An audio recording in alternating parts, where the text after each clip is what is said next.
Here we go. Yo, what's up? What's up, Gio? What's up, Alex? You watch this Cowboys game with me tonight?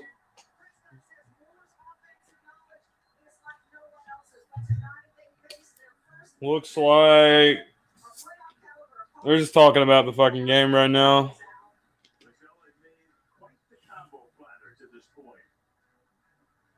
Just talking about the game. Hasn't kicked off or anything yet.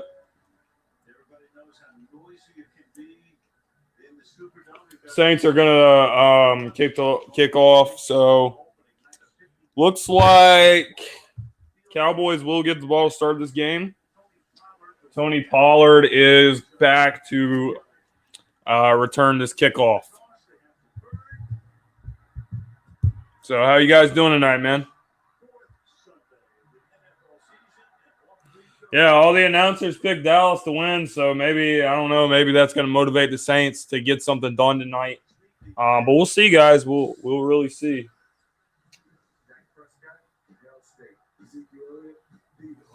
Fuck.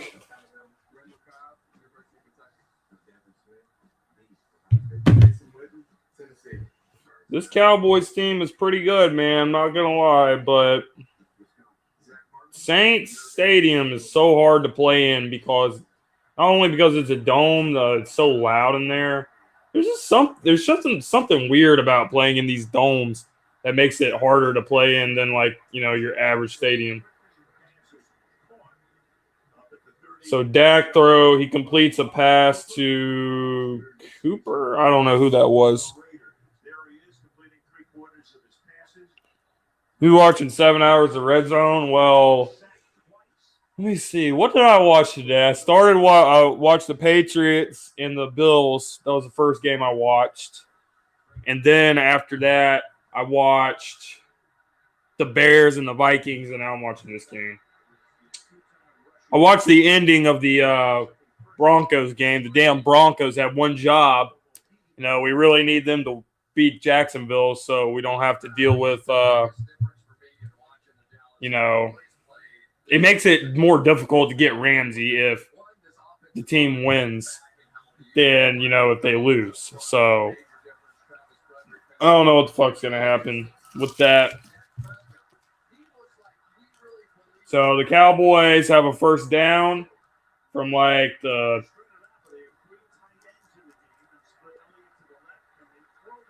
damn, they're fucking going right down the field on the Saints. Jason Witten has another first down for Dallas. Jason Witten understands zone defenses as well as anybody. You get man-to-man, let's go to Amari Cooper. You get a zone, let's find Jason Witten. He's like a quarterback on the field. Yo, what's up, Cowboy X Factor? All right, so it's a heavy set. This is a run all the way.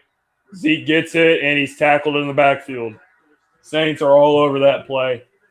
Brings up 2nd and 11. It was a lot. It's like a 1 or 2 yard loss on the play. But yeah, the Saints defense credit. They sniffed that play out all the way.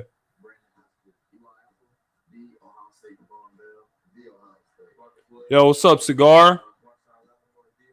Yep, the Bucks beat the Rams. I don't know how the hell they did it, but they scored. Dak under pressure. He throws it up, and he throws it out of bounds. But anyway, yeah, I mean the Buccaneers. I don't know where the hell they came from, but they scored 54 points against the Los Angeles Rams, giving the Los Angeles Rams the first loss of the year. So that's pretty interesting. I didn't see that coming at all. That's probably the upset of the week. Maybe even more so than the Eagles upsetting Green Bay. So it's 3rd and 10 for Dallas. Dak comes to the line. He's making an audible. He's killing the play. Dak in the shotgun. It's getting very loud. 5 receivers set. Prescott takes a snap. He's back. He throws it, and Ezekiel Elliott is tackled short of the line to gain. The Dallas Cowboys will come on the punt. And on that series, you saw the New Orleans Saints defense bend but not break. So the Saints will get the ball back, and we'll see what Teddy Bridgewater can do against this Dallas defense. Goff is overrated. Goff, he had a rough-ass day. I mean, I didn't see what the final stats were, but last time I checked them, he threw the ball damn near 60 fucking times.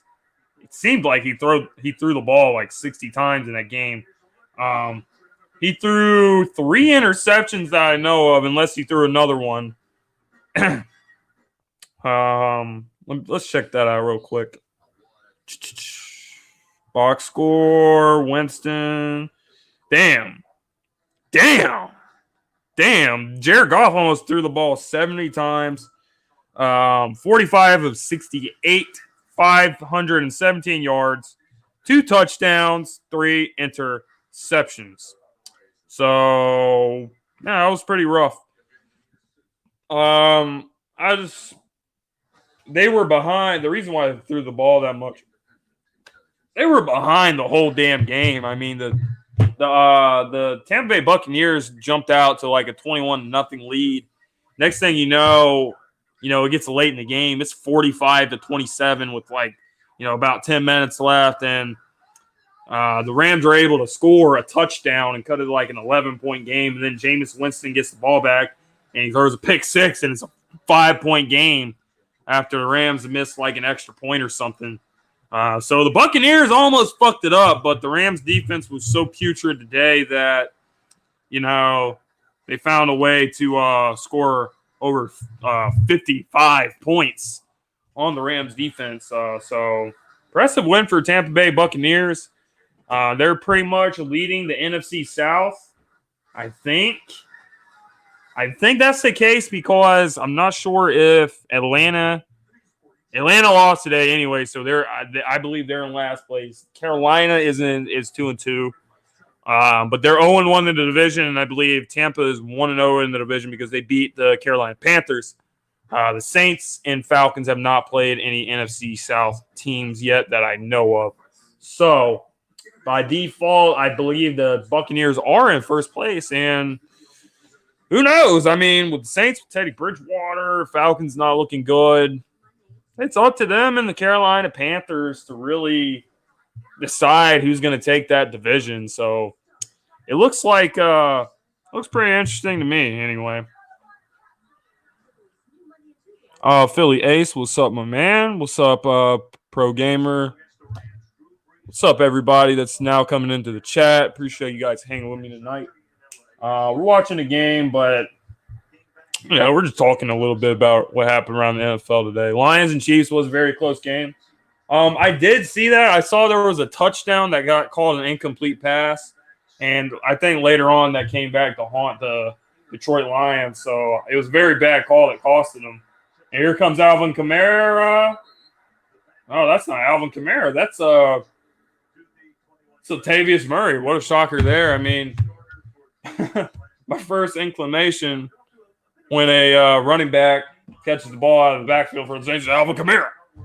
Because they throw him the ball out of the backfield quite a bit. But Saints start the drive with a screen pass to Latavius Murray and brings up 2nd and 4, gain of 6 on the play. So let's see what Teddy Bridgewater can see if we can make anything happen on this drive here. Bridgewater fakes. Bridgewater throws, and it's batted down.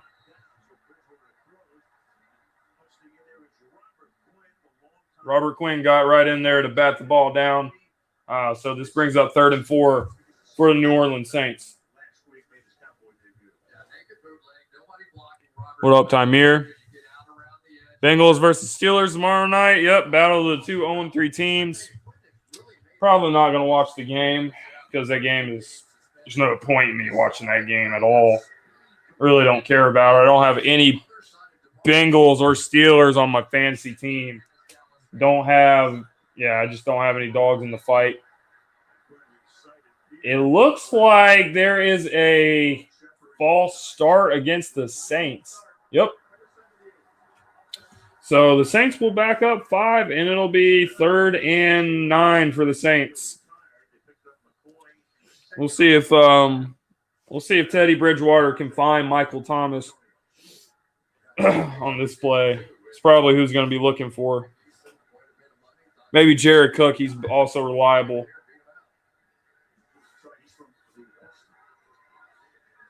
You're delayed. All right. All right, here comes Bridgewater. Back goes Bridgewater. Fires. And it's caught by who else but Michael Thomas for the first down.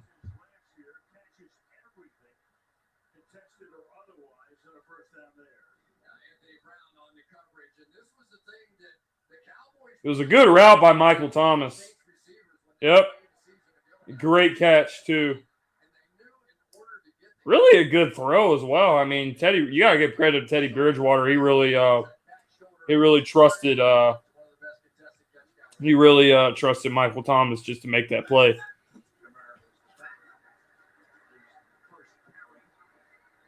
Jalen Ramsey stealing Brian Dawkins' jersey number. I don't think that'll happen if we acquire him. I really don't, because his number's retired, and it's not going to happen unless Brian Dawkins pretty much says, yeah, he can wear number 20. If he has permission, I don't mind, but he'll probably end up with 28 is available right now. That was Wendell Smallwood's old number, but nobody else has worn it. Nobody else is currently using it, so we'll see. Bridgewater gets out of the pocket. Bridgewater, and there's a flag on the play. It's likely a hold, and it's coming back. It was a good run, though, but looks like it's coming back.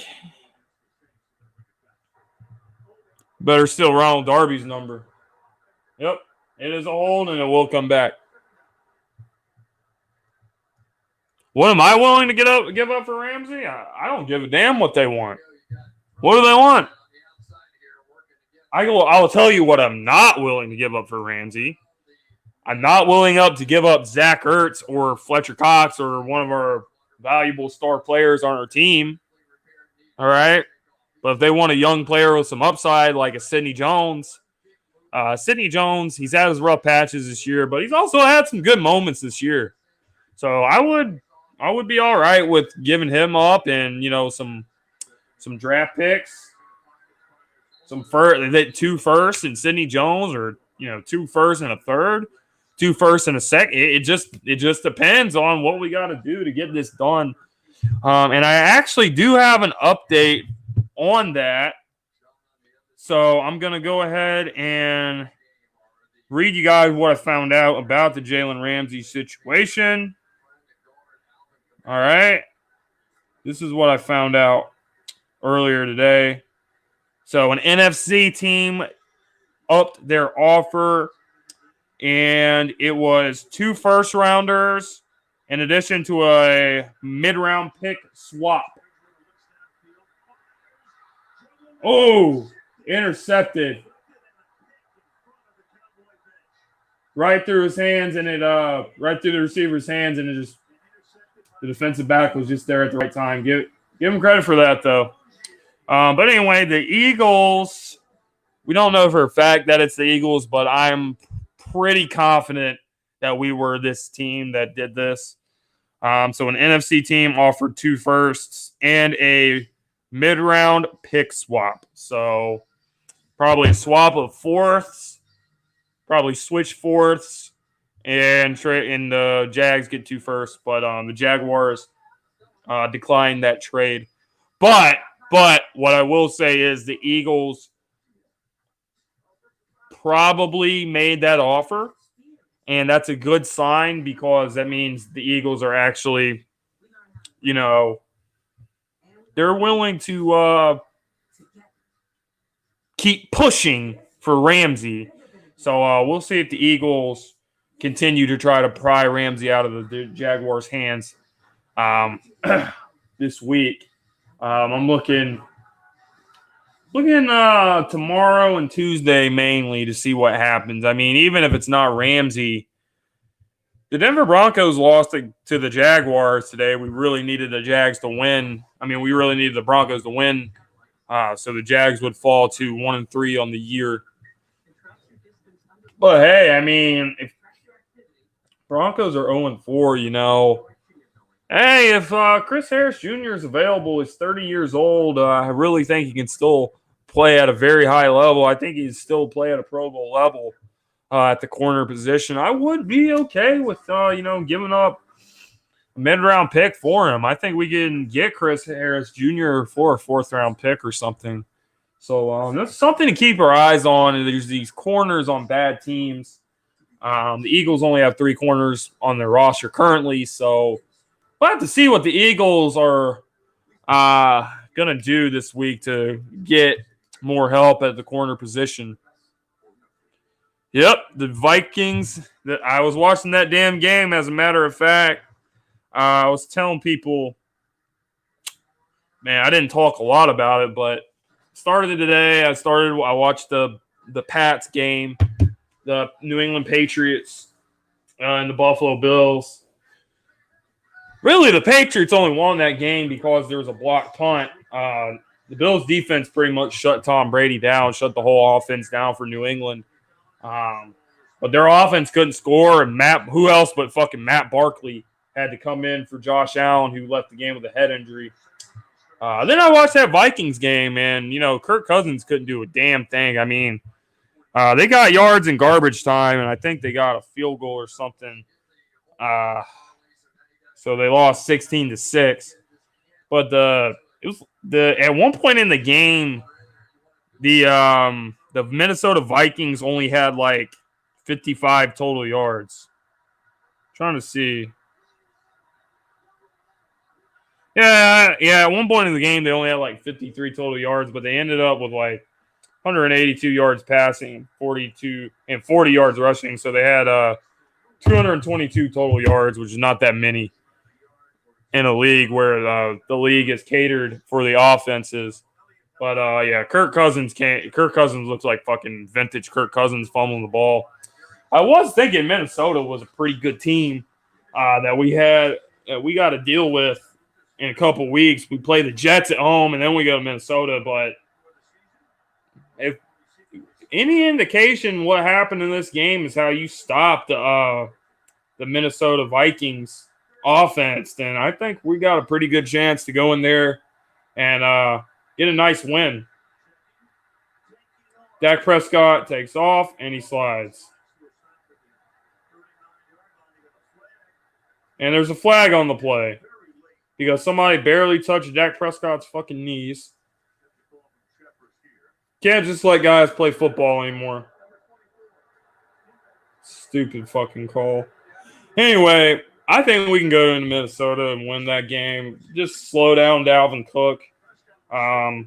We'll see if the Eagles make any more moves for the secondary because Adam Thielen and Stephon Diggs, they could hurt us in that game if we don't make another move. But you got to think with the way things are going with the Eagles right now, only having 3 corners on your roster, that you got to do something else about it.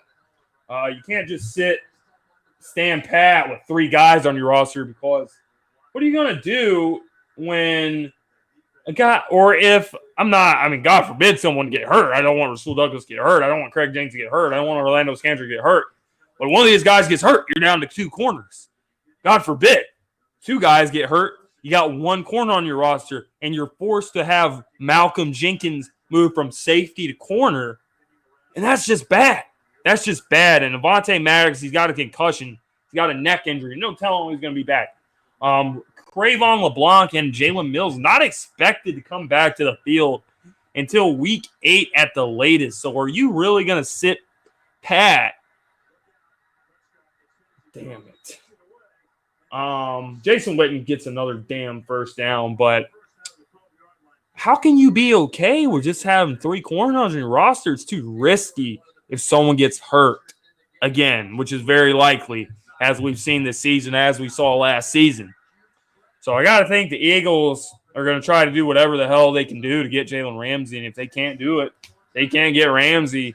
They're going to try to get another veteran corner. They're going to try to get Patrick Peterson. They're going to try to get Chris Harris Jr. from the Denver Broncos, who just fell to 0-4. And the Cardinals fell to 0-4 as well. This goes on and on. There's other names that could be available. Adoree Jackson of the Tennessee Titans. His name has been brought up in a few trade rumors that have been floating around. But here come the Dallas Cowboys in the red zone. We'll see if the Saints defense can rise up and get a damn stop. Dak Bitchcott passes incomplete, brings up 3rd and 9. Can the Dallas Cowboys cash in here in the red zone, or will the Saints defense stand up and hold the Cowboys 3? Where is LeBlanc? LeBlanc is still nursing a foot injury that he suffered during training camp, and he's not expected to be back until week 8, which is what I was just saying. You can't wait until week 8 and you just, say, hey, we got our 3 corners. We can wait until week 8 to get – no. Because if the risk of one of these guys getting hurt is too big, and if one of them gets hurt, then you either got to sign someone who isn't going to be able to do much. Well, the Saints defense holds up. Very good coverage. Dak Prescott extended the play, but he throws it out of bounds, and field goal unit will come on for Dallas. Anyway, Xavier Howard, that's another one with the Miami Dolphins. I mean, he's probably one of the top 5 best corners in the NFL right now, and if we're able to get our hands on him, I think our secondary would be in good shape too. Him, Jalen Ramsey, Xavier Howard, Patrick Peterson, Adoree Jackson. There's some we need to get, if we can get Jalen Ramsey, we need to get Jalen Ramsey. But if we can't get Jalen Ramsey, it's not the end of the world if we can't get Jalen Ramsey, because there's a lot of other corners that are available. But the bottom line is it's just too much of a risk to not add another corner to this team, given the way we've seen guys get hurt at the corner position. The last 2 seasons have been unbelievable, but we'll see. Talk about those overrated-ass Rams, man. I mean, the Los Angeles Lambs pretty much fucked it up again today, and I don't know why, but during the week I was thinking the Rams might fuck this up. I got a buddy of mine. His name's Gio. He's a huge Rams fan. But, yeah, I mean, I was talking about that game a little bit earlier. So the fucking Buccaneers came out and scored 55 points on the Rams defense. Jameis Winston threw for 385 yards and 4 touchdowns. They pretty much had to lead the whole game. The Rams made a surge to come back, but even the Buccaneers even tried to pretty much give the Rams the game. They're up 45-27 with about 10 minutes left in the game. So here come the Rams. Todd Gurley scores another touchdown. He scores a second touchdown of the game to get the Rams back within 11 points. Then the Buccaneers get the ball back. Jameis Winston throws a pick 6. It's a 5-point game with 9 minutes left. But the Rams just couldn't stop Jameis Winston at all. And they got their ass whooped at home by Tampa, by Jameis Winston, by pretty much a guy who's universally known for being a bust, stealing crab legs, and being a rapist. So take that for what it is. The Rams got smacked in the mouth, and I really don't think they look like they're big contenders in the NFC. So when it comes to the teams in the NFC, I don't think there's a clear-cut favor right now. But one thing I will say is if the Philadelphia Eagles don't drop as many passes as they did in consecutive weeks. And the Philadelphia Eagles, a few plays away from being 4-0, we're having a totally different conversation about this team. I think the win in Green Bay really shows you what this team is very much capable of.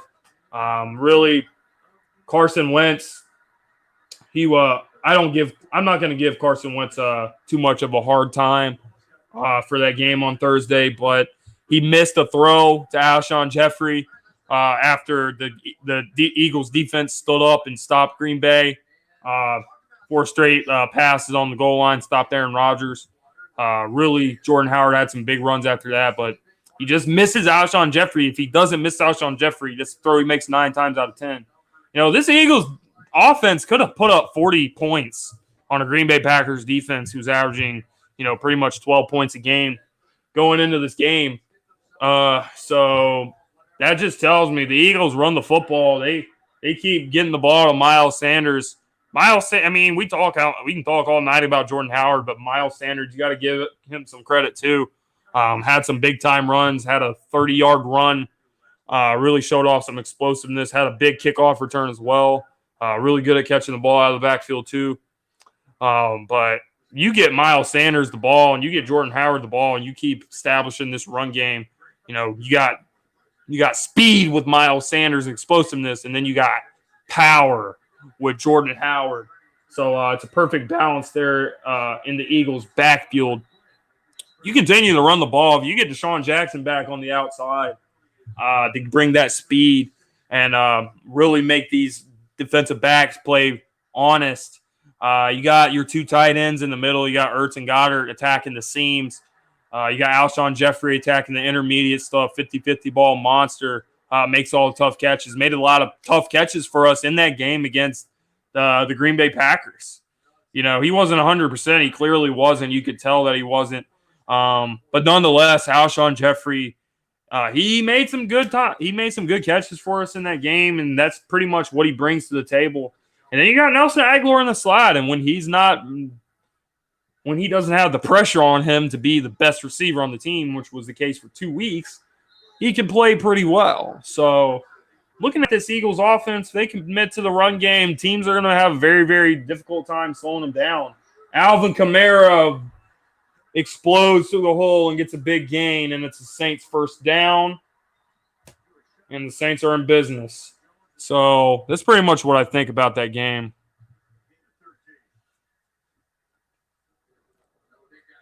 The gang's all here, except Fox 87. The group chat from Twitter is reunited. Well, I don't see Joel in here either. But Cowboy X Factor, Grizz, and PGG, Pro Gamer Galaxy. We've had a lot of good sports conversations over the last year. Oh, here comes Taysom Hill, and he gets a nice gain out to the Dallas Cowboys 25-yard line.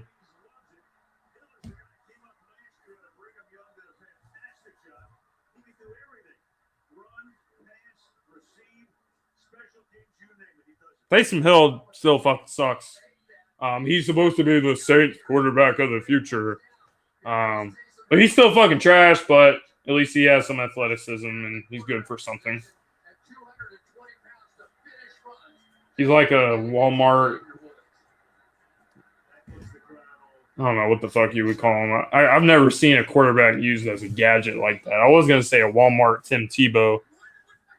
Which is basically what he is. I mean, if Tim Tebow wasn't so adamant about how he wanted to be a quarterback, then he could have been used that way in an NFL offense. He just was always adamant about, I don't want to play running back. I don't want to play wide receiver. I don't want to play tight end. I want to play quarterback. And that's pretty much what they do with Taysom Hill. They line him up. He's everything but a fucking quarterback. He's listed as a quarterback, but he plays every fucking position. They line him up in every position except quarterback. He ain't shit as a passer. Deontay Harris gets it on the end around, and it's the Saints' first down. A little bit of trickery there, huh? So, damn. Saints offense is getting rolling now. They're taking the pressure off of Bridgewater.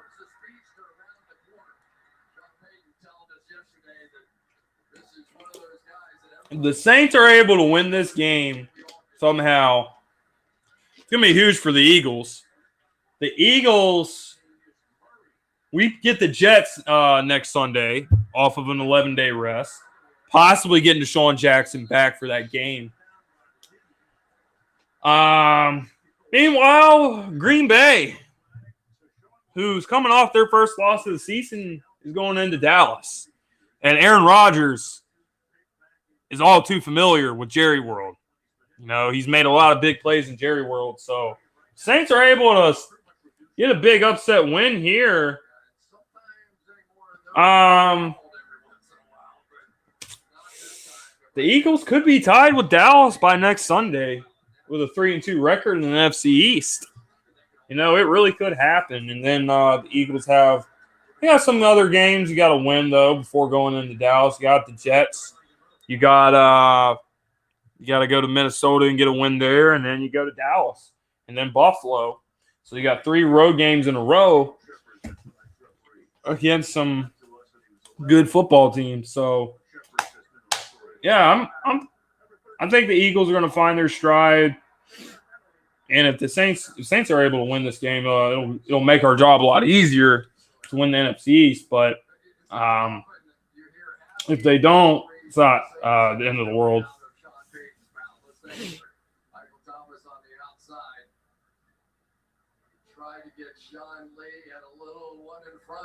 I don't know why. I guess you've been getting away with trolling for so long, man, that they just don't want you on Twitter anymore. But Cowboy X Factor's been trying to get you to get on Instagram for I don't know how long. So there's also a group chat on Instagram that we started. Because after you got like suspended from Twitter for good, and there's a holding, and it doesn't look like the Saints are going to be able to capitalize. Well, it is second down.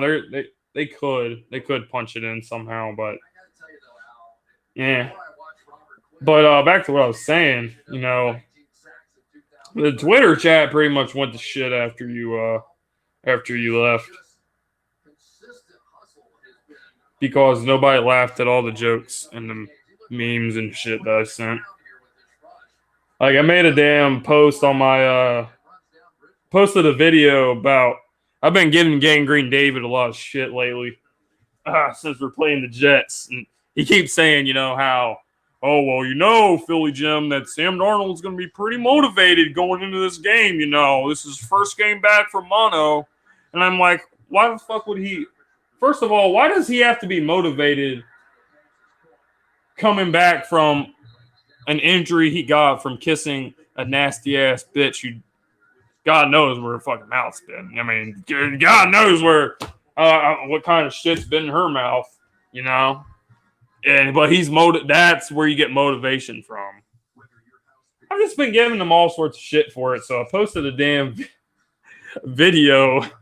I like photoshopped Sam Darnold's girlfriend's face onto the Super Hot Fire.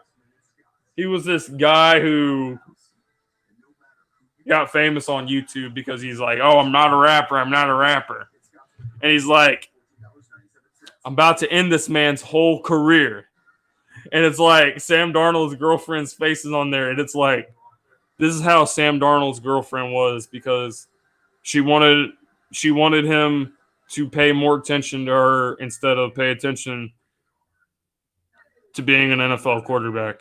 And it's like his girlfriend's face is on there, and it's like, I'm about to end this man's whole career. This shit was fun. This shit was really funny, man. This shit was hilarious.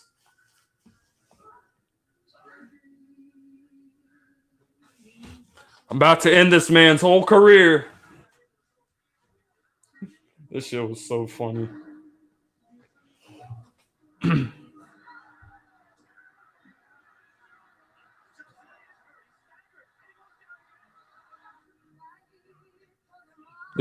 The Saints have a petition to get the Cowboys removed off of Bourbon Street. Saints are going to have a petition to replay this whole fucking game.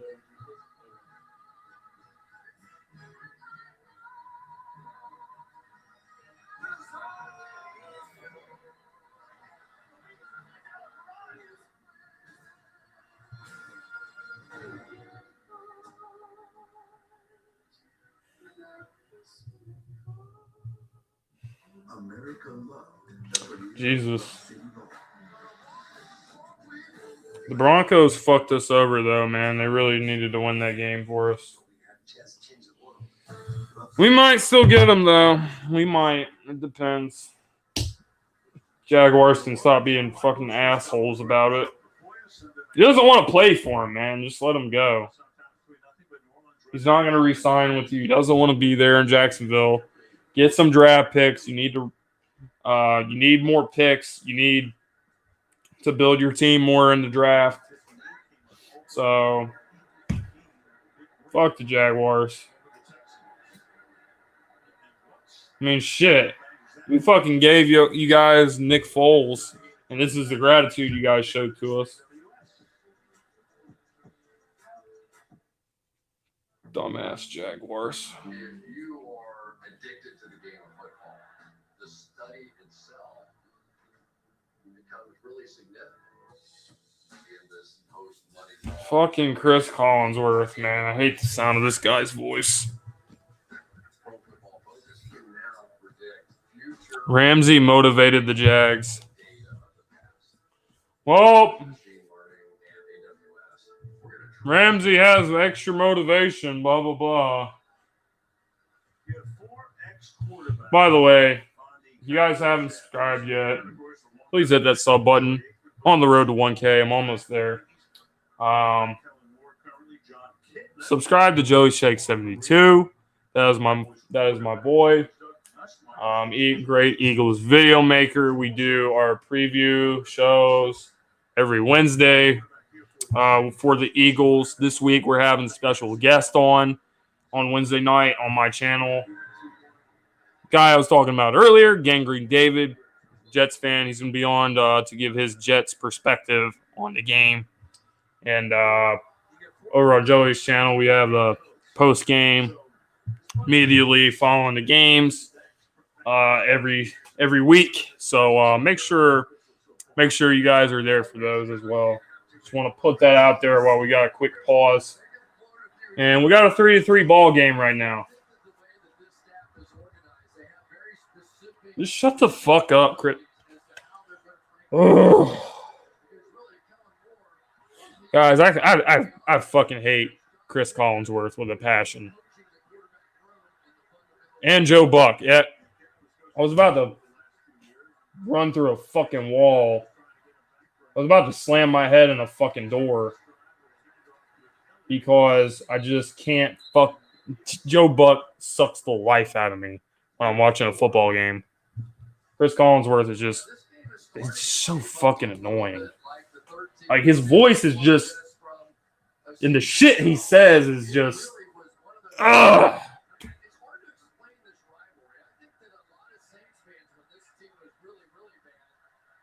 Billy Jim should put another video talking about ending someone's career because he did it for sure.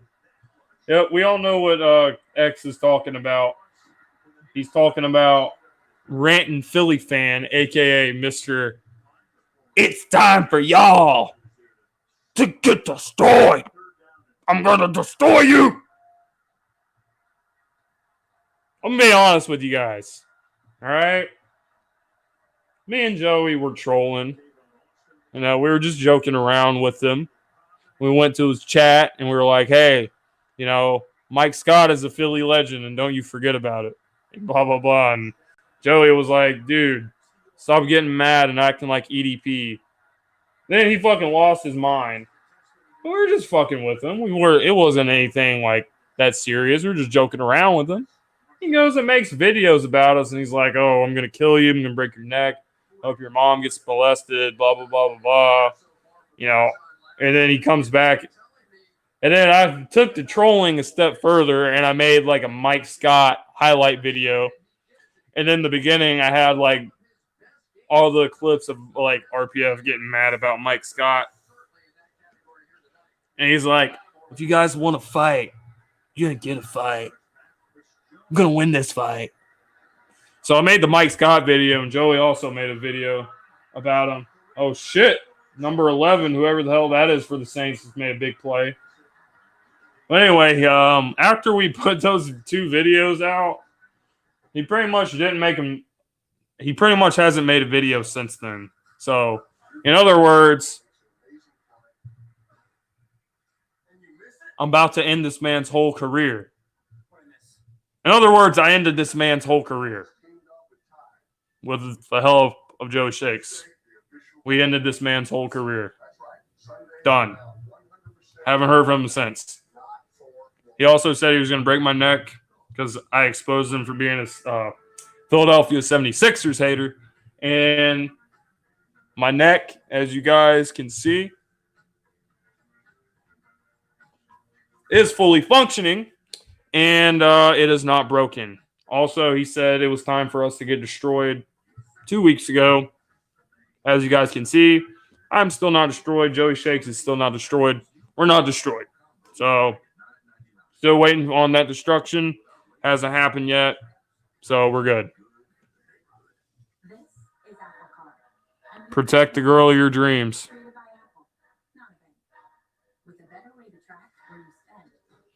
Yeah, we honestly may have ran him off of YouTube. So I don't know if that's a bad thing or a good thing. Or maybe a little bit of both. But it happened. Ended that man's whole career.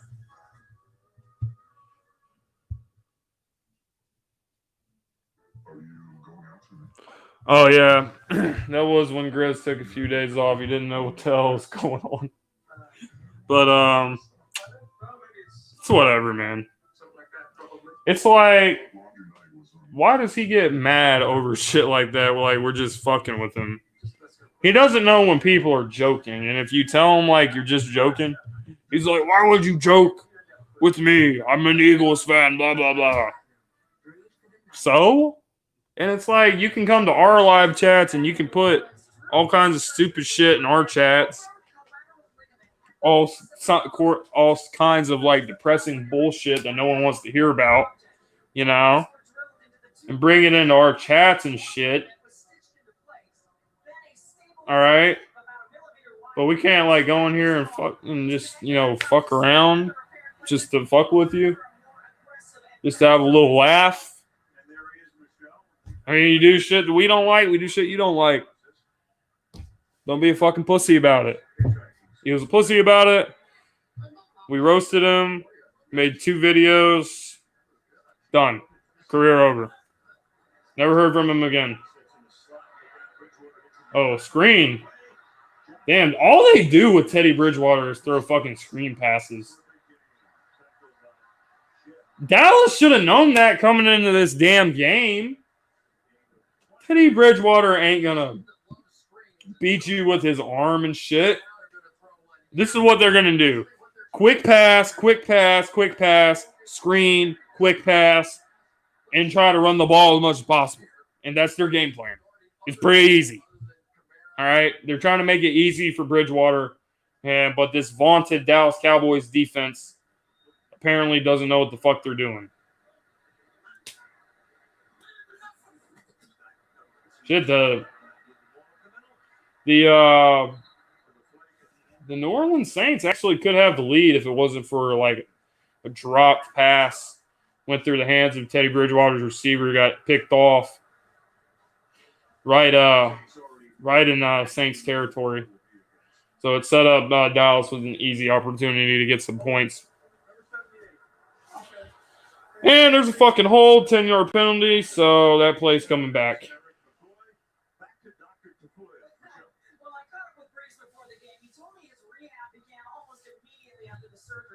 Mostly he's working on range of motion. He showed me how he's trying to get the repaired thumb to mirror things his healthy thumb can do, like reach certain creases on his palm. And one drill is for him to pick up pennies one at a time and Yep, Flag City. There's a whole lot of flags in this game.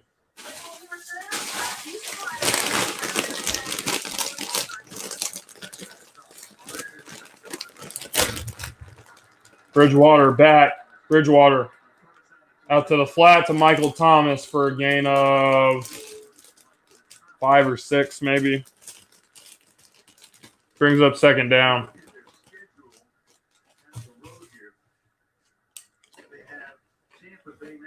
Also, the Saints are able to win this game.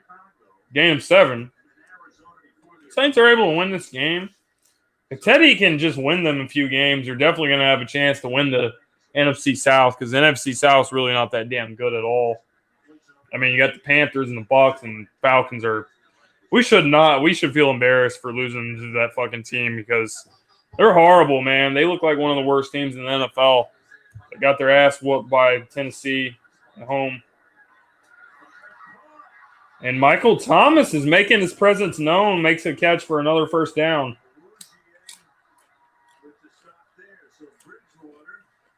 Okay.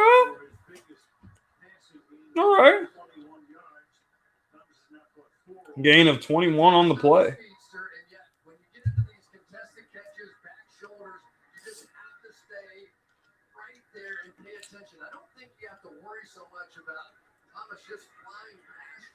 I don't know. I think the earliest Breeze could come back is week 8. But he could be out till at least week 10 at the latest. Anywhere from like 6 to 8 weeks is the injury timeline. He got hurt in week 2 against the Rams, so I don't know what the hell. For some reason, this Cowboys defense just doesn't look like the defense that was so fucking good last year. Like, I really think the Eagles are going to be able to put points on this team, man. I just do. I mean, they just don't look like the same unit they were last year. I've seen them a few games this year, so I don't feel like I'm being premature about it, but shit. It just looks like you can drive on these people on this Cowboys defense.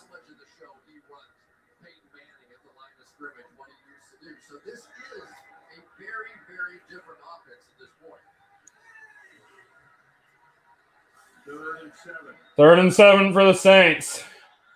In the red zone here. Can Teddy Bridgewater make something happen? Touchdown would be a huge difference in getting a field goal as opposed to getting a field goal. Bridgewater, pressure's coming. Bridgewater is thrown down.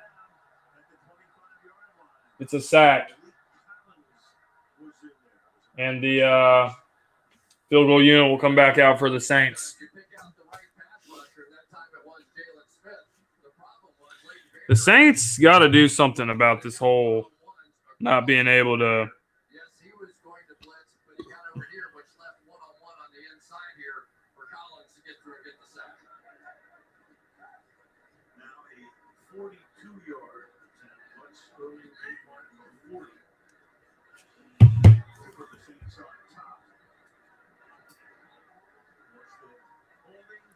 Yep, that was about as productive as fucking Phillip Rivers condoms, which aren't very productive because he has like 19 fucking kids.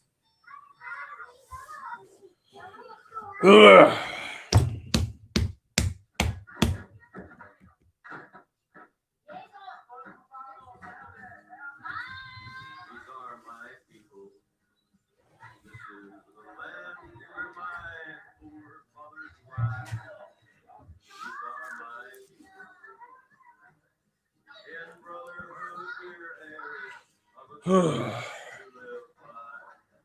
I need a fucking fresh cut.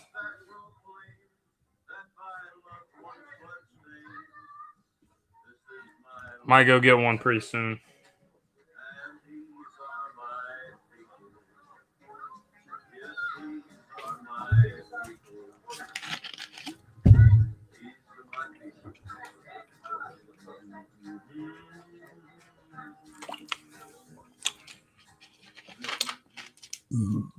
Excuse me.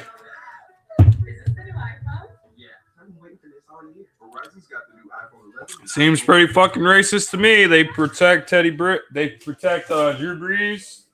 They don't protect Teddy Bridgewater. I mean, there might be some racism going on here with the Saints. They want to protect quarterbacks based on race. Pretty racist. This is a Surface Laptop 2, and this is a real person named Mackenzie Book. Hi, I'm Matt Book. So, Matt, which laptop lasts longer? Surface Laptop lasts longer. Interesting. And which one's faster? This one's faster. Really? Amazing. Which one has a better touch screen? The Surface has better touch screen. Because it actually has a touch screen. Oh, right. Macs don't have touch screens. You should get a Surface. Trust me, I'm MacBook. Well, there you have it. MacBook says get a Surface. Yep, I got some Doritos over here.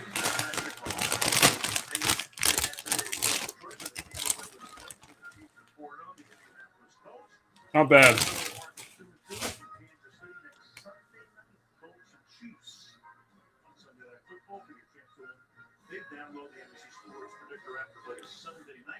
Racist O-line gate.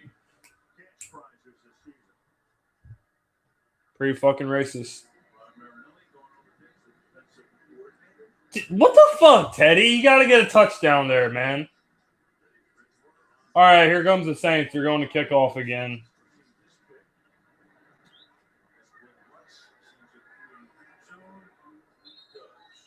The Saints offense has scored as many times as EDP. Jesus. God, I hate how these fucking... This is why I hate watching Sunday Night Football.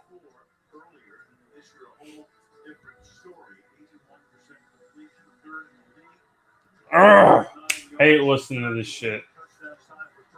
Captain play action. Like, how bad... How more cringier can you get than that?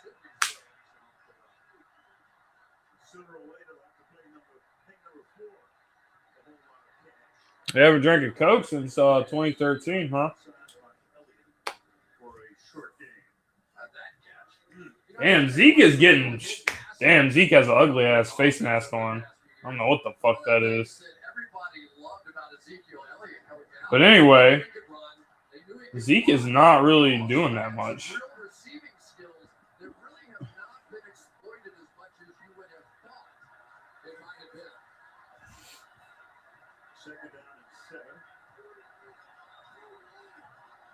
It's getting loud as fuck in that stadium.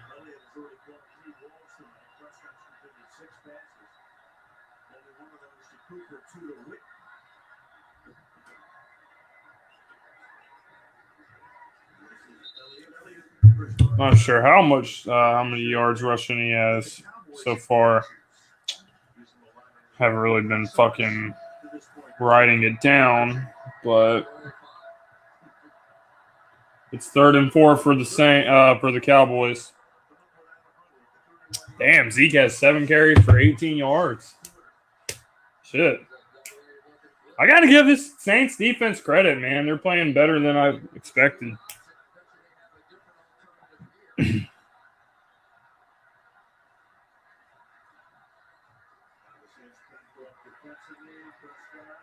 Because fumbles the ball, and it is recovered by New Orleans. Saints back the other way. Holy fuck. Yeah, Jason Witten. Whoever number 20 is 24. Marshawn Lattimore is 23. Hey, number 24 just, as Jason Witten would say, number 24 just pulled a fucking rabbit out of his head. For you guys that don't get the joke, there was a game when Jason Witten was working for Monday Night Football last year. There was a game with the 49ers and the Packers, and Aaron Rodgers had a game-winning drive, and he's like, wow, way to go, Aaron Rodgers. Aaron Rodgers just pulled another rabbit out of his head. And I'm sitting there like, what the fuck did he just say? Turnovers under review. So they'll find out if Witten was down or not, but it looks like it's going to be the Saints' ball. It was running time all the time, and you were feeling fine. Then you moved on. You had to, but you can always come back. This time with someone smaller. Guess we're going flying. Because here, we can all be kids. And if you don't remember how, don't worry. Everything's exactly how you left it. Why do I ride? Thrill, the bounce and the spin. Only the ride can teach me.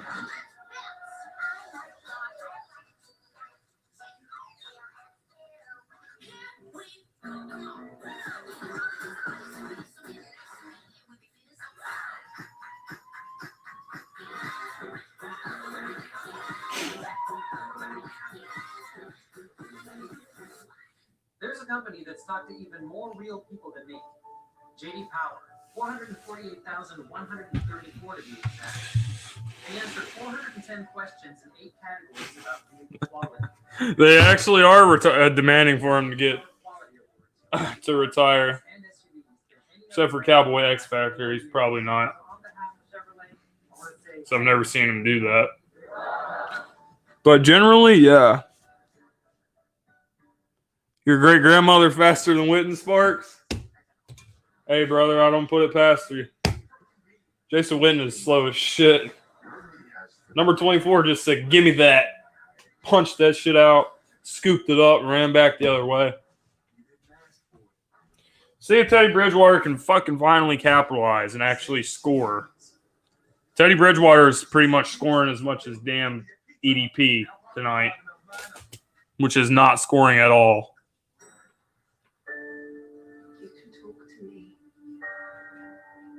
A lot of you guys, I got to give you guys some credit, man. During the week, during live streams, man, you guys have been telling me how the Saints could have Dallas on upset alert.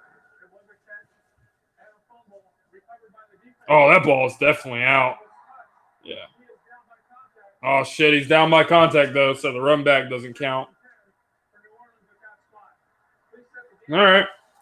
Look at Jason Witten's old fat ass walking off the field.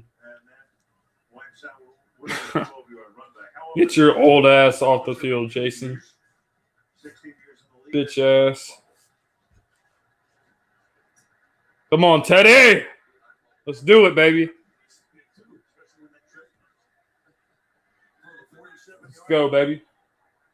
Oh, shit. Teddy, get that ball out. Damn it. There's always a fucking stupid ass hold when the Saints do something right. Oh shit, Vander Esch is limping around. Ugh. Stupid ass holding. Every time.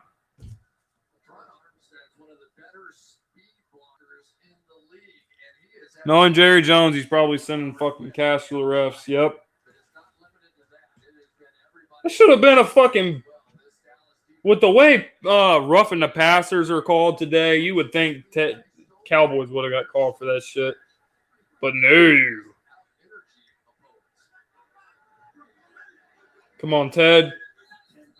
God damn it, a fucking false start.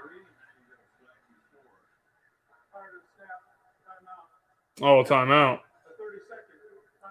Never mind. Stupid ass fucking timeout. Ugh. If this game would have been at 4 o'clock, they should have made this game at 4 and made the stupid ass Vikings and Bears at 8 o'clock. Yes, we know the tackle numbers. They've been off the charts. Sean Payton said he thought this was the best tandem of linebackers in the National Football League right now. But what we're seeing now is more and more from Jalen Smith rushing the quarterback, and in this game, Leighton Vander Esch as well. So you have great athletes going. Cowboys fans really talked all that shit when Jason Witten came out of retirement. Like, oh, our offense is fucking stacked. We got Witten back. Ooh. I don't even know how good the Cowboys offense has been this year. Let's see. They scored 35 on the Giants. Then they fucking scored. Who the fuck they scored 31 on fucking Washington. And then they scored 24. They scored 24-31 on the fucking Dolphins. I don't know. Of course, penalties are fucking up the Saints.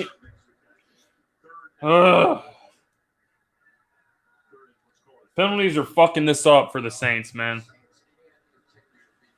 Saints are fucking shooting themselves in the foot. No, so they scored 35, 31, and 31 on the Dolphins, Skins, and Giants. I think most really good offenses would put up 40 at least. But hey, they won, so that's what fucking matters. 3rd and 15.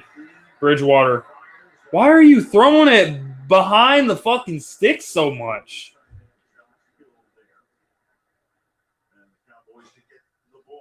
This is so fucking stupid. Yeah, maybe group reads, you're trying to hit one of those seams, you're trying to do some different things.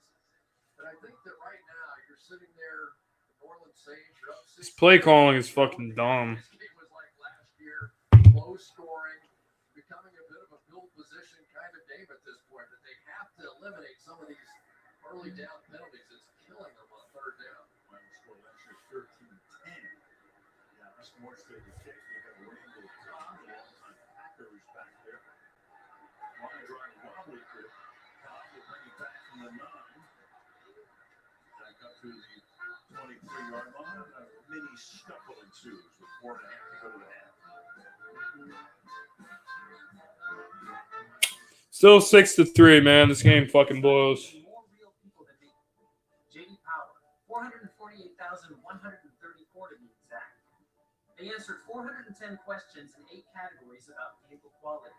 And when they were done, Chevy earned more J.D. Power quality awards across cars, trucks, and SUVs than any other brand over the last 4 years. So on behalf of Chevrolet, I want to say thank you, real people. We're going to need a bigger room. Everybody's telling me they're not Santos. I'm ready for the big clubs. There's Mike Groh calling the fucking plays for the Saints. He might be. He might fucking be. I don't know. Sean Payton's being a little bitch. He's got to get more aggressive. Can't be calling plays that go behind the sticks every fucking time. How about now? No, I just don't know. I mean, I don't know if this thing. Yeah. What the hell?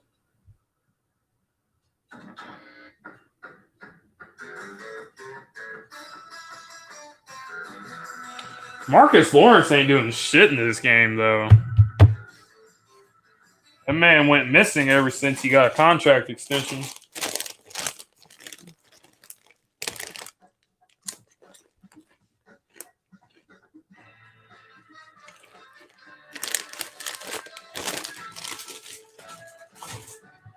Oh, yeah. Teddy Bridgewater's playing fucking scared. The Saints are calling shitty plays. Conservative-ass plays.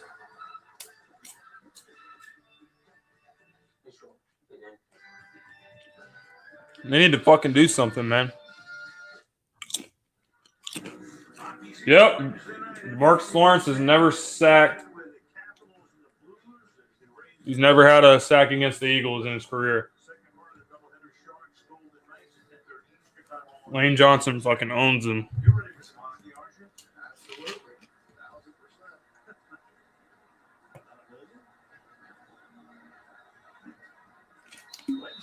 Holy shit. There's 4 minutes left in the half. 4 minutes and 39 seconds. Cowboys have the ball. 1st and 10 from the 20. Dak hands it off to Zeke. Zeke breaks 1 tackle, and it's like a gain of 3. Should be 2nd and 7.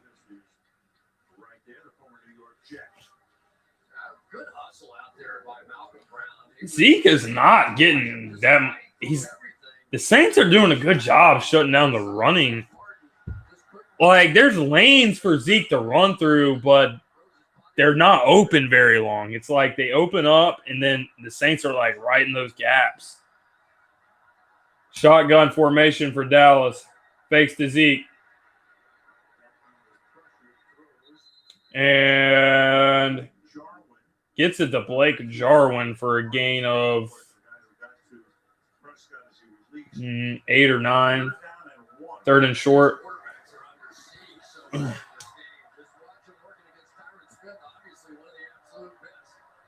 Oh, shit. Zach had to get rid of that in a hurry. Whoever that defensive lineman was got off the ball pretty damn fast. It's 3rd and 2 for the Dallas Cowboys. Shotgun formation. Here comes the defense. 1st down to Randall Cobb.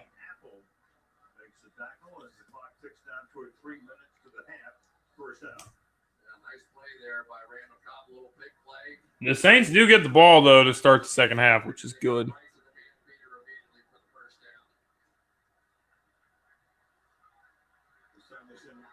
Yeah, the Saints definitely should be up by a couple touchdowns, but their offense just hasn't been able to take advantage of the opportunities. Either that or they just fucking shoot themselves in the foot with penalties.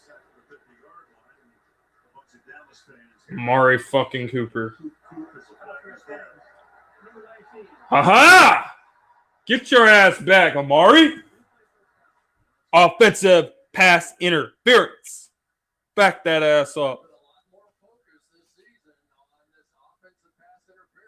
Yeah, go fuck yourself, boy. Oh, yeah, he pushed off for sure. Fuck you, Chris Collinsworth. I can't fucking stand. Can't stand Chris fucking Collinsworth. I hate that guy with a passion. Just hate him. The world will be a better place without him. I know it's a fucked up thing to say, but it's the truth. God, they need to fire his ass and get a real commentator. What is NBC doing, man? They need to fire Chris Collinsworth. What the fuck are they doing? Guys, why the hell does Chris Collinsworth have a job? You ever thought about that?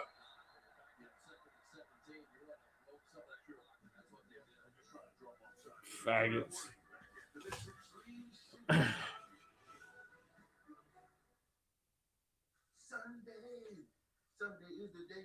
Yeah, because we chanted for that racist faggot, Riley Cooper.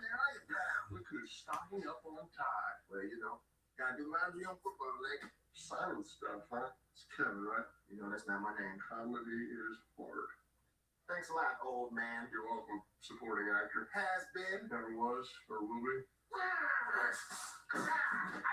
It's not affecting me at all. Oh, really? Why are you doing this? Excuse me, gentlemen. Are you two still bickering over laundry night? The fuck is this Peyton Manning tie commercial? TV. It gives them the illusion of doing something while actually doing next to nothing. And when you're done, your favorite shirt is clean, and Keenan, you can stop wearing a bathing suit as underwear. Well, the mesh is breathable. That's disgusting. Jesus fucking Christ. People to do laundry there ourselves? Okay. If you like attention. And clearly, you Well, that's pretty ironic that you said that, Alex, because there's a fucking Peyton Manning Tide commercial on right now. Fans, the NFL is now for laundry. Tide's got your back. That's right. Tide's got your back. You're embarrassing yourself. Peyton Manning would be a good one, though, because he knows his fucking shit.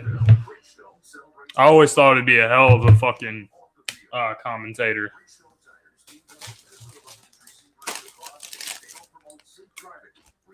That's who I thought should have replaced John Gruden on Monday night. But man, please get rid of fucking Chris Collinsworth. Fuck's sake. Well, this has been fun. Where are you gonna put that? The fireplace. Above it? No. Nice job. You started it. I started it.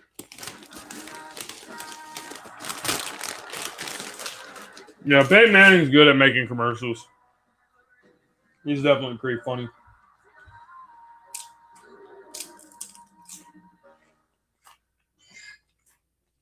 My favorite sports commercial of all time, though,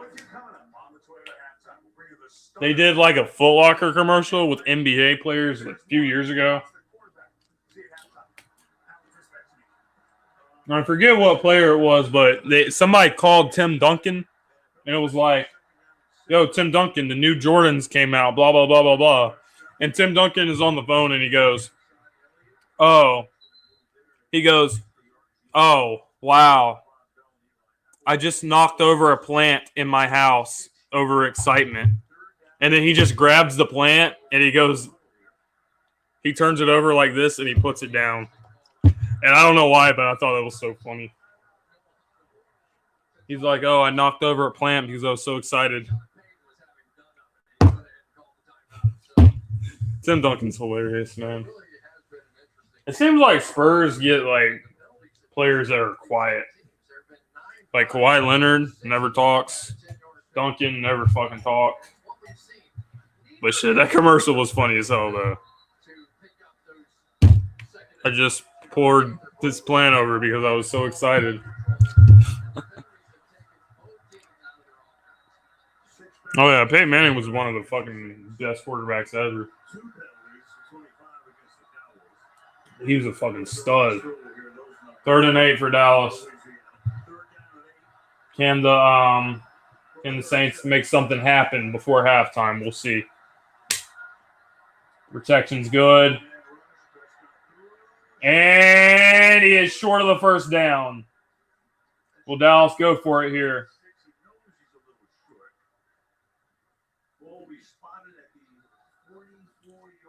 They're probably going to go for it. Oh, they're going for it.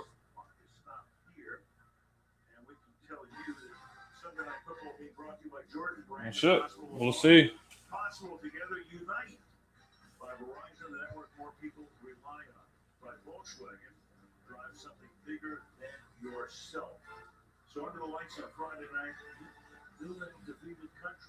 Yep, Peyton Manning's the champ at the hard count.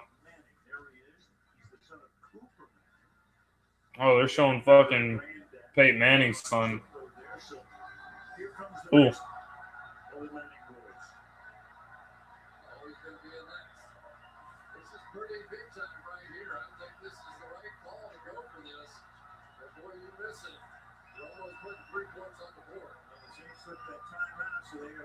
Bro, Saints, send everybody, bro. Oh, and it's short. Oh, I don't know, dog.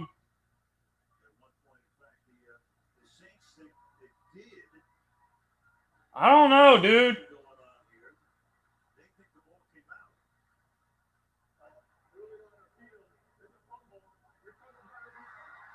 Whoa, what the? They said Ezekiel Elliott fumbled. Let's see. They knocked it out.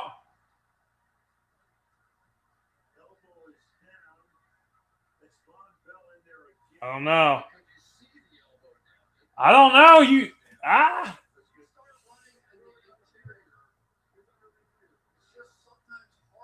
I don't think they can overturn this. You can't. I can't see a clear evidence that Zeke's elbow is down. Therefore, how the hell are we supposed to know if he's down by contact?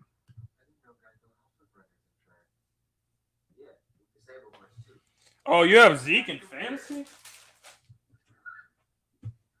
I don't have any Saints or Cowboys players in fantasy. I'll get to know Geico and see how much you can save on rental insurance. Had to plug my damn computer in where it was about to die. But anyway, what's up, Philly Joel? Holy fucking shit. There's not clear-cut evidence right here, man, that Zeke's elbow is down. You can't, like... So, with that being said, I don't think you can really... I don't really think there's enough evidence to overturn the call, is what I'm trying to say. So...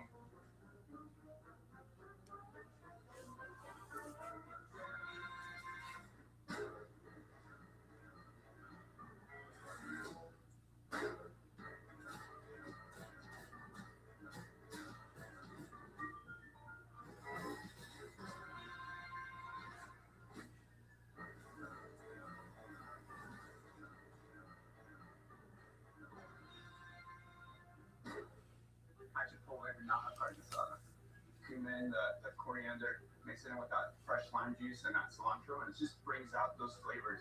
There's just not enough clear evidence to reverse this call. I really don't see how they can reverse this shit.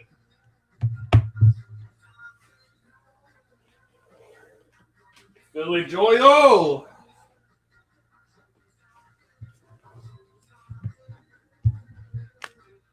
By the way, shout out to Philly Joyo. If it wasn't for him, we would have never found out about StreamYard. Oh, yeah, yep. The ball was definitely out before he hit. Damn, Zeke. So much for the best running back in the NFL. The best running back in the NFL is injured right now. Saquon Barkley. Fucking beast.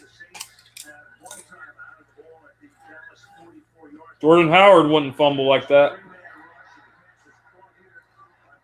I shouldn't talk shit, though, because Miles Sanders fumbled like a motherfucker. Jordan Howard doesn't fucking fumble, though. Leave an injured Barkley. It's fucking crazy. Oh, shit! Okay, Teddy. Teddy just pulled a Carson Wentz, man. He was getting straight up rocked, and he completed a pass. Come on, baby. Give me a touchdown. Give me a fucking touchdown before half. Come on, Ted. Come on, Ted. Did he catch it? Nope. Incomplete. Somebody needs to make a damn play, Saints.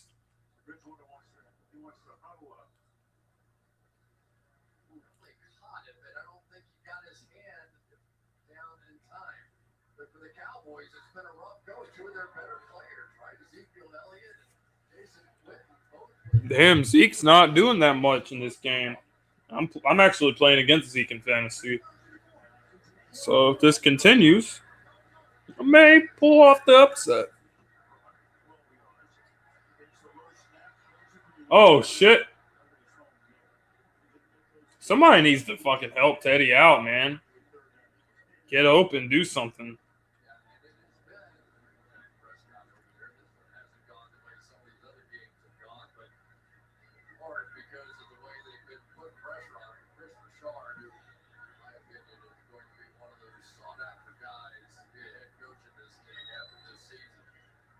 Damn, Zeke only has 5 points and Dak only has 4 points. The league, I mean. Teddy! God damn it, Teddy! Get me a touchdown! Fuck you, Teddy. Oh, there's a flag on the play, though. Roughing the passer, baby. Oh, let's go! Let's go, baby!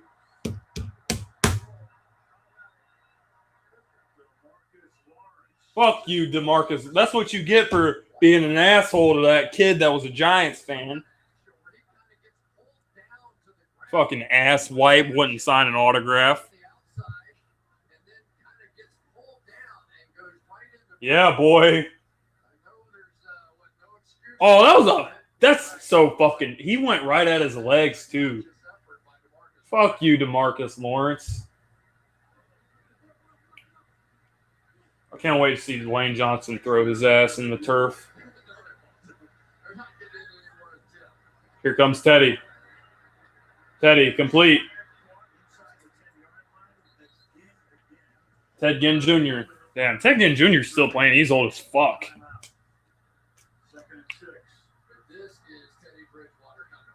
Exactly, Alex. He was a fucking kid.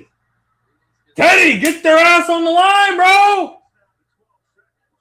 Dumbass!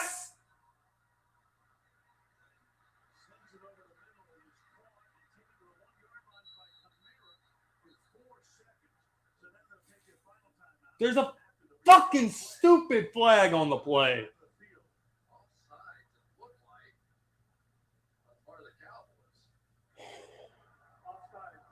Never mind.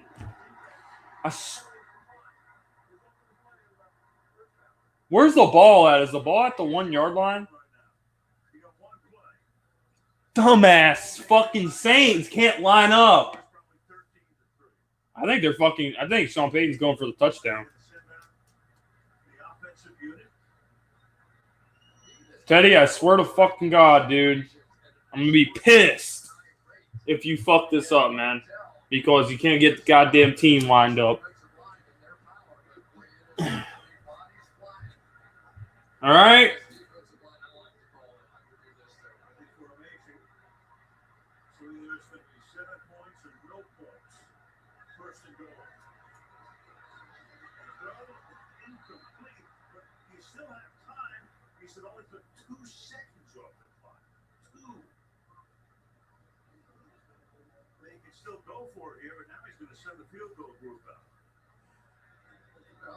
Garbage ass fucking Saints.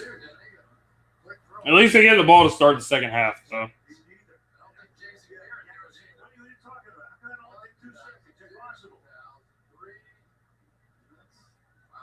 Terry, the clock stops where on that play? When the ball touches something out of bounds. Ooh, boy. It's interesting. Fuck you guys, man.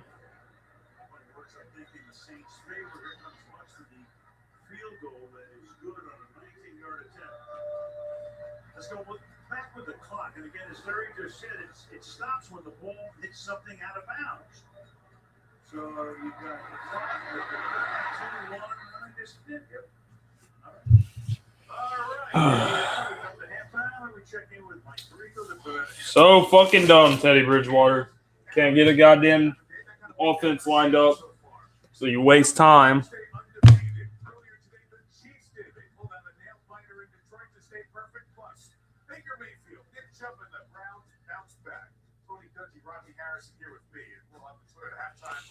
Yeah, you're right, man. We're gonna be playoff threats either way, but shit, this is the fucking Cowboys team that we're gonna see. I don't see how they're any fucking better than we are. I mean, look at Dak Prescott. What has Dak Prescott done in this half? He has thrown for how many fucking yards? 11 for 15 for 81 yards. No touchdowns. Okay. Ezekiel Elliott. 11 carries, 27 yards, and a fumble.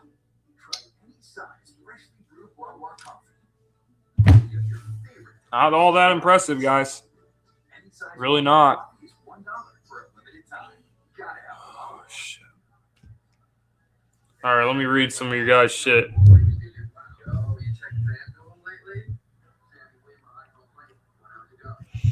All right, bro. I'll be here for the second half. Yep, the Saints have fucked themselves on a lot of drives. Just shooting themselves in the foot and stuff. You know, you can't fucking take all these penalties and put yourself in this many third and long and shit. But they're doing it to themselves.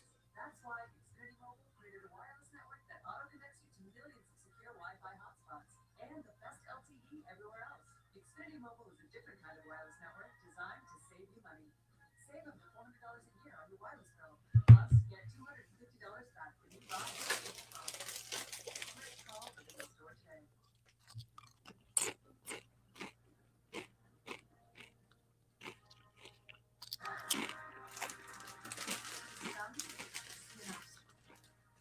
But when you have best-in-class all-weather capability, it's just another opportunity.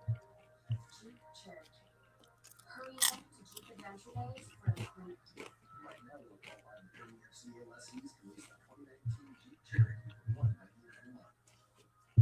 For that first thing in the morning thirst, that make this meeting rock thirst, that always going somewhere thirst, Wawa has you covered.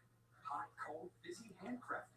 Whatever your thirst, there's no place like Wawa. Wawa's 16-ounce teas or fruit drinks, 2 for $2.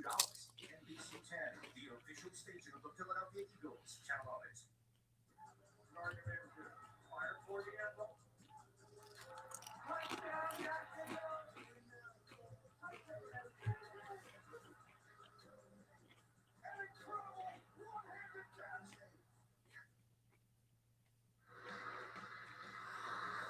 Welcome to a Toyota halftime. Let's go places. No touchdowns in the first half. That's looking Dallas drive ended with another good Saints defensive play. Knocked it out from Jason Witten at his New Orleans 3 field goals. Dallas won. Toyota halftime with Tony Dungy and Rodney Harrison. So 4 Sunday night games, only 3 first half touchdowns in all 4 of those games. The defenses are bringing it early on this year. Yeah, and as someone said in the pregame show, that crowd noise made it a little tough for the Dallas offensive line. They haven't been dominant, haven't been able to get Zeke running the ball. They're going to have to make some plays in the passing game in the second half. Coach is simple. If I'm the Cowboys offense, if I'm Dak Prescott, I'm going up to Amari Cooper, Mike, and I'm telling him, anytime you're one-on-one, I'm going to take a shot. Just try to open up the offense a little bit and open up the Zeke. Saints play the way they need to without Drew Brees leading by 6 after tonight, guys. 1 game left in this first month of the season. 7 teams still haven't won. Only 4 undefeateds left. And today's big winners, the MC Philly, what's up, boss? Sunday, 8-60. Yep, the Cowboys are finding what it's like to play against somebody that's not the fucking Miami Dolphins, Washington Redskins, or the goddamn New York Giants. Not looking too good at all so far. Dak and Zeke aren't able to do shit. The offense isn't able to do shit, and they're lucky they're not getting. If they weren't playing against Teddy Bridgewater, they'd probably been getting their ass whooped right now.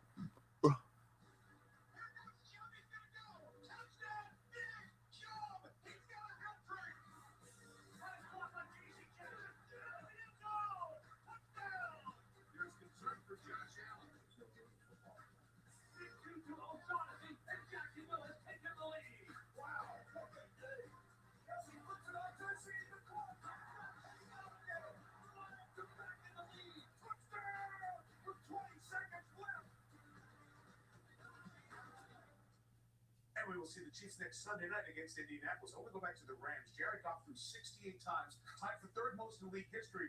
But you say we're not playing as well as he should be. No, he didn't play great. He threw for over 500 yards, but he had some big misses, and he also had some missed reads on things. Todd Bowles, the defensive coordinator of Tampa, brought some heat, but he didn't bring all-out blitzes. He changed the coverages, dropped linebackers, and Goff didn't see this, didn't react right. A couple of times, Rodney, he was right in the Yep, the Saints know.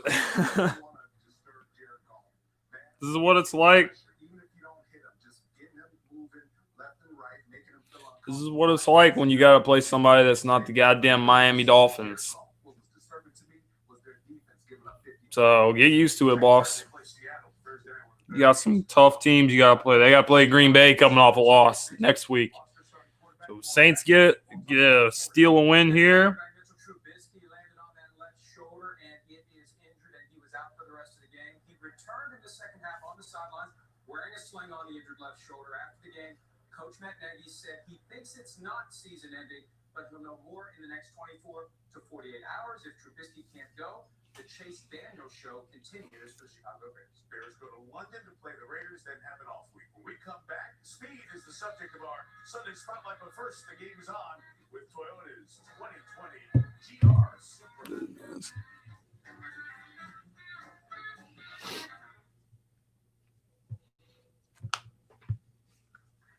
Daniel Jones is looking pretty good, but So far, he's played not good teams. Well, Daniel Jones, he didn't play that fucking good against the Redskins, but Dwayne Haskins looked absolutely fucking brutal today against the who the fuck did it? Well, they fucking played each other. My bad. He looked fucking brutal out there. He looked like one of the worst quarterbacks I've ever seen. Dwayne Haskins, that is. So, but it's just halftime. I'll go over the halftime stats. So you got Dak Prescott, 11 for 15 for 81 yards, no interceptions, but no touchdowns. Ezekiel Elliott, 11 carries for 26 yards and a fumble. And their leading receiver is Jason Witten with 3 catches for 38 yards. Teddy Bridgewater, 14 of 19 for 124 yards and an interception, no touchdowns. Alvin Kamara, 9 carries for 21 yards. And Michael Thomas, 5 receptions for 57 yards on today. So let's look at other team stats that they got. So the Saints are 1 for 5 on third down. So that's something you got to look out for. The Saints in this game have pretty much just been shooting themselves in the foot a lot, getting penalties that set up third and long. So that has something to do with that 1 for 5 stat on third downs. Then the next thing we got 114 total yards for Dallas. Really not that much to speak of. Saints 157 total yards. Saints the Saints haven't gotten to Dak Prescott for a sack yet, so they really need these guys to bring them down in the second half. And that's pretty much it. Got 3 people in here. There was about 10 earlier, but people have come and gone. Followed by Perfect Harmony, the best new comedy of the fall. News travels fast. Everyone's cheering the good place. You can have anything you could possibly except that lady. Then it's Cal Penn and the new comedy Sunnyside. Maylin and John Hall, the richest house. The rent must be insane. What's rent? Thursday comedy starts here on NBC.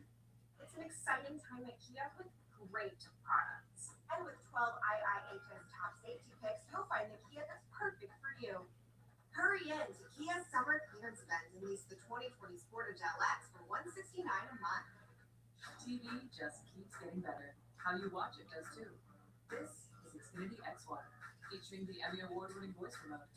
Streaming services without changing passwords and inputs. Live sports with real-time stats and scores. Access to the most 4K content. And your movies and shows to go. The best TV experience is the best TV ever. Xfinity X1. Simple, easy, awesome. Xfinity, the future of awesome. This is the nimble Chevy. What's up, guys? How do you guys are you guys watching the game? You got any Eagles questions for me? Fire them at me. It's whatever, man. While we're paused, though, while there's no comments coming in, I'm just going to go ahead and say this. On Wednesday, make sure you guys are here on my channel whenever we're going to have our Wednesday night live stream. Joey Shakes always over here every Wednesday, but this week we're having a special guest with us. Gangrene David is going to be here to talk about the New York Jets and Philadelphia Eagles game that's going to be going down at Lincoln Financial Field this Sunday. It's going to be really cool. So 10:30 Eastern on Wednesday night. And following the game Sunday over on Joey Shake's channel, we will go live and we will talk about, we'll give our, immediate thoughts right after the game. So make sure you guys are there. So subscribe. Make sure if you're new, this is your first time here, make sure you sub up to me. Help me get to 1K. And if you're not sub to Joey Shakes, go ahead and get on Joey Shake's channel and so you never miss a beat with us. So we're going to pretty much be doing this every week with each other if you guys haven't caught on already.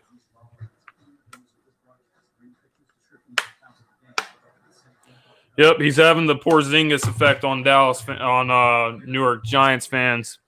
So, Knicks fans freaked out about that fucking pick, and then Porzingis, he turned out to be a really good player for the New York Knicks, and then Daniel Jones is actually not looking half bad at all so far.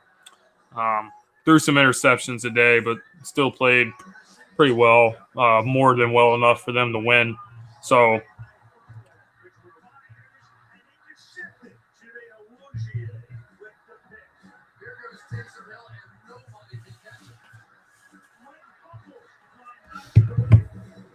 There's already Dallas fans bitching, talking about Ezekiel Elliott didn't fumble the ball. They're saying, oh, well, his elbow was down. That's not entirely fucking true. All right? So, for example, if you are a running back and you have the ball, and if the ball starts to move as your elbow's hitting the ground, if it's moving as your elbow hits the ground, even if it's not all the way out, it's still a fumble because you lost control of the ball. Therefore, clear fumble. But Dallas fans don't want to admit the fucking truth because they can't handle it, and they want an excuse for everything. There's going to be Saints somehow manage to win this fucking game, which I'm not very confident that they still will because they can't score a goddamn touchdown. Like, score a fucking touchdown. Put your foot on their throat, because if Dallas gets the ball back, the Saints stall out once again. They're pretty much one touchdown from taking the lead at 10-9. It's 9-3. Saints are on top. Saints get the ball. So I said, well, what do you do to solve that? He said, well, maybe taking players off the field if it keeps happening. Keep in mind, 5 of their 6 penalties were committed by the offensive line. So that the fucking O-line getting called for all these goddamn holds and all these fucking false starts is killing the Saints. It's really killing a lot of their drives because they get in tough third and long situations. The Saints have gotten the ball to start in the second half.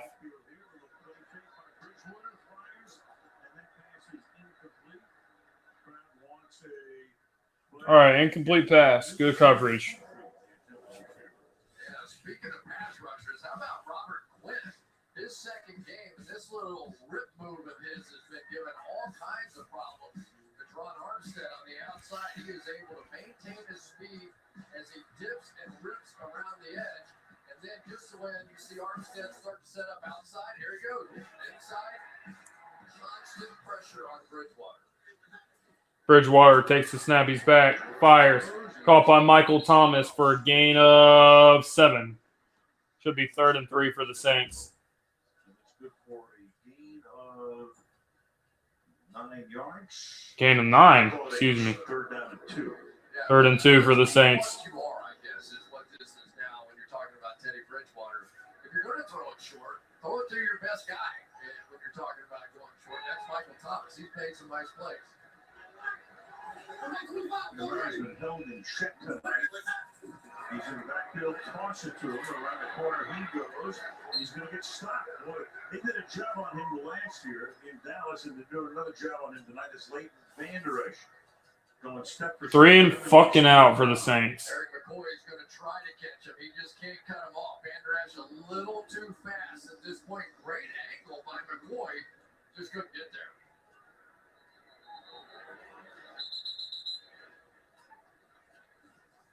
Meanwhile, you've got an injured Cowboy. There's a Cowboy who's down. That's Awuzie, the corner. Hopefully, just a cramp. Extends the leg. The reason for the timeout, and has to get escorted off the field. So the punt group will go in there with Tavon Austin back to receive. Oh, the Saints are already fucking this game up.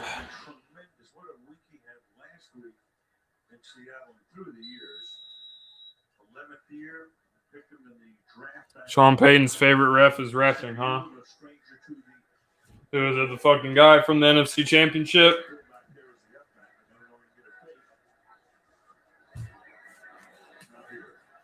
Shit's unbelievable. Launch at the 10 with backspin. God damn it. Armstead does it again. Sends the Cowboys Punt took a Cowboys bounce. 16-yard line. The Saints need to score on defense to win this fucking game.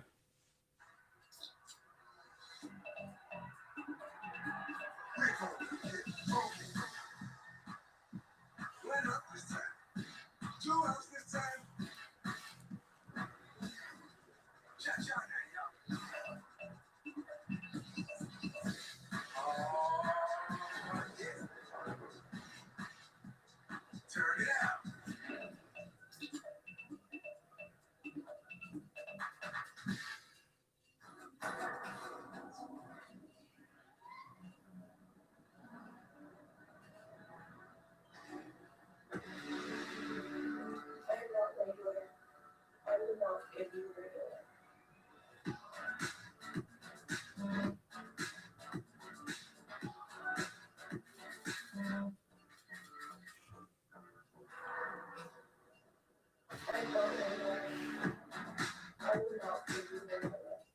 It doesn't matter where they came from or how you met them. Some you've known your entire life. Others just feel like it. They come in small groups or by the thousands. What we call Gangrene David, man, you sure had a lot of confidence last night, man. Where did it go? it's better. In the first Can't even watch football anymore. available class exclusive wine you want.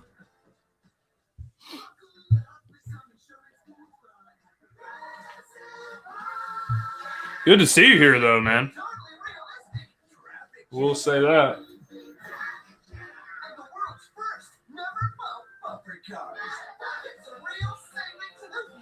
To be fair, man, both of these teams look inept and garbage tonight.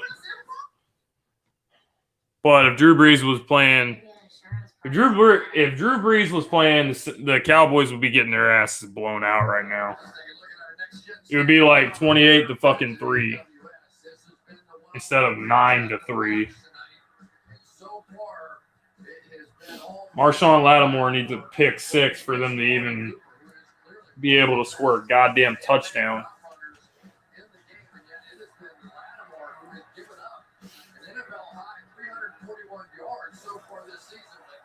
Garbage ass fucking Saints, dude.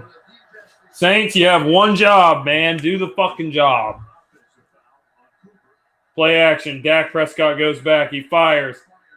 And it's caught by a wide open Amari Cooper for Cowboys first. In the third quarter this season, Prescott has been perfect. And they have scored on all three. Yep, man. I've watched your videos on the Jets, man. Yeah. Shit must not be going well for you guys. Man, I already know how upset you've been about Adam Gase and his weird ass. Adam Gase is a weird motherfucker, man. He makes weird ass faces at his press conference. In the offseason, he made, I don't know what the fuck was going on with his eyes or whatever, but play calling hasn't been good for the Jets. A lot of things haven't been good for the Jets this year. Really been overusing the shit out of Le'Veon Bell. Like, Le'Veon, feel bad for him what he's had to go through the first few weeks of the year. The bye week is exactly what he fucking needed, I'll tell you that much. But, yeah. I really thought I actually had the Jets making the playoffs before the year started. But, you know, injuries and all kinds of bullshit has been going on with them and kind of derailed their season. So I can tell why you're fucking upset, man. I really can.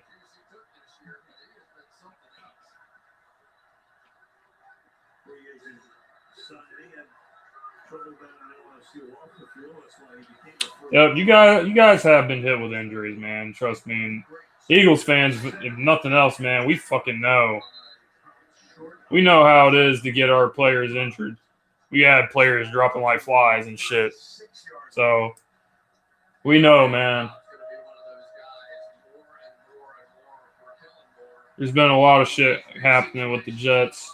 Like I said, man, I really thought the Jets had a chance to be good this year. And when I did my predictions, I had them going 10-6. But that doesn't look like it's gonna fucking happen unless they go 10-3 the rest of the year. And I don't think that's gonna happen.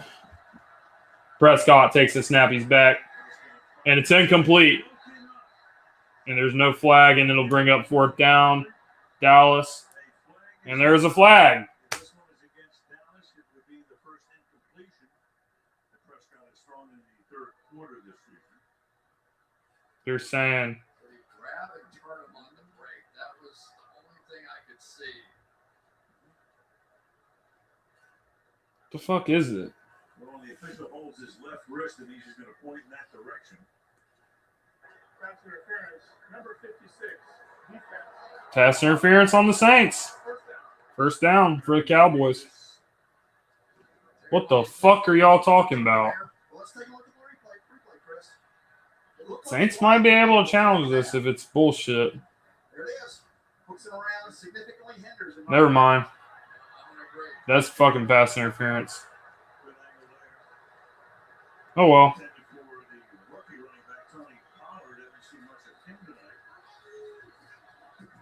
Dak hands it off to Ezekiel Elliott, and he gets a gain of 4 or 5. His father will go into the Minnesota Ring of Honor later this season, the great Steve Jordan. Yeah, he loves Sam Darnold. Yeah, I think Sam Darnold's good. I thought Sam was going to have a good year this year for sure. Like, I definitely don't think the guy fucking sucks or anything. I don't. He's no Carson Wentz, but he's a good quarterback. I mean, I really thought he was going to take a step this year, but and he might still will. But the shit is not going well for the Jets early on in the season. Much more quickly in this half than we did the first half. Take a look. Prescott, that back foot hits the ground. Looks like Prescott's finding a little bit of a rhythm in the second half. The adjustments they made at halftime, the adjustments they made all season long, terrific. All day to throw. Another first down for the Cowboys. Yeah, now they're going tempo here as well. So now they're going to the hurry-up offense. So those pass rushers will get worn down. And now you're starting to see the pass rushers starting to lean a little more on these offensive linemen instead of some of these slip moves. 4 catches for Witt tonight for 50 yards. Staying too deep back there, though, so run opportunities are available. Here they come down late. Look out in the backfield, Malcolm Brown. Ezekiel Elliott stopped in the backfield for no gain. His collection takes him down, no gain. Boy, another good play by Malcolm Brown right there, right off the double team. They come up and make that one. He was the guy double team on the play, and he comes right through it. Makes the tackle.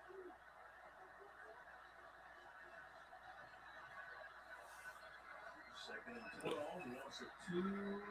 Prescott fires up play action down the seam, and that is Blake Jarwin, the number 2 tight end. And it's first and goal, Dallas. Splits the defenders and sets up a first down and goal on their longest play of the night, 35 yards. And you've got an injured Saint. That's Marcus Davenport, who will stop play for the moment. He's down the field. He's got fucking linebacker just got burned. Run right down the middle of your defense. But again, another half step of protection that time because of the pace that they were running there. Davenport down, back after this.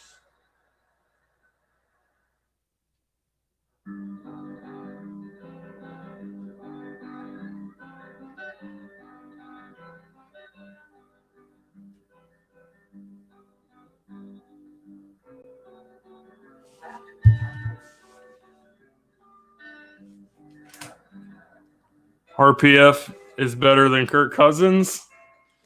Making the time you spend together better in the first ever 8-passenger Hyundai Palisade.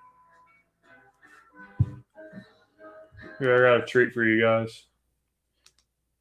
Push the wrong button on my remote. Let's see.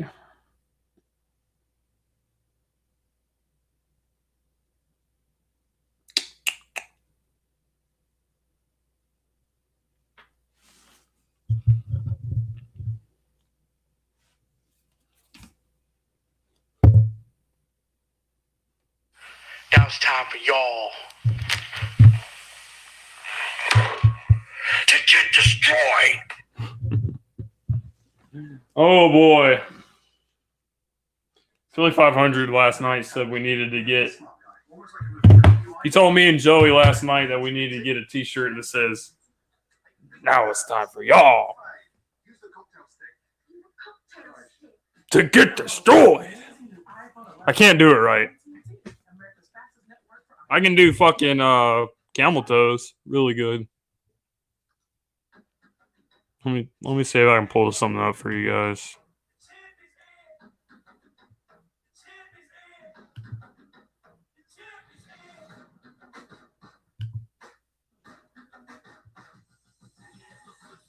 Hold on a second.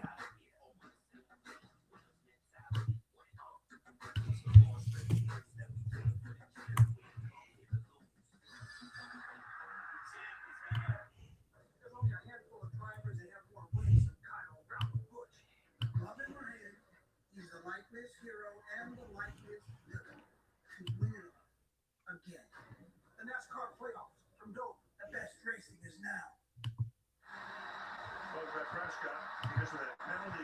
All right.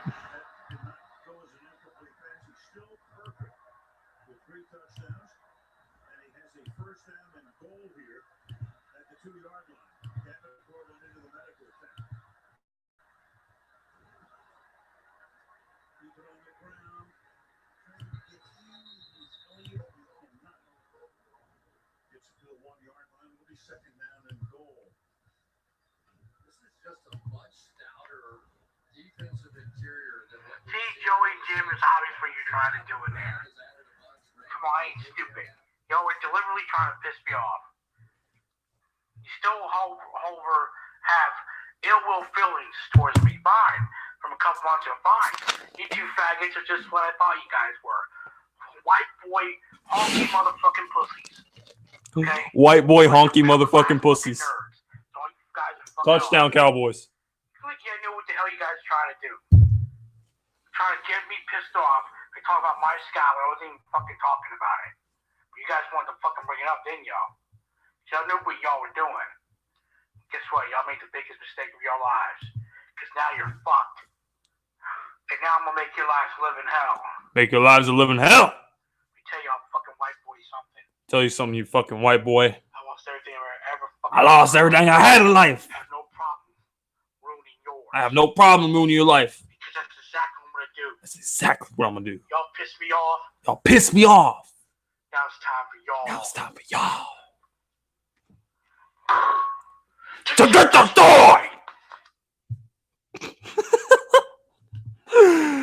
Woo! Oh boy. There you guys have it. Now back to the game.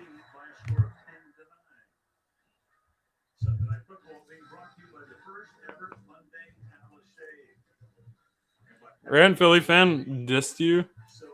Philly Joel. Cowboys took a 1-point lead, by the way. Dude, I don't think that was Rand Philly fan. There's somebody's account whose name is like Rant Philly fans #1 fan, and he goes on fucking people's channels and talks shit. I actually don't think that was the RPF though. But who the fuck would be RPF's #1 fan? It's probably somebody that goes to his streams all the time.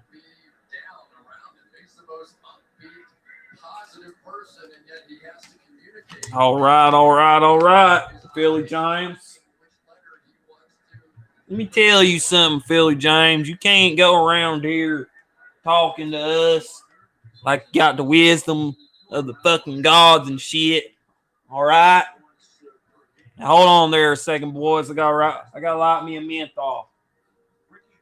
Joey Shakes, let me tell you something, Joey Shakes. All right, Joey Shakes. Joey Shakes, you are a part-time NFL fan. You ain't real like me. All right, you won't last 5 fucking minutes in the trash talking circle with me. Let me tell you something. We are professional trash talkers, all right? So put some fucking respect on my fucking name, all right? That's what fucking Camel Toe's stupid ass video sounded like when he was talking shit about us. You know what? Fuck this shit, guys. If something significant happens in the Saints game, I'll let you know. But I'm about to pull up that damn video I made about Camel Toes. Let me go to my channel.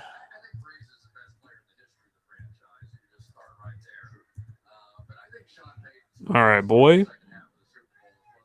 Philly Jim.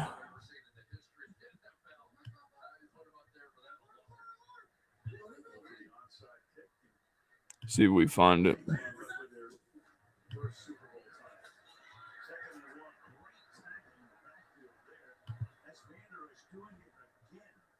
Fuck you, Leighton Vander Esch.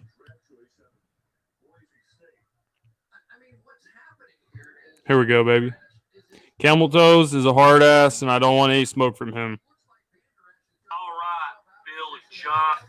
All right, we're gonna start it over. All right, Billy John. This is pretty much everything I just said. Tell you something, John. You wouldn't last 5 fucking minutes in damn. Dude, look at his face. He looks like Gritty, the mascot for the Philadelphia Flyers.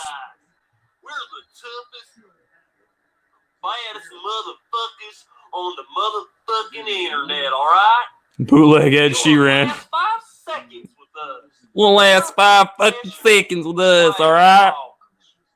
You got a lot of damn nerve saying, "Oh, I don't want to hang out with TTC guys." Hold on a second, guys. I need to light me a menthol real quick. Fucking 17 years old, and you're sitting around here talking like you got the wisdom of the fucking God. Not fucking 17, by the way.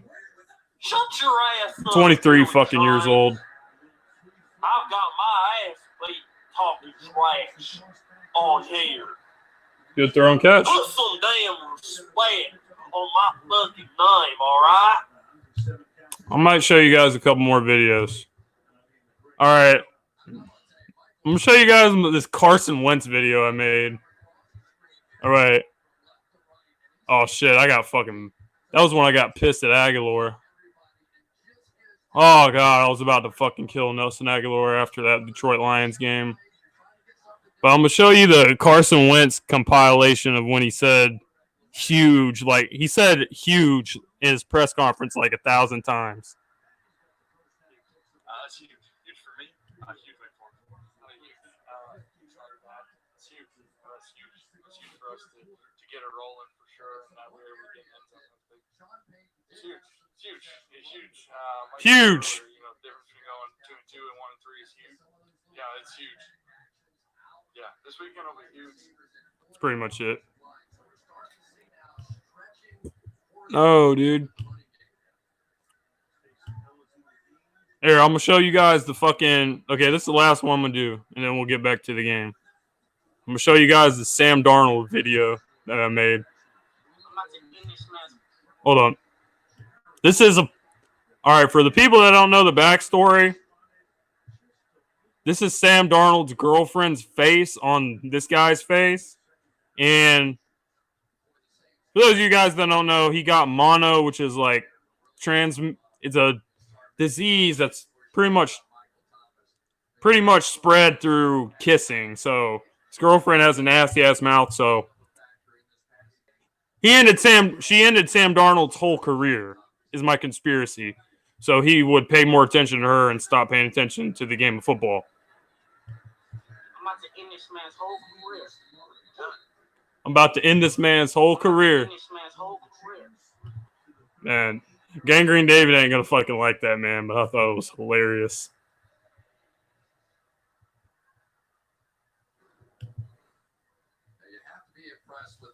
Camel Toes looks like a dude when they just missed the lunch rush to a buffet and is pissed because he couldn't consume mad calories. Oh, there goes Kamara bouncing off some tacklers, and he's got a first down for the Cowboys. I mean, for the Saints. God damn, I said Cowboys.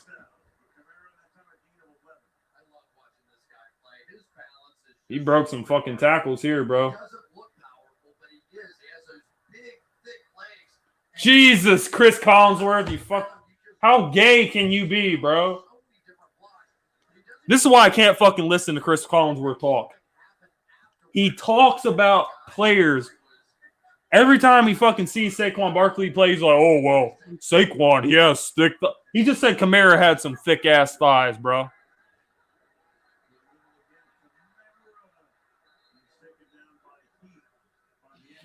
Talk about the Vikings defense ending Kirk Cousins' whole career. Nah, bro, that's a team over 500 when they play against Kirk Cousins. It's like Kirk Cousins is 5-26 against teams with over 500 record.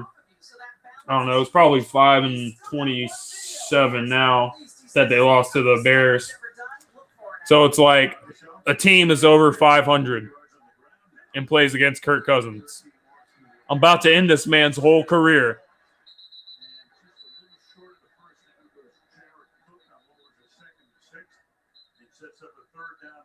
Saints offense is actually getting some shit rolling now, man. They might watch them settle for another goddamn field goal, though.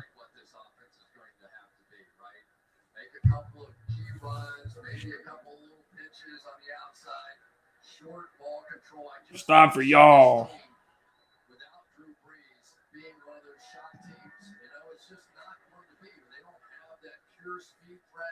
So they're going to have to put together these 10 and 12 play drives to win those races out. This is the 11th play. They've had 7 runs. He ended that man's whole career.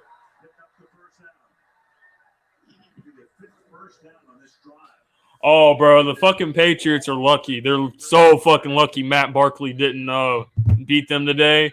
Because if they didn't, I was going to make something about the Patriots. And it's like, when a backup quarterback faces the fucking Patriots, and it's like, I'm about to end this man's whole career. Bill Belichick, man. If you want to beat Bill Belichick, just get a backup quarterback in that bitch. Matt Barkley was so close, but he blows ass, so. Uh-oh. What the fuck? Number 89 sucks ass. Wide open, and he drops the pass. Dude looks like J.J. Arcega-Whiteside out there, bro. Is that J.J. Arcega-Whiteside? God damn, J.J. Arcega-Whiteside has been such a fucking disappointment to me, man. Man, I had such high hopes for him. I still do. I mean, he's a fucking rookie, but still, man. He has been straight up ass since he fucking has had what playing time he has had.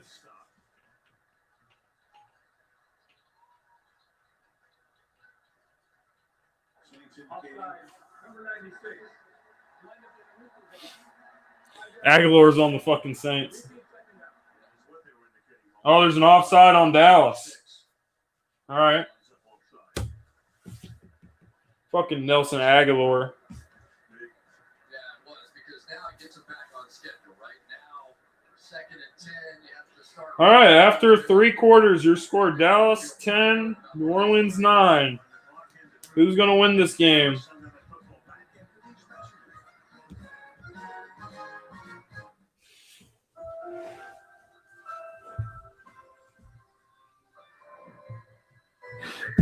Twitter.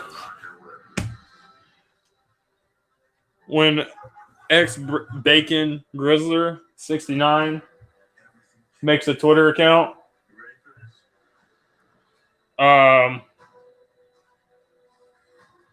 don't know what the fuck you call it. The Twitter help center or whatever. I'm about to end this man's whole career.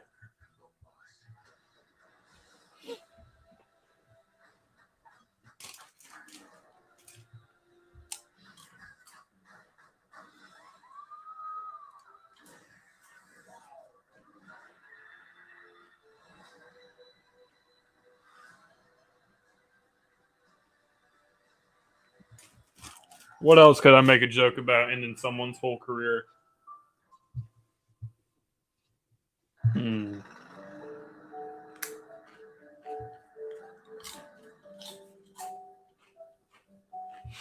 There are a lot of ways to offer hope. Our way is by donating. I might show you guys another video. See if I got any more funny ones on here. Why don't I just show you guys the original RPF rant when he got pissed at us. Since it's going to take a minute. Here we go. And seriously, if there's one name I don't want to hear about right now, it's that name. Oh.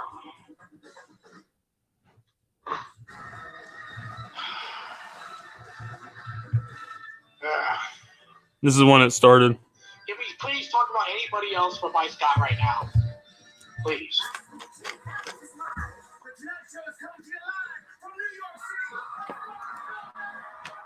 This motherfucker's head looks like a goddamn potato.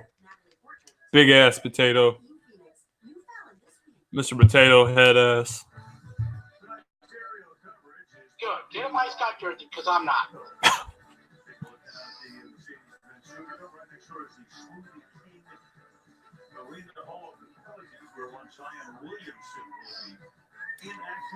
Joey pissed him off because he said he was acting like EDP.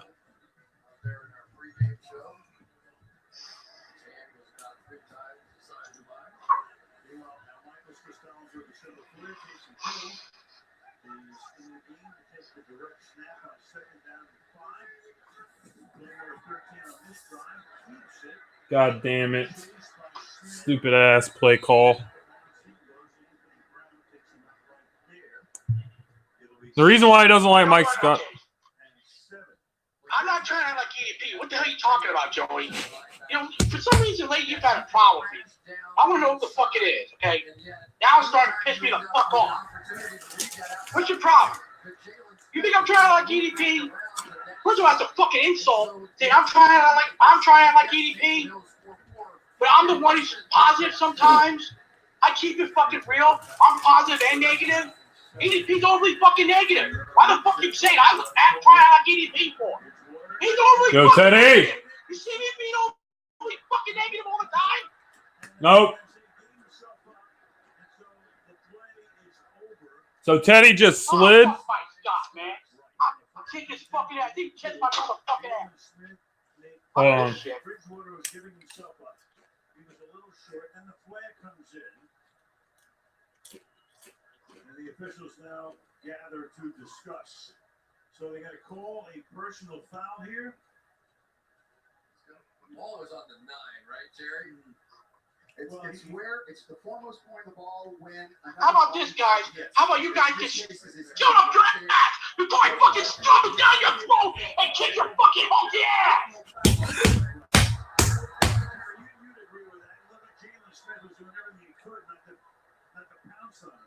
Y'all think y'all the man?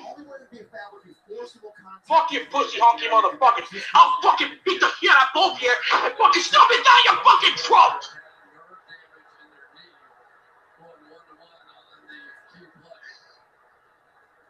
Total control when that knee was down. I'm gonna beat your fucking honky ass. Fucking parents get raped and molested, boys. And you got problems saying that, go do something about it.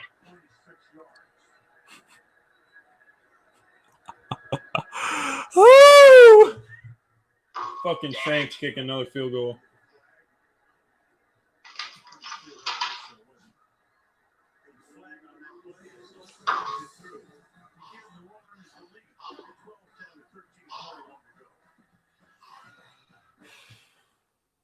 Monday and Tuesday, with talent like this, Come on, white boys, I'll fucking beat the shit out of both of you! You fucking pussy pricks! Dude, he's fucking white too, bro. What race does he think he is? RPF, are you black? RPF, are you black? Those who know the joke know the joke. Oh, it's on now. It's on. It's on now. It's on now. Nice got kissed ass motherfuckers. It's fucking on. Now, bitches. It's on. It's on. Patrick Mahomes, are you black? Oh shit! I might pull that damn video of it up just for the hell of it. It was obvious what they're trying to do.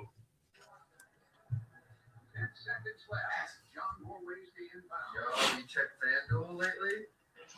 Bring it on, Jimmy. Bring it on, Joey. I'll fucking murder both of you motherfuckers.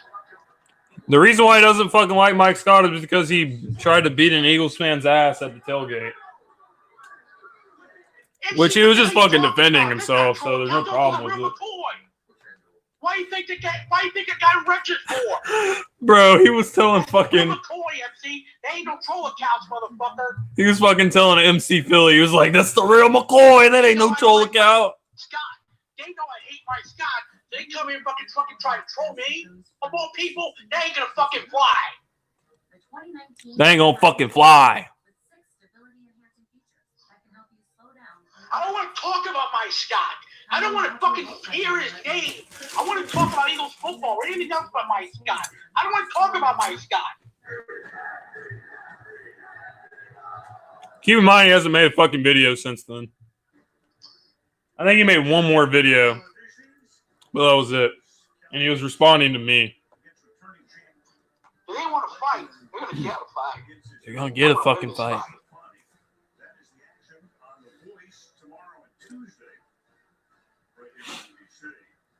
They want to fight. They're going to get one. They're going to fucking get one.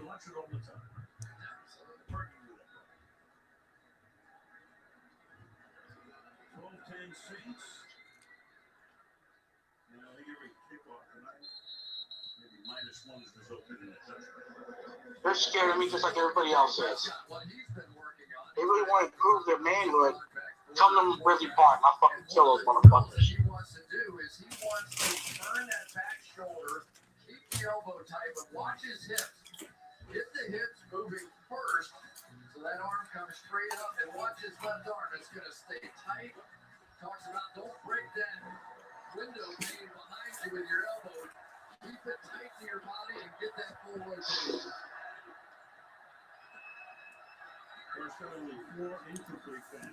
You know.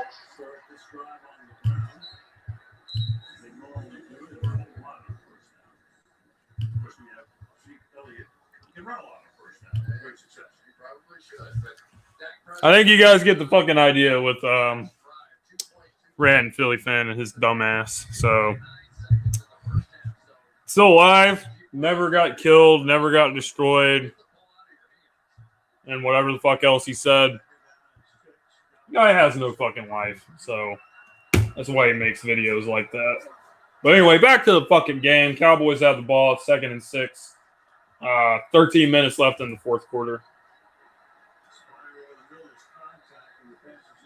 And there's no call for pass interference. 3rd and 6.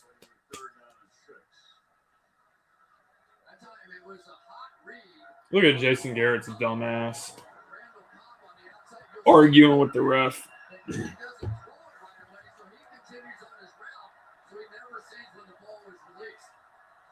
Yeah, there wasn't pass interference there. 3rd and 6. It's getting loud as shit. It's 3rd down and 6 with an empty backfield. Clap, gets the snap, fires over the middle, knocked away. Incomplete, but a fucking flag. Devin Smith, Cowboys are moving up the field, indicating it's It's against the Saints. Pass interference. right there from Eli Apple. Says the same. Number 24. Defense. Garbage ass Eli Apple. Remember he used to play for the damn Giants? That was not. This is such a ticky-tacky bullshit call. Nah. Never mind. Chris, I need to see a hold it all. I saw legal contact in the first 5 yards. I'm so happy. Oh shit, there was legal. You're allowed to get all physical like that if it's within 5 yards. So that actually was a bad call. Incomplete. It's not a fucking catch. It hit the ground. Never mind. That was a dumbass fucking call, though. Refs definitely want Dallas to win this goddamn game and stay 4-0. More than they want the Saints to win.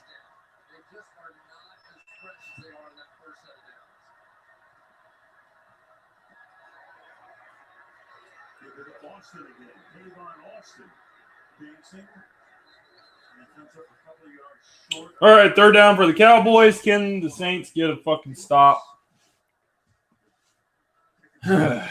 It sure would be fucking nice. Yep, the refs are definitely helping Dallas win this game, Chris. Without a fucking doubt. There's no question. There's no question they don't want the fucking Teddy Bridgewater to win this game. They want Dak to win this game. They want Zeke to win this game. They want America's team. Incomplete. No fucking flags. He dropped it. The Cowboys will punt. Thank fucking God. The refs didn't save him on that play. All right, while we're waiting for the punt, I will show you guys another video. This is one of my masterpieces that I've made.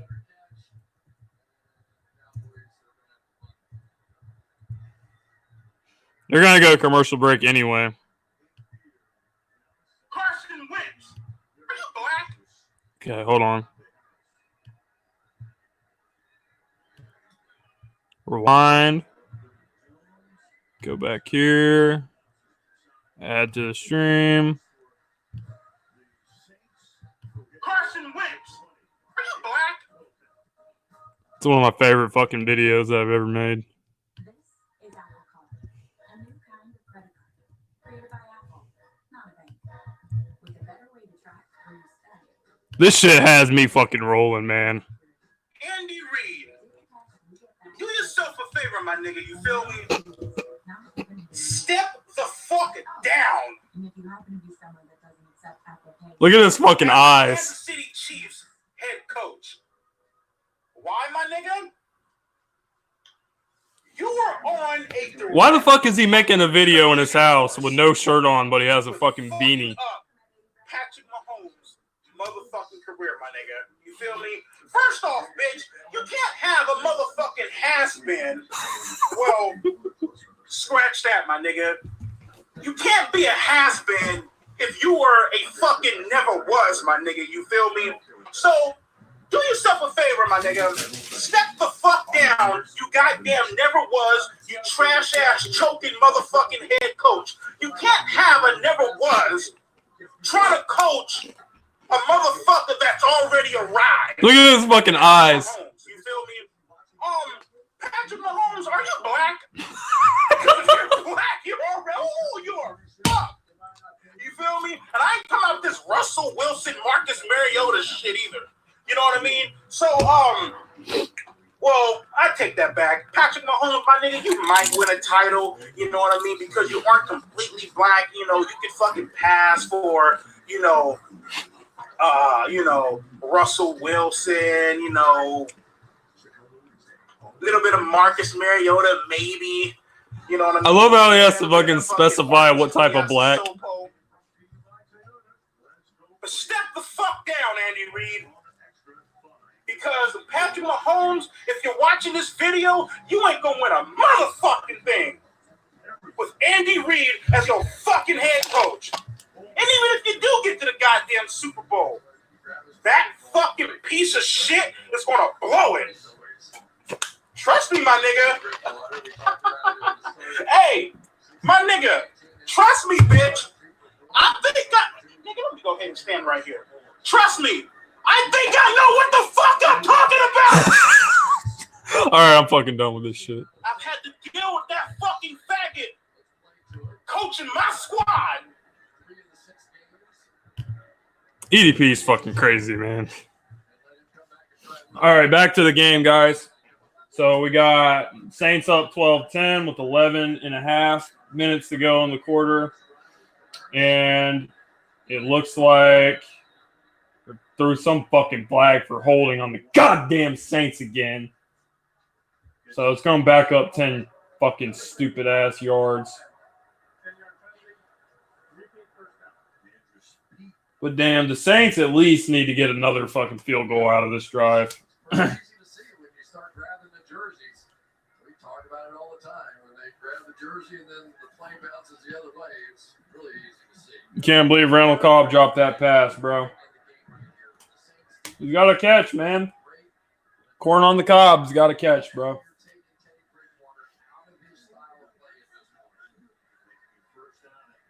Here comes Bridgewater. Drops back to pass. Screen to Kamara. Kamara following his blocks and gets a little gain. One of the really fun things to watch for the Dallas Cowboys, they're playing their so athletic linebackers. You can't start a fucking stupid ass drive. People can make plays like that. You can run down players. You can't start a fucking drive with a stupid ass penalty like holding. You just can't do it and expect to win games, man. Because you're immediately setting your offense up to where you're already way behind the fucking sticks.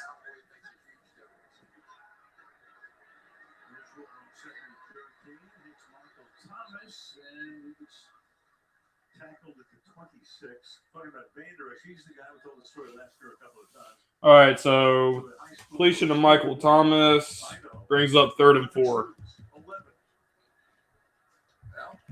here's the best player. I don't know if you did that. Yes, he did. His family still travels around in that big bus or whatever they got. Where's the big play right here? 3rd down and 4. In your 1st and 20, Teddy Bridgewater has to hit 3 straight passes. He has 2 in a row. Good catch. Michael Thomas gets the 1st down.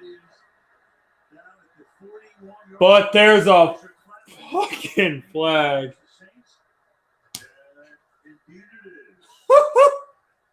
You cannot make this shit up. Every time the Saints have something go their fucking way, flag, flag, flag, flag, flag, fucking flag. This shit's really stupid.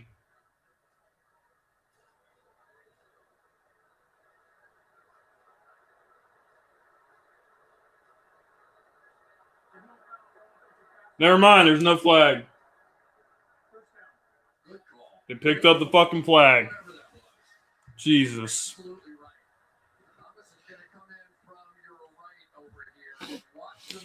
Apparently the refs aren't trying to fucking help us because they know we kicked the Green Bay Packers' ass. And they know the Green Bay is Aaron Rodgers is going to stick his fucking dick down the Cowboys' throat next week like he always does when he fucking plays that team. So he's trying to do the best job he can to make sure they don't fucking lose tonight and lose next Sunday. So I think it makes sense in the grand scheme of things when you think about it. So take that for what it is. Flags are everywhere in this game for the Cowboys. Yeah, for sure. Yeah, EDP got those fucking big ass eyes. Sometimes I'm not a EDP fan, but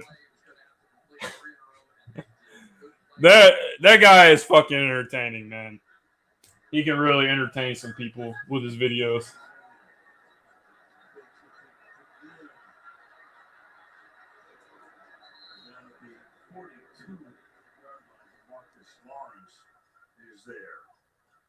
What the fuck just happened? They went a little tricky on this one. They're going to try and go all the way across. My TV fucking froze on this play. All right. So it's third. It's another third down for the Saints. 3rd and fucking 6.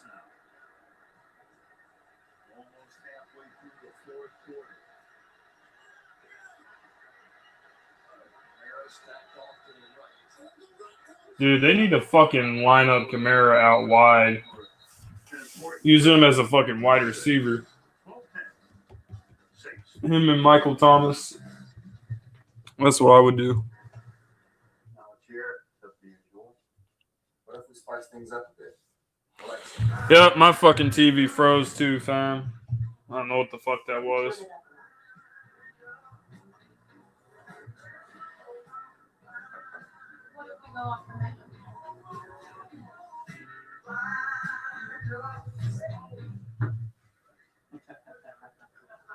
The Toyota RAV4.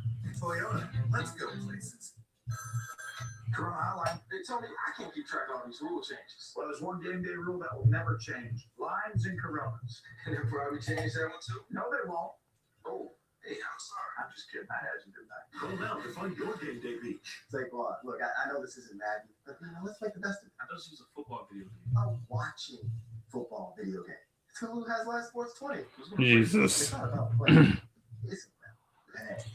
Woo! Geico makes it easy to get help when I need it. With licensed agents available 24/7, it's not just easy. It's having Jerome Bettis on your flag football team easy. Go get him, boss! Oh. Come on, boss. Come on.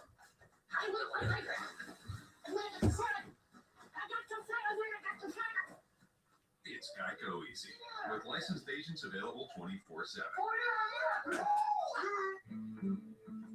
The amazing new iPhone has arrived.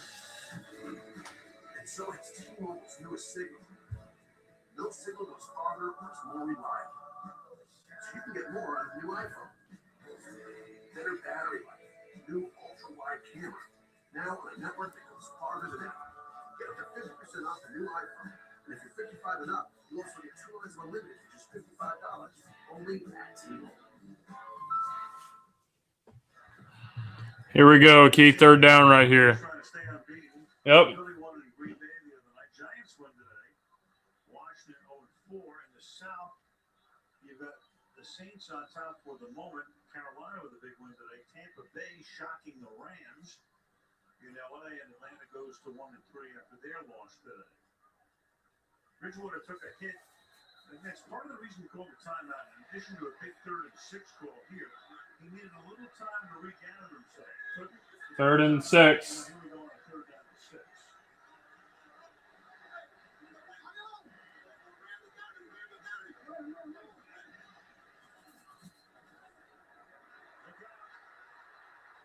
From the backside, Robert Quinn.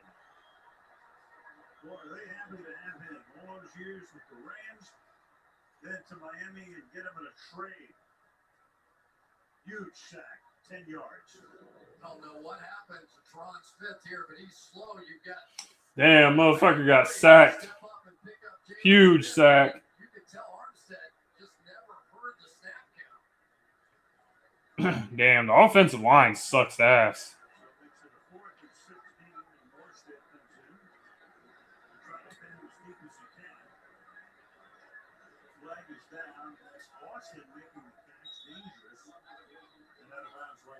Please be roughing the fucking kicker. Please be roughing the kicker. against the Cowboys. It's not roughing the kicker. Initial indication. Before or after the kick? Yes, is the question. Gigantic in that regard. During the kick, holding number 38, receiving team. 10-yard penalty, first down. That's on Heath. Dallas has the ball. New Orleans has a 2-point lead.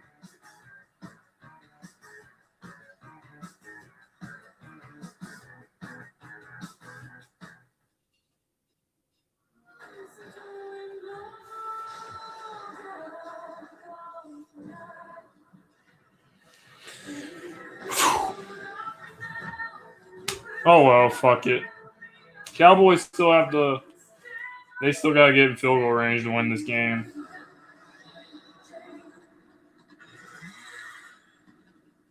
Rated M for mature.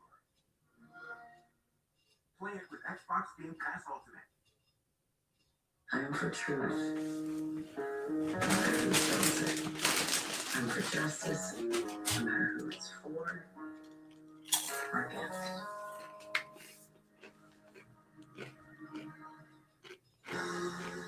I put a spell on you.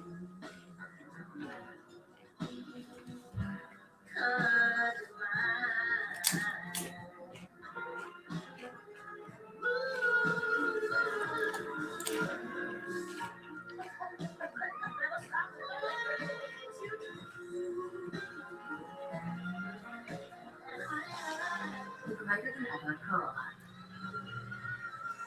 Let's go, princess. This play is insanity, and AWS has proved. Dramatic slow motion. Roughing the fucking snapper. That's a new one. Fires the ball 55 yards.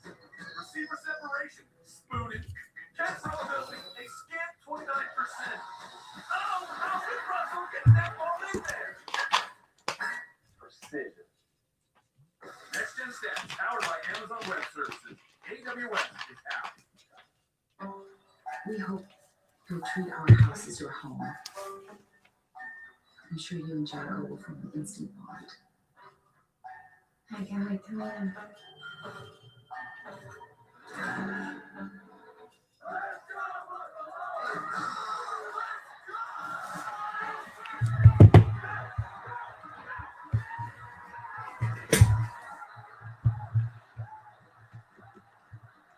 Here we go. Dak has another chance to take the lead. He sure does, Cowboy X Factor. Let's see if your boy Dak Prescott can get him back on top.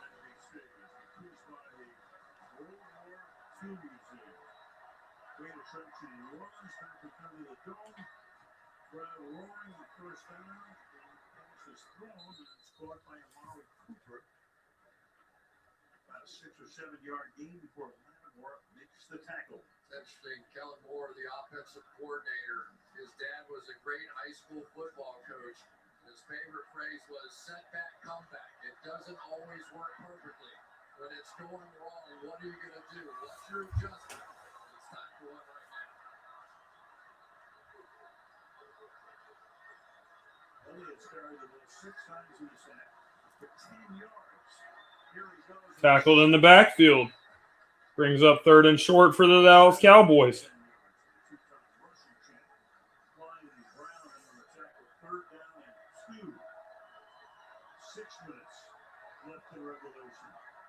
Well, ordinarily, with this Cowboys offensive line, you say this is probably a run situation, but David Onyemata and company just getting too much penetration right now. They're able to stay with that 4-man defensive line and not blitz, and that's helping them in coverage.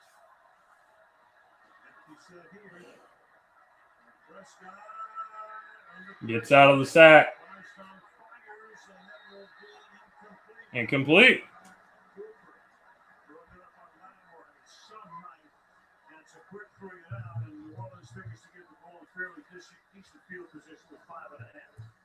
Well, they have just done a job tonight. You really have to give Marshawn Lattimore some credit in this game.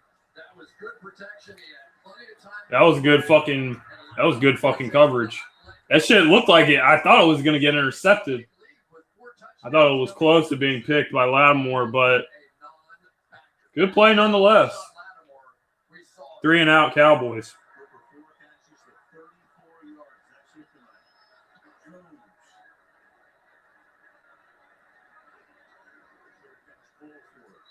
38-yard line by Harris.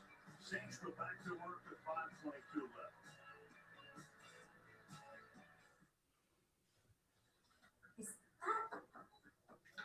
Quesadillas? Gordon Ramsay. Handing out samples. Seems like just an okay use of your culinary talents, dude. Yeah, it's smart guy. Almost like having a brand new iPhone, but not pairing with AT&T. It's true, Gordon Ramsay. Like fingers, not a buffet. Use the cocktail stick. The cocktail Alright. stick. Get the most from your amazing new iPhone 11 Pro on AT&T, America's fastest network for iPhone. More for your thing. That's our thing. What is there, like 5 minutes left?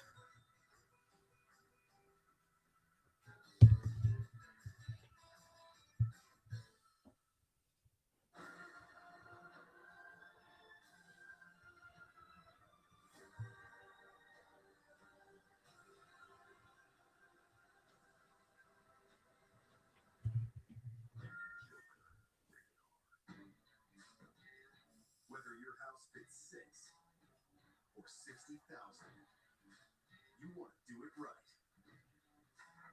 All season long. Lowe's does it right too, with hard-working brands like Valspar, Craftsman, and Scott's. This is our house, and no matter who you root for, let's get to it. Get Scott's Winter Garden Lawn Food for $14.97.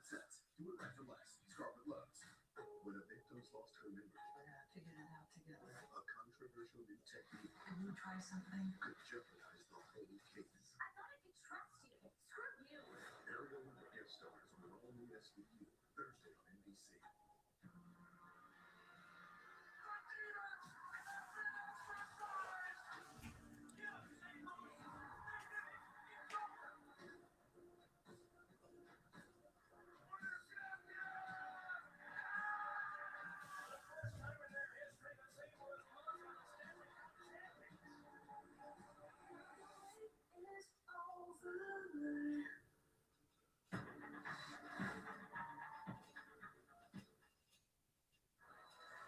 A lot of credits to go to Dennis Allen's New Orleans defense here. Take a look at that. 32 points per game over the first 3 weeks for the Cowboys, albeit against inferior competition. But tonight, 10 points, only 213 yards, and they've been totally stymied on the ground. I tell you, Dennis Allen knew his player. He knew that Lattimore rises to the occasion against the greatest of players, and Lattimore has been at his best so far this season tonight. Drive begins from 38. Good throw and catch. About a 7-yard pickup, and that'll make it 2nd down and 3.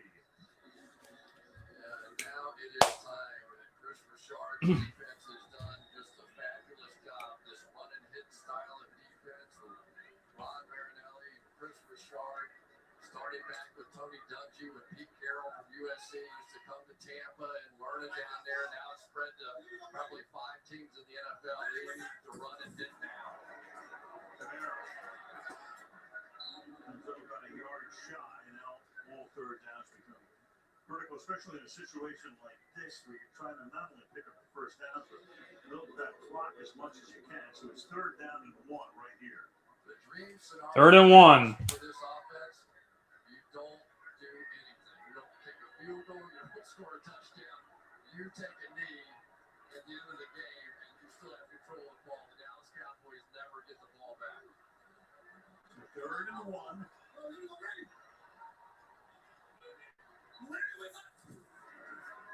Toss it to Kamara. Kamara's got a 1st down. Still running. And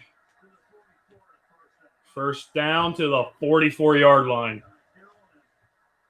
Armstead at 9-yard gain. No doubt. Armstead right here is going to have to block in the open field. Jalen Smith, one of the best athletes for this play to work. And he gets Kirk Cousins got beat by fucking Chase Daniel today. on the part of a tackle. A huge play by Armstead. It's fucking Kirk Cousins for you, though. You can't fucking beat anyone.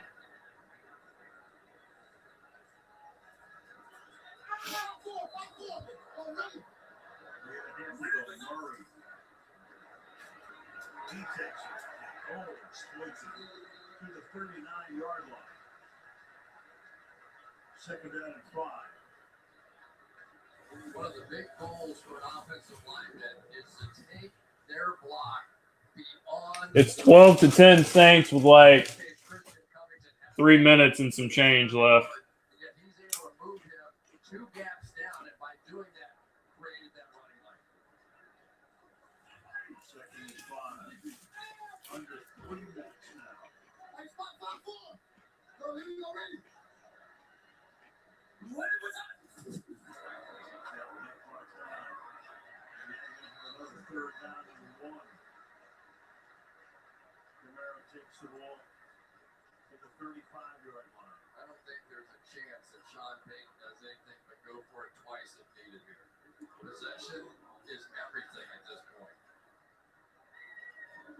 Looks up at that clock, and they're going to have to because there's a 2-second differential.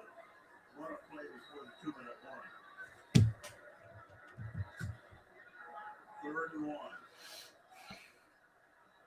Water picked up one for the sneak. They go back. Formation.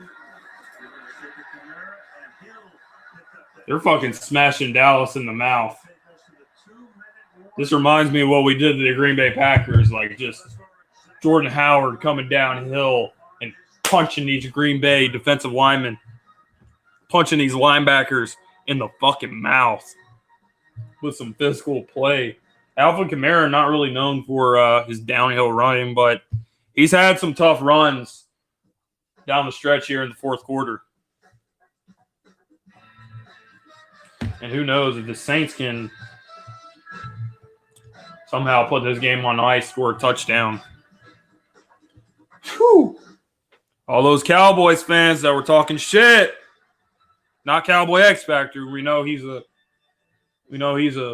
real Cowboys fan and he's a true friend of ours. But all the other ones is flapping the fucking gums. Oh, we beat Miami and we beat the Giants and we beat Washington and blah blah blah blah blah. Haven't fucking played anyone. Where's that fucking noise at if they lose this game? That's what I'm going to be asking.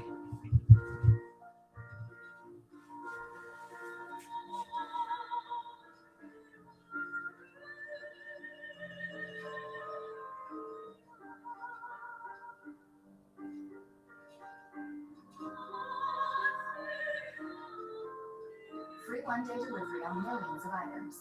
With Prime. I've got to tell you something important. It's not going to be easy. Quicksilver earns you unlimited 1.5% cash back on every purchase everywhere. Actually, that's super easy. My bad.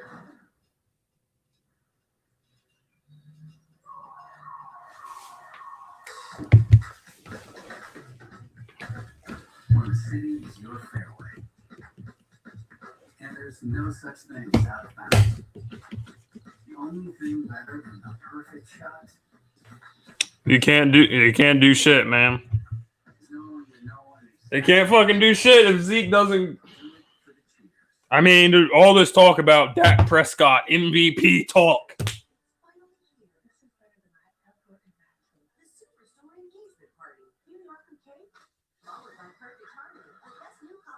Don't hear that fucking MVP talk anymore.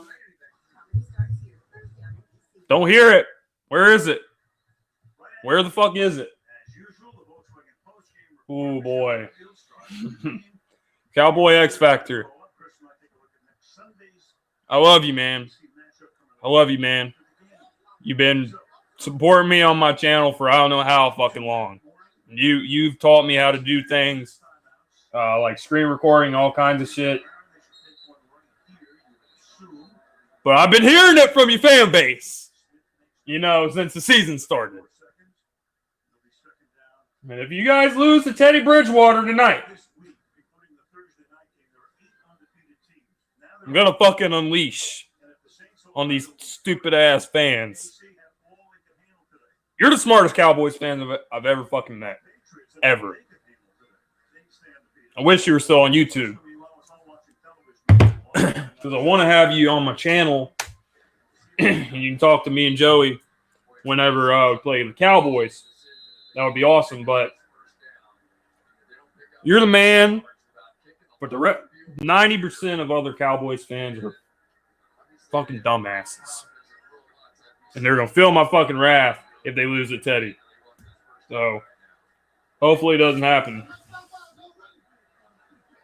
Just know, if you see anything, bro, it's nothing personal for you, man.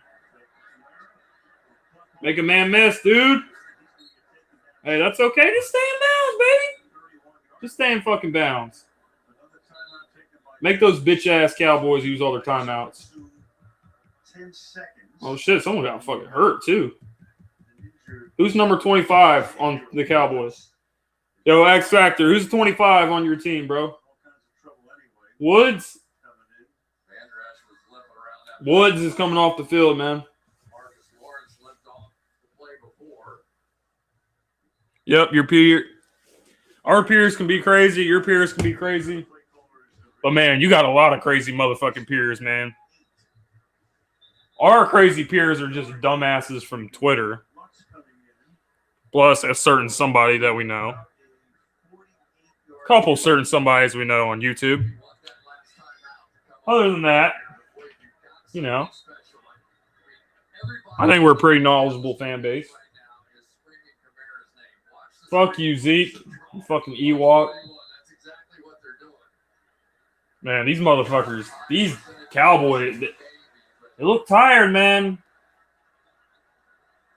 So should the Saints throw the ball here, or should they run it and try to get the fucking Vikings? Damn, I almost said Vikings. Teddy. God damn it! Wow, that's bad. You should have ran the stupid ass ball, you dumbass. That's so fucking stupid. Cowboys? That's so stupid, Saints. Fucking dumbass.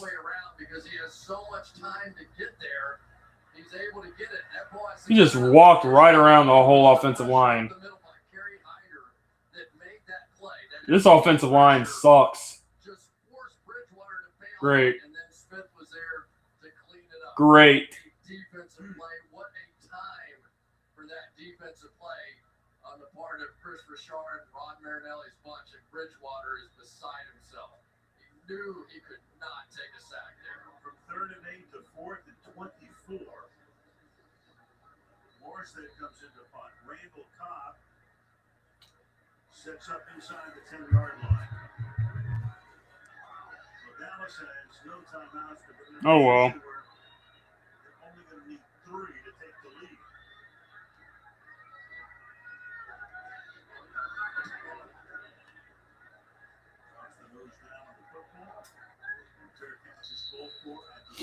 Unbelievable. Unbelievably fucking stupid play call.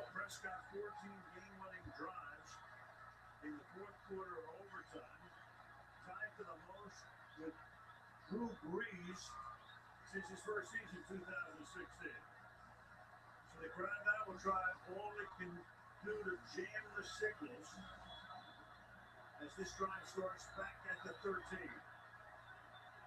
They are in an all-out blitz. Let's see if they stay with it or back off. They'll have a safety in the middle. They back out. Back out, 4-man rush, and Prescott's going to get sacked.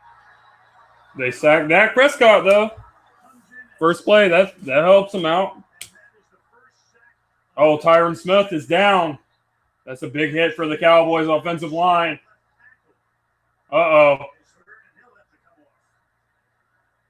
Ooh, Tyron Smith got fucking hurt. Oh, shit. I'm going to tell you, that was a brilliant defensive call. All these guys ended up in man coverage.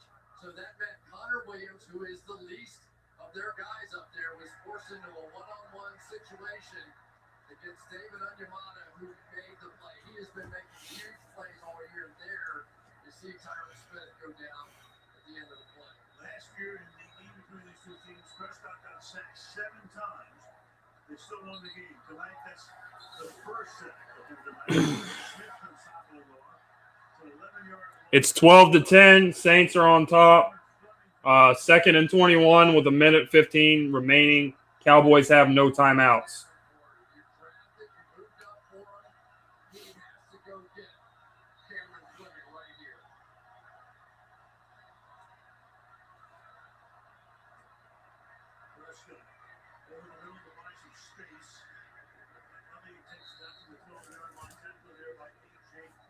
Minute left, no timeouts. 3rd down for Dallas.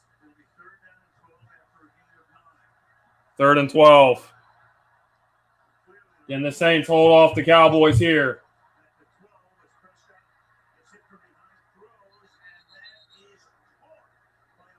It's caught?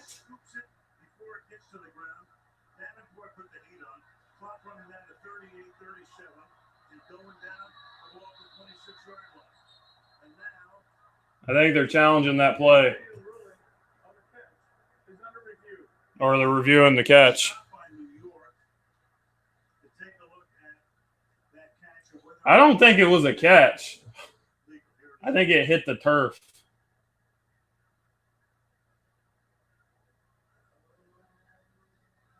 Maybe it was.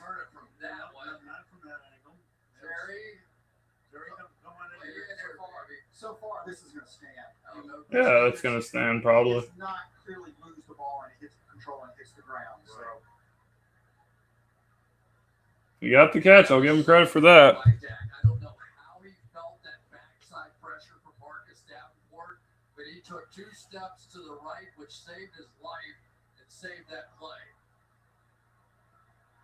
Here he comes. A couple of steps. He knew he was in trouble with his backup left tackle, Cameron Fleming. Saints got lucky, though. I mean, the Cowboys got lucky, though, because that pretty much gave them a timeout.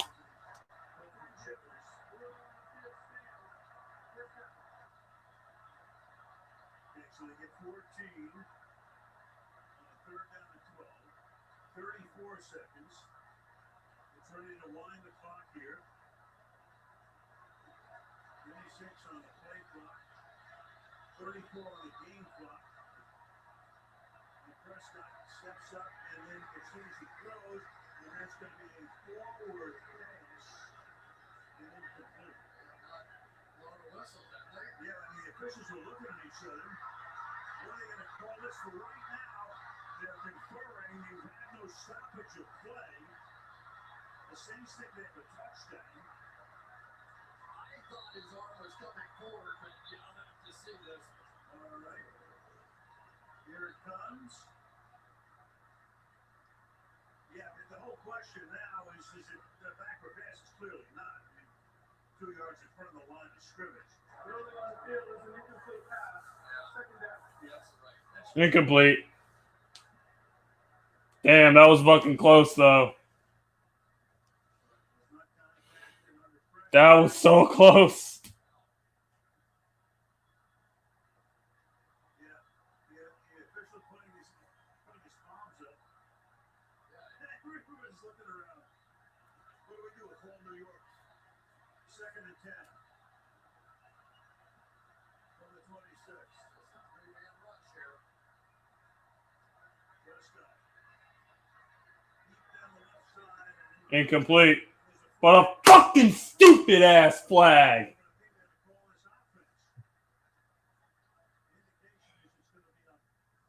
It's on offense. Never mind. Pass interference on Amari Cooper. So that makes it 2nd and...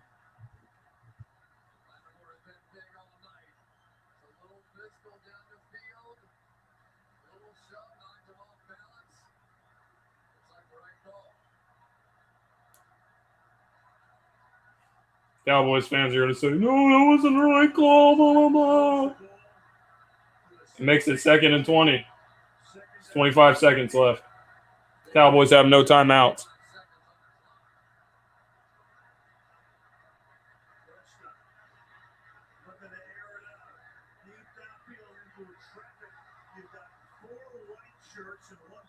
That shit should have been fucking picked off. That should have been fucking picked off.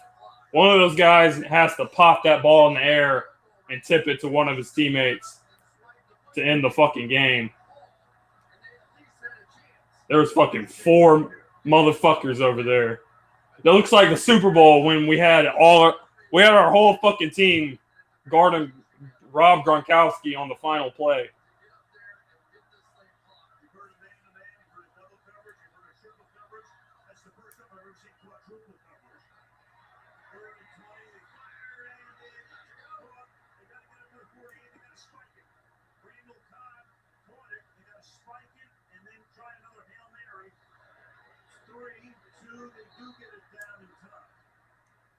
There's a Hail Mary.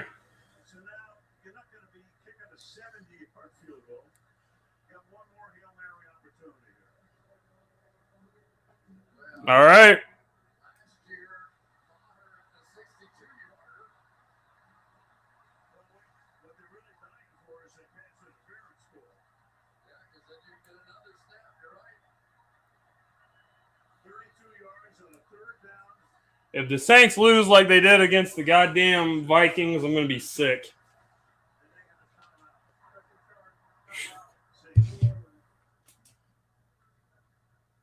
That's a heck of a throw from there. I mean, that's. I don't think Dak has the fucking arm strength to make this throw. I really don't. So it's going to take a long time. I think Dak Prescott, if he wants to throw a Hail Mary, is going to have to buy some time. Remember the old Doug Flutie play where he scrambles around and reverses fields to set up and give your wide receiver some. No, dude. There's 2 seconds left. Cowboys are most likely doing a Hail Mary. They're not in field goal range, so they can't try to kick the winning field goal. Here we go. This is the game here.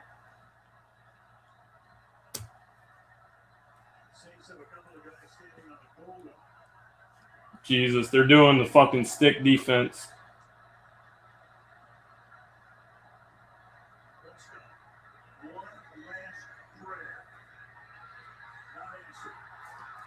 Game over, and the Cowboys lose their first game of the year to the fucking Saints without Drew Brees. Fucking, ooh, we're the fucking America's team. And, we're 3-0. And we're running away with the NFC East. Well, guess what, motherfucker? We play the Jets, and you play Green Bay.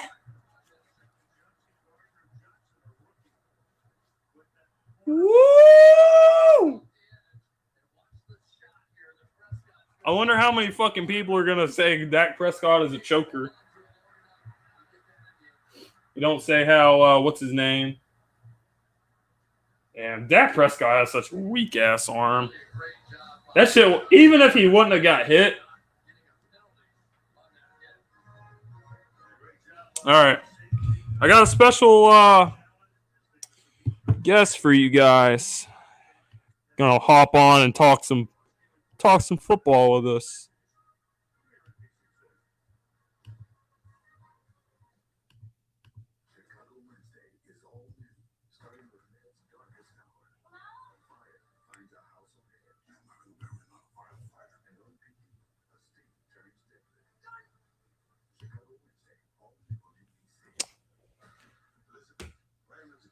Can't wait to hear fucking Skip Bayless.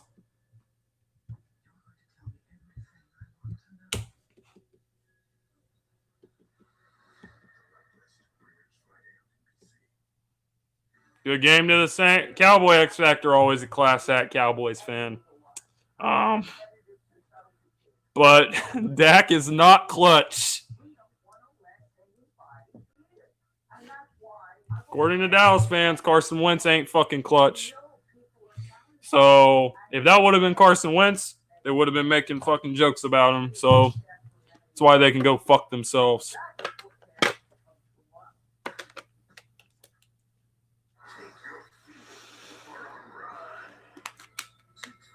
Joey Shakes is about to get on the fucking stream and talk with us for a few minutes.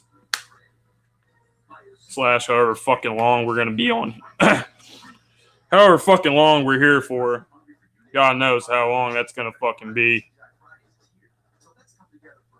Been already live for 3 hours.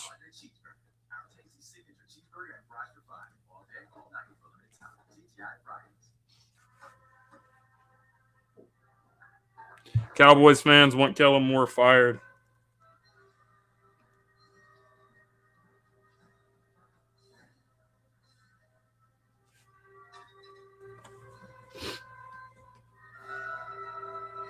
Some things are too important to do yourself. Get customized security with 24/7 monitoring from Xfinity Home. Awarded the best professionally installed system by CNET. Simple, easy, awesome. Call, click, or visit store today. My new Marcus savings account earns me so much more.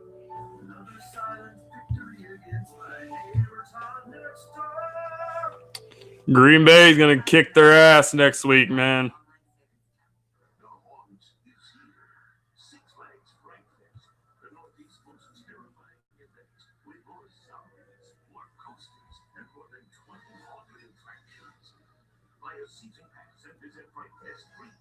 For the most accurate forecasts, count on NBC 10 First Alert Weather. So let's look at the Cowboys fucking stats for tonight. The MVP, Dak Prescott, according to Cowboys fans. 223 yards, no touchdowns, 1 interception. So, oh boy. Got to play Rodgers next week, fam. Joey Shakes. What's up, fam? We are live, by the way. Nice. Watching the just finished watching the Cowboys game, man. So, what's your reaction to the Cowboys losing a game? I thought, the Saints not having, Drew Brees, of course, it may have been a little bit more of an easy task, but Yeah. Even though Teddy really didn't look good with these receivers today at all, like just looks like there's no chemistry there. The run game was okay. Both teams had a good amount of penalties on them. Mostly, a lot of penalties going the Cowboys' way on some really cheap shit going on.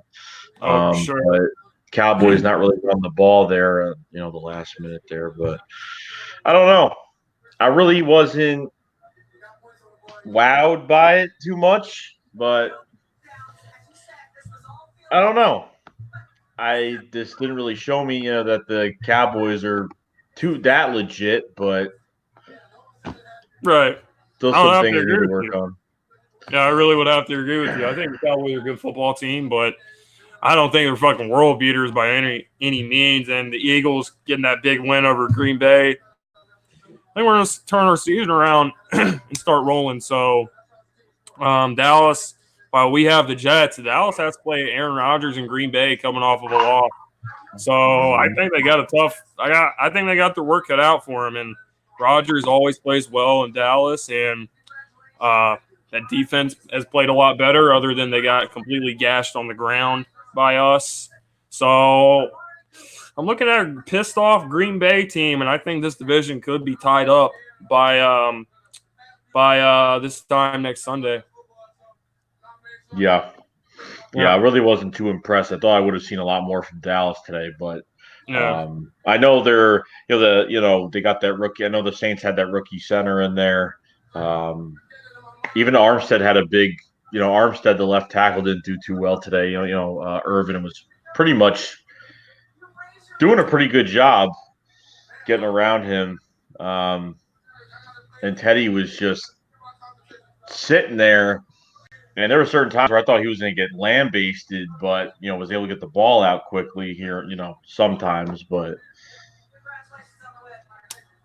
I'm just thinking about our team too much. Going against this, our offensive line. I just, Lawrence, I don't really worry about because Lane Johnson owns him pretty much, and Jason Peters on Irvin, and I'm not really seeing too much out of it, but.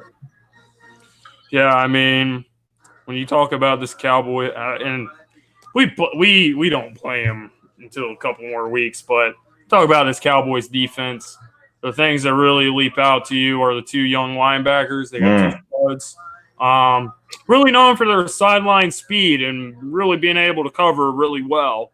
But I think the way that you can attack these guys is you don't want to go east and west. And you don't want to, run the ball along the perimeters. You don't want to run plays like the buck sweep and, toss and things like that. But with Jordan Howard coming downhill, I think that's the weakness of those two guys. And I think you run the ball downhill at those guys, punch them in the mouth. That's really how you attack their defense. And they're able to get a good push up front, run the ball with Jordan Howard. We'll have Deshaun Jackson a few weeks in by that game, and I think this offense hasn't really scratched the surface of what they can really do. So I think a storm is coming, and I don't know when the storm's going to be here, but I expect in the next couple of weeks a storm is coming, and the Eagles are going to play a flat out. And I thought they played a pretty complete game for the most part against Green Bay, but I think they're going to really wow us with what they can do when everything's clicking on all cylinders. So storm is definitely coming for the Eagles offense. Yeah, and even with Jackson, when Jackson comes back, I don't think it's Jackson's going to overshadow too much of what the running backs are going to do, or when how Doug uses these running backs and what they're doing, because Jackson, the focal point of when Jackson was here, a few years back, everything was really focused on him and around the receivers, but Deshaun is just an added piece that could do a lot more added to what we already have. Plus, with these running backs and Jordan Howard and Miles Sanders really showing off some good things, and they're only going to get better. Miles Sanders will get better by the weeks, and I've seen him get better. I mean, he went from a Detroit game fumbling the ball twice, and then going to this game and not just being valuable in this offense, being valuable on special teams as well.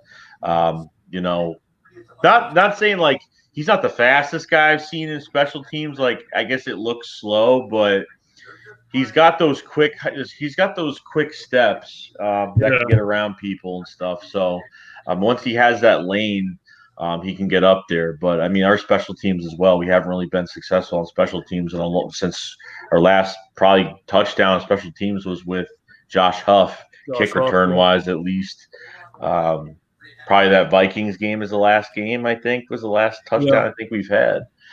So I'm excited to see this whole offense full throttle, especially with Deshaun Jackson out there. You have two tight end set. There's so many combinations that Doug could really put in this offense, and it most likely will be unstoppable. So I'm excited I just want to see consistency. I'm glad they played a really good team Thursday night against Green Bay, and I'm glad that it was against a good team because we want to see us go against the good teams. We've already kind of tried it. We're already finding out about other teams too, especially like the Atlanta Falcons, last week losing against the Colts. Not really a good team. Another winnable game. We should be 4-0 right now, but it is what it is. We'll get back on track, but I'm pretty happy with what we got right now. Gangrene David, I see your comment, brother. One good game for the Philadelphia Eagles running backs, but don't get confused. It's not because the Eagles can't run the ball. It's because Doug Peterson sometimes is a little stubborn when it comes to the running game. And he has been like that since he's been the coach here. He was like that in 2017 until, when he realized the running game was very effective using LeGarrette Blount. He really started to run the damn ball, and the Eagles finished that year third in the league in rushing, 2017, the year they won the Super Bowl. So he once again has found that, and the Eagles have a really good offensive line, and the Eagles have really good depth on the offensive line. Even if some of these guys get hurt, we'll still be okay.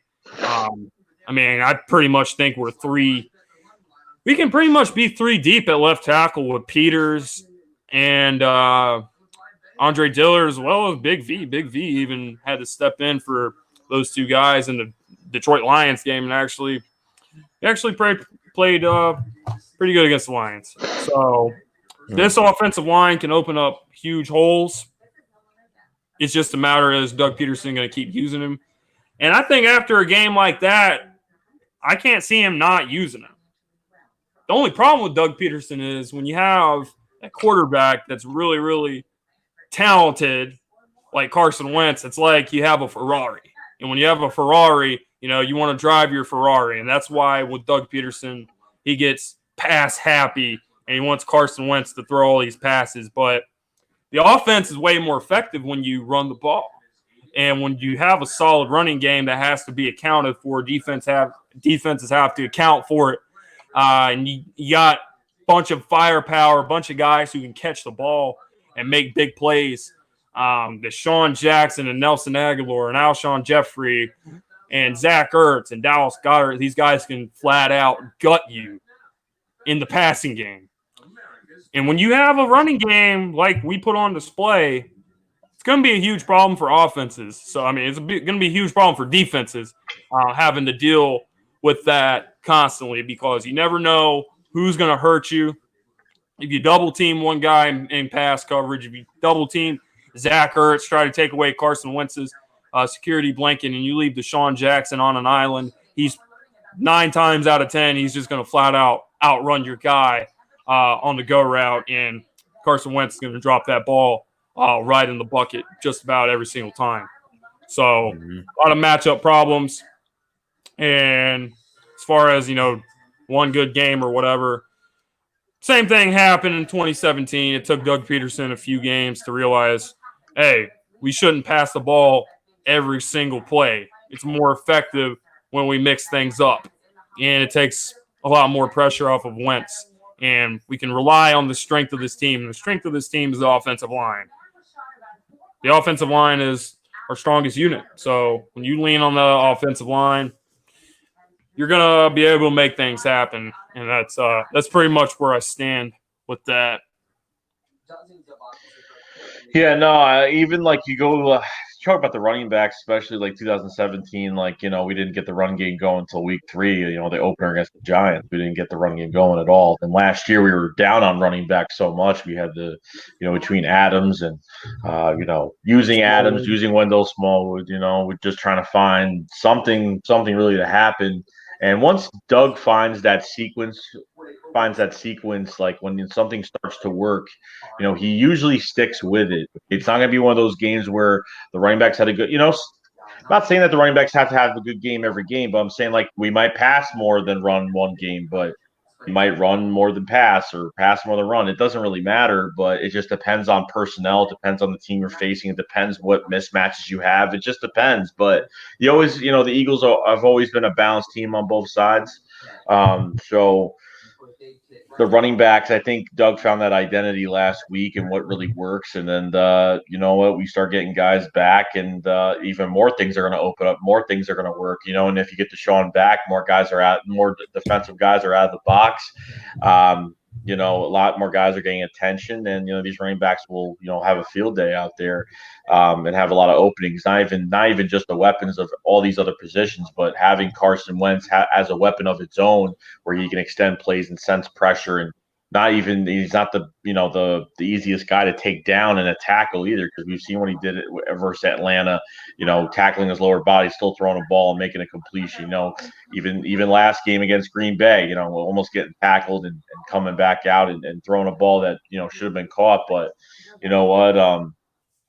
It's just the start. It's the start of something that's going to be like a very explosive offense. It's just going to come together really well.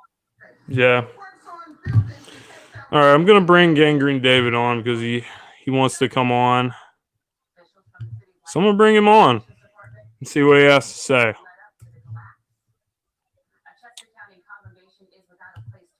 But, yeah, I think we pretty much agree. I think the Eagles offense is ready to – the storm is coming pretty much, and that storm ain't here yet. But I don't know what else went down today. First, I watched the Patriots game. Oh Buffalo God. Bills. Matt Barkley almost won that shit, but in the end, he was too garbage to pull off the upset there. Then I watched the Bears, and the Mr. Trubisky got hurt in that game. So who else but fucking Chase Daniel comes in, and so Kirk Cousins lost to goddamn Chase Daniel to add even more embarrassing. He's shit. a good backup. He's not a bad backup. He's Chase still a Daniels backup. He's a Cousins good, is a starter. he's a good player. He's a good player. He's not a bad player. He could go in there and not saying he's to take him to the Super Bowl or anything, but saying he can go in there and fill in for games if he has to. I have no problem with Chase Daniel at all. I don't either, but I have a problem with Kirk Cousins. I think Kirk Cousins is a huge waste of guaranteed money. He pretty much showed that again. So I watched that game, and then I decided to have a live stream during this Cowboys game. And we had a little bit of fun in here tonight.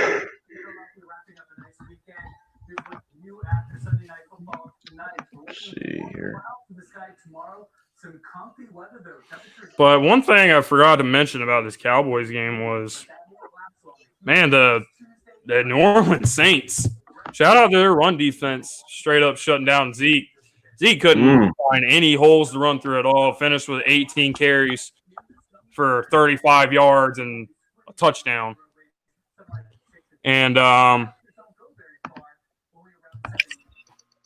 there we go. And there's Gangrene David here to join us tonight. So, how you doing, man? Oh, dude, I am fucking demoralized. Hold on 1 second. You look pretty fucking demoralized to me. You got a New York Knicks shirt on. That says a lot about being demoralized. New York fan, am I right? Yeah. Yeah, man, it must be tough. Yeah, tell me about it. How you doing tonight, man? What? Said, how you doing tonight? Not too bad. Didn't have to watch a complete dumpster fire of a team today, so that was kind of relieving. It's all right. You can watch it next week.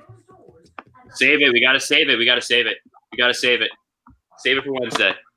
Save it for Wednesday. Save it for Wednesday. But, so this week, obviously, like a pretty interesting week for football. Like my fantasy team screwed me over today. What happened?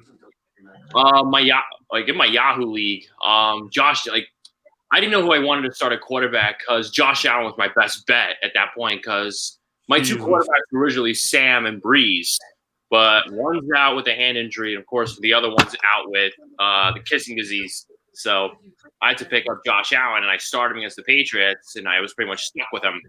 So and then I was also down 2 tight ends because Vance McDonald was hurt, and I had George Kittle on the bye. So I had to pick up Vernon Davis off waiver wires, and he put up 1 fantasy point. Thanks a bunch, bro. Well, that's what happens when you depend on a fucking Washington Redskin to do something for you. Yeah, that was my first mistake. Yeah, that was. That was my first mistake. You got famous Jameis Winston today because he pretty much went off against the Rams. The Tampa Bay Buccaneers put up 50 points on them. I was pretty much shocked by that. I don't know about you guys. Was it like 55-40? Yeah, it was. That was the Couldn't final believe score. that. 95 fucking points. That's insane. That might be the game of the week. No, I think the game of the week could be the Lions-Chiefs game. Like that went back and forth. That was a good game, yeah. That went back and forth. But I kept my eye on the Patriot Bowl game. Dude, Matt Barkley came in, almost freaking won the goddamn thing. Yeah, that's what I was just saying. Dude, he kind of helped lead the Bills down to the goal line, and then the Patriots just took over the rest of the game. And former Eagle. What? Former Eagle. Former Eagle. I will never forget when he came into MetLife and he absolutely tore us to shreds last season. It was god awful. Yeah, that must be fucking awful. Joey, how you been, man? You look drained. Yeah, I'm tired. It's been a long day. Fucking looks drained every day. He does. Joey just looks like he wants to just die in bed. That's just his natural look, man. Yeah. Yeah, I'm all right. I'm good. I'm good. But no, but Sunday's gonna be wild. My God, I'm already getting it. I'm already getting it from your fan base. Yeah, you are getting it from our fucking fan base. I am getting it already. I mean, let me see if anybody's saying anything in here. Oh no, no one said anything. Okay, that's fair enough. But the Saints Cowboys game, like I didn't tune into like mid third quarter. Like it was just a very defensive game. Like I think it just came down to the linebackers on both ends. Like the Cowboys linebackers are just nothing that you want to just mess with. Jalen Smith and Leighton Van Der Esch, they're just going to be cornerstones for a long time for that defense. Yeah. Like I think you just kind of look at that and you're right. You have two speedy linebackers who are just phenomenal against the run. Like that's just phenomenal. That's why because we play the Cowboys right after you guys, so that's gonna be tough. I hope you guys fucking beat them. Well, I mean, I kind of straight losses for Dallas. I'll take that. Well, honestly, like if there's one possible track game, I think it could, at least for the Cowboys, I think it could be against us because we actually get our tight end back and we get our other linebacker back. So I think the Cowboys, because they had a tough loss tonight, then they're going up against the Packers, so two tough NFC opponents, and then they got to play us on the road. Where one way or not, if Sam's not back by this week, he could be back by the Cowboy game. So you could. So you don't know if he's going to be back this week? We'll find out tomorrow. He's got to go through final tests.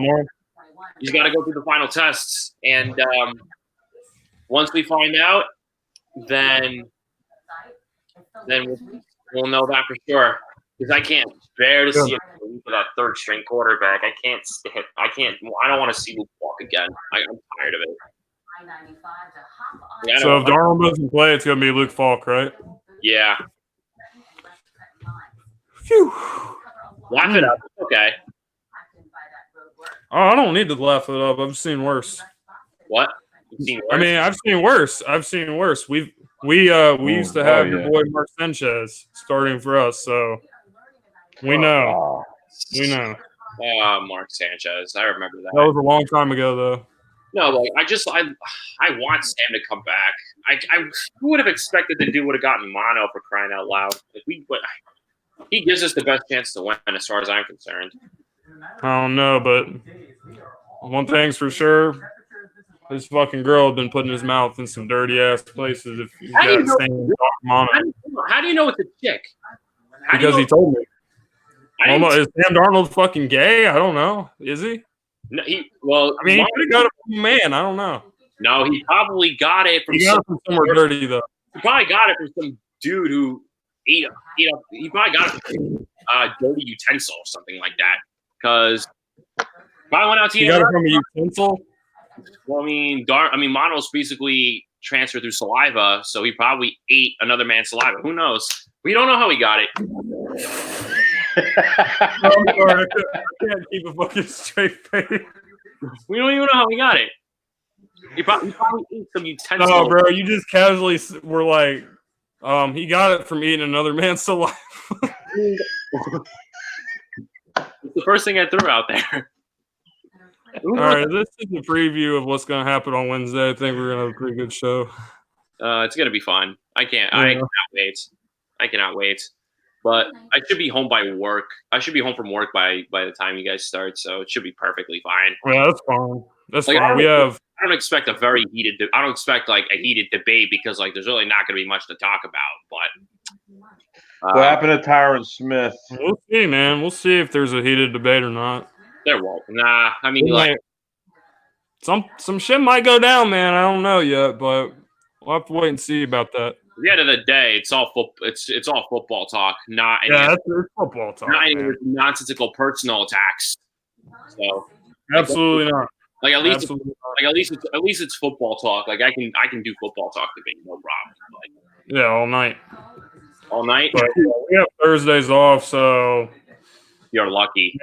I have class. Yeah, we have Thursdays off, so if whenever you're ready, just like give me a shout, and we'll get it started. Well, yeah. I mean, I have class next morning. It sucks. Like I'm gonna. Dude, that does suck though. Gotta go to class though. Yeah, I know. And then I have the 3-day weekend. I really want to go. I want to go to the game so bad because like Philly's not that far from my house. Yeah, trust me. Then go to the game, bro. What's holding you back? Money? Well, Expensive ticket? first of all, the tickets are expensive, and second of all, pretty much all my buddies are bailing. Well, damn.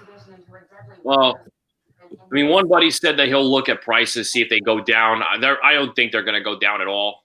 Like, I think if you guys would have lost against the Packers, then maybe. But like I don't see prices going down anytime soon, so it might be a wash. But I want to go to the link so bad. But then The again, link prices are very, very fucking expensive, bro. Ever since we won the Super Bowl, they went sky the fuck high, and I've never seen anything like it. But it costs a lot of damn money to go to a game there. I bet my brother's hastily warning me not to go because he thinks I'm gonna get my ass kicked over there. No, not if you start flaunting It's like a not true. jackass. Yeah, maybe, but Like not really. Yeah, because most of that is just like, I won't say like it's a myth, but fans are pretty much generally pretty nice to like the away fans. There's just like casual like talking shit, but unless you really, really do something you're not supposed to be doing, nothing's gonna happen. I mean, Mike Scott got abused over that jersey. Yeah, we all know about Mike Scott and that shit, but some fans are just assholes like that. But doesn't change the fact that Mike Scott's a Philly legend. Well, yeah, I feel you on that, but well, fucking Joel Embiid's a fucking Green Bay fan. Oh yeah, Joe. Packer fan. Joel Embiid was talking shit on Twitter, and he put like a picture of Mike Scott, and he was like, "At Eagles, if you guys keep talking shit, I'm gonna send my mans after you." And it was a picture of Mike Scott. What is happening, man? Because like I remember, I actually watched that video of yours, Joey, about RPF, and like he was talking about Mike Scott. Like, what are you talking about, Mike Scott? Like, what's happening here? And then my brother basically explained to me the whole thing, and he was like, yeah, and he told me what happened. I'm like, oh, that explains a lot. Mm-hmm. Yeah, we were just fucking with him and talked about Mike Scott, and he got pissed off about it. Yeah. I mean, like, I don't think he's a bad dude. Like, I think, like, I kind of question him a little bit in a certain sense. Like, I don't know. Like, Yeah. I'm not the kind of person to bash anybody, but, like, right. I remember, like, apparently I think he was taking shots at me one time. I think it was, like, the day of the draft, and I was like, oh, wow, okay, whatever. Why? Really? About what? No, like, do you remember when it was the draft and we were all in the hangout and then he kept begging you to come in? Oh shit! Oh yeah, you left that shit, Jim. I remember that because he was like, "Oh well, Gangrene David's not even a fucking Eagles fan, and he's in the hangout, and I'm not in the hangout. I'm a fucking Eagles fan." Yeah, that's disrespectful, Joey. I remember that video. I mean, like, yeah, like that was really nothing to get pissed off about because I was wondering what's going on. I'm like, okay, that's fine. He gets so salty. What? Yeah, he gets hella salty. He gets so salty and he gets so jealous over shit. Yeah, I mean that's what happens if, when you got a channel that's almost at 5,000 subscribers, and then like I think he's gotten channels like continuously flagged. I mean, of course he'll probably be jealous. So that's nothing to sweat. No, it's nothing to sweat. Like I want to hit 2,000 subs soon, but I still got a little bit of ways to go for that one. You'll hit. Subs isn't too important to me. Like I just want to keep creating content has just been very, very difficult. It's like dude, I don't understand how we go to 0-3 with all the expectations we had going into the season. Like I don't get it at all. It's just, I'm mind numb. Like I went to that home opener where we blew the 16-point lead against the Bills, and then I was at that slaughter on Monday night. Like I was at games, and I walked out pretty pissed off. So what are you gonna do? Well, it happens. Well, I'm tired of freaking losing. That's the thing. Anyway, yeah, that's some weird shit with him, but it is what it is. What? He's just a weird ass individual, but it is what it is. It's Oh. whatever. Nah. Nothing about it. Where he is right now, anyway. Okay. So if the Jets lose on Sunday, should they tank the season?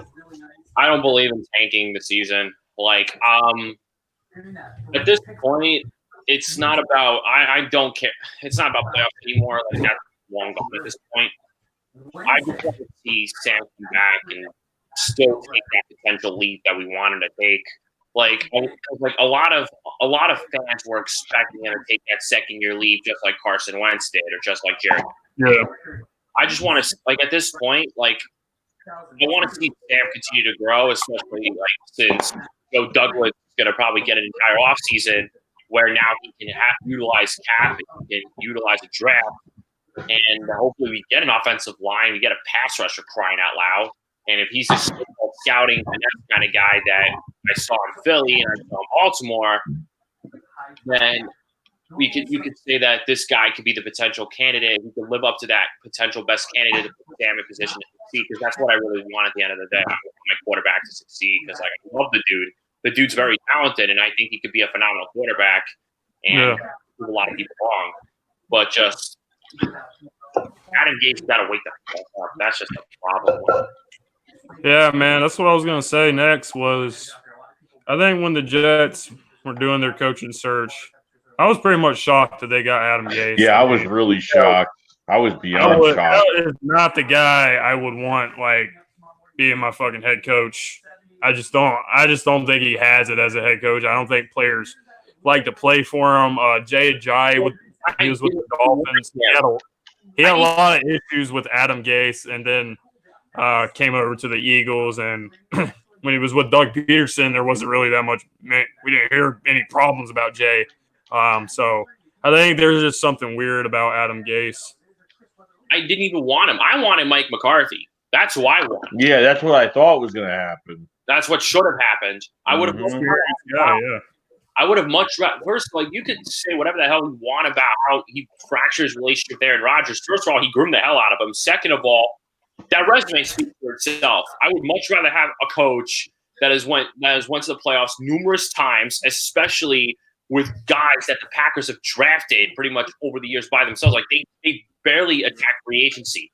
They like the Cowboys, like the Seahawks. They built through the draft. They didn't really need to bring in all these marquee free agents. They built through the draft. When Mike McCarthy won a Super Bowl, he won it with the Packers draft picks. Clay Matthews was a Packer draft pick. Jordy Nelson was a Packer draft pick. Greg Jennings was a Packer draft pick. Who else was there? James Starks was a Packer draft pick. Donald Driver was a Packer draft pick. The list goes on and on. So I would have much rather had that kind of guy with multiple playoff appearances and a Super Bowl and who grew one of the best quarterbacks in our generation than just some absolute bozo who's the most conservative play caller in the NFL. I swear, I can't bear to see all these dinks and dunks anymore. Can Adam Gase actually call a play where he can throw the ball past the line of scrimmage? I don't understand it. I don't understand that shit. It's not good. Dude, you reminded me of that video you made when you were yeah, about the play calling. What? When you were pissed off, you had that stream. It was one of your recent videos. I think it was after the Patriots game. You were fucking pissed off about why can't he throw it behind get a first down? Why can't he pass the line of it was you did that for 8 minutes, and then you put your intro, and then you're all right, guys, now that I'm calmed down, I'm going to talk about the game now. I mean, I'm not wrong. I totally feel your pain, though, man, as a fan. I'm not wrong. I've been there. You got to admit, I'm not wrong. No, dude, you're not wrong. I've totally been there before. Mm-hmm. Well, the Chip Kelly era, right? No. The Chip Kelly era. But, that video, I just had to go on a rant. I couldn't take it anymore. Because, I saw you guys ranting about the Lions. I'm like, you guys are ranting about this when we went through worse, like I just had so much anger built up inside me. I just had to let it out. Like this, you're supposed to be this offensive guru. One touchdown in 3. Yeah, well, no, like I put quotes on that for a reason. 1 touchdown in 3 games is not exactly offensive. That's pretty fucking bad. It's pretty terrible. Like injuries can only excuse so much. Like your third string quarterback can only excuse so much, but it's unacceptable. I want to see better football than that. Sheesh. All right. Like I think you have a right to feel that way. You got there's players around that Jets team on the offense. They have Robbie Anderson and traded for Demaryius Thomas and Le'Veon coming over in the offseason. Got some playmakers, man. If you can't use them the right way, then that's on the coaching. I mean, they traded for Demaryius Thomas because we lost Quincy Nunwa for the year because he got a second neck injury now. Oh, wow. So that kind of does that. But our tight end that's serving suspension, he should be back by the Cowboy game. So his first big test is going up against those linebackers in Jalen Smith and Leighton Van Der Esch. That's going to be a tough test for that guy. Like if you watch the tape on Chris Herndon, the guy's a baller. Yeah, the guy can absolutely ball, like if he's used right. So.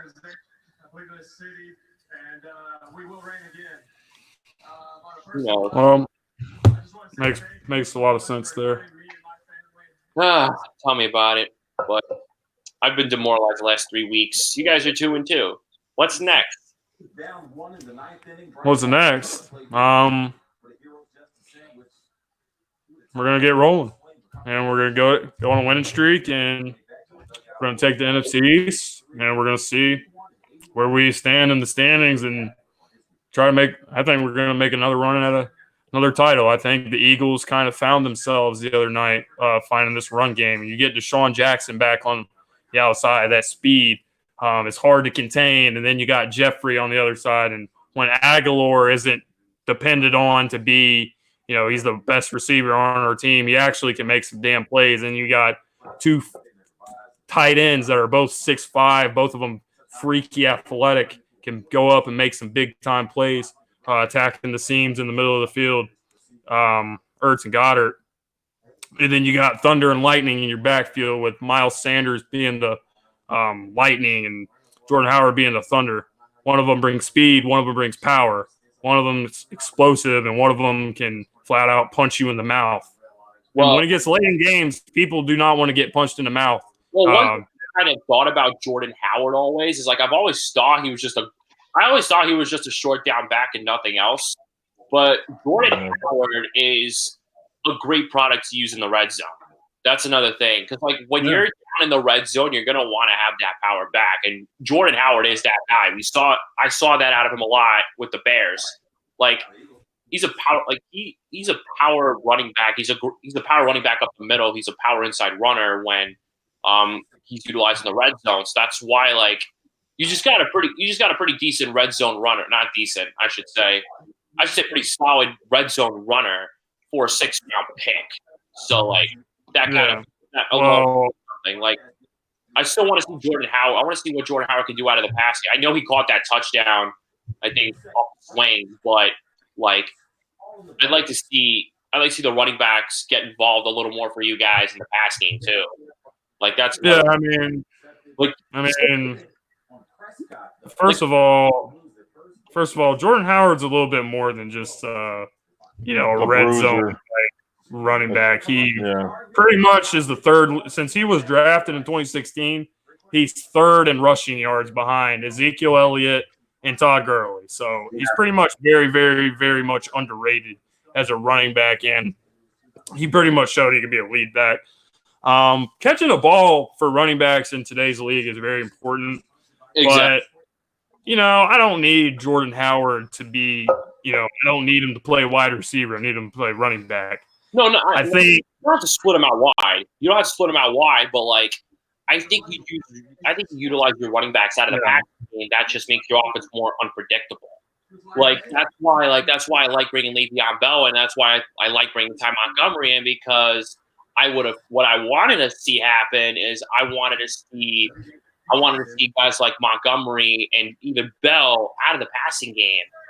But unfortunately, we're just running Le'Veon Bell into the ground. We're not using the rest of our running backs. So, typical Adam Gase play calling. It's just nothing. Yep. It is what it is. Like, why have 3 running backs if you're not? Why have 4 running backs if you're not going to use them? Why are you running Le'Veon Bell into the ground? Why'd you bring in Ty Montgomery from the Packers? Why'd you bring back Bilal Powell?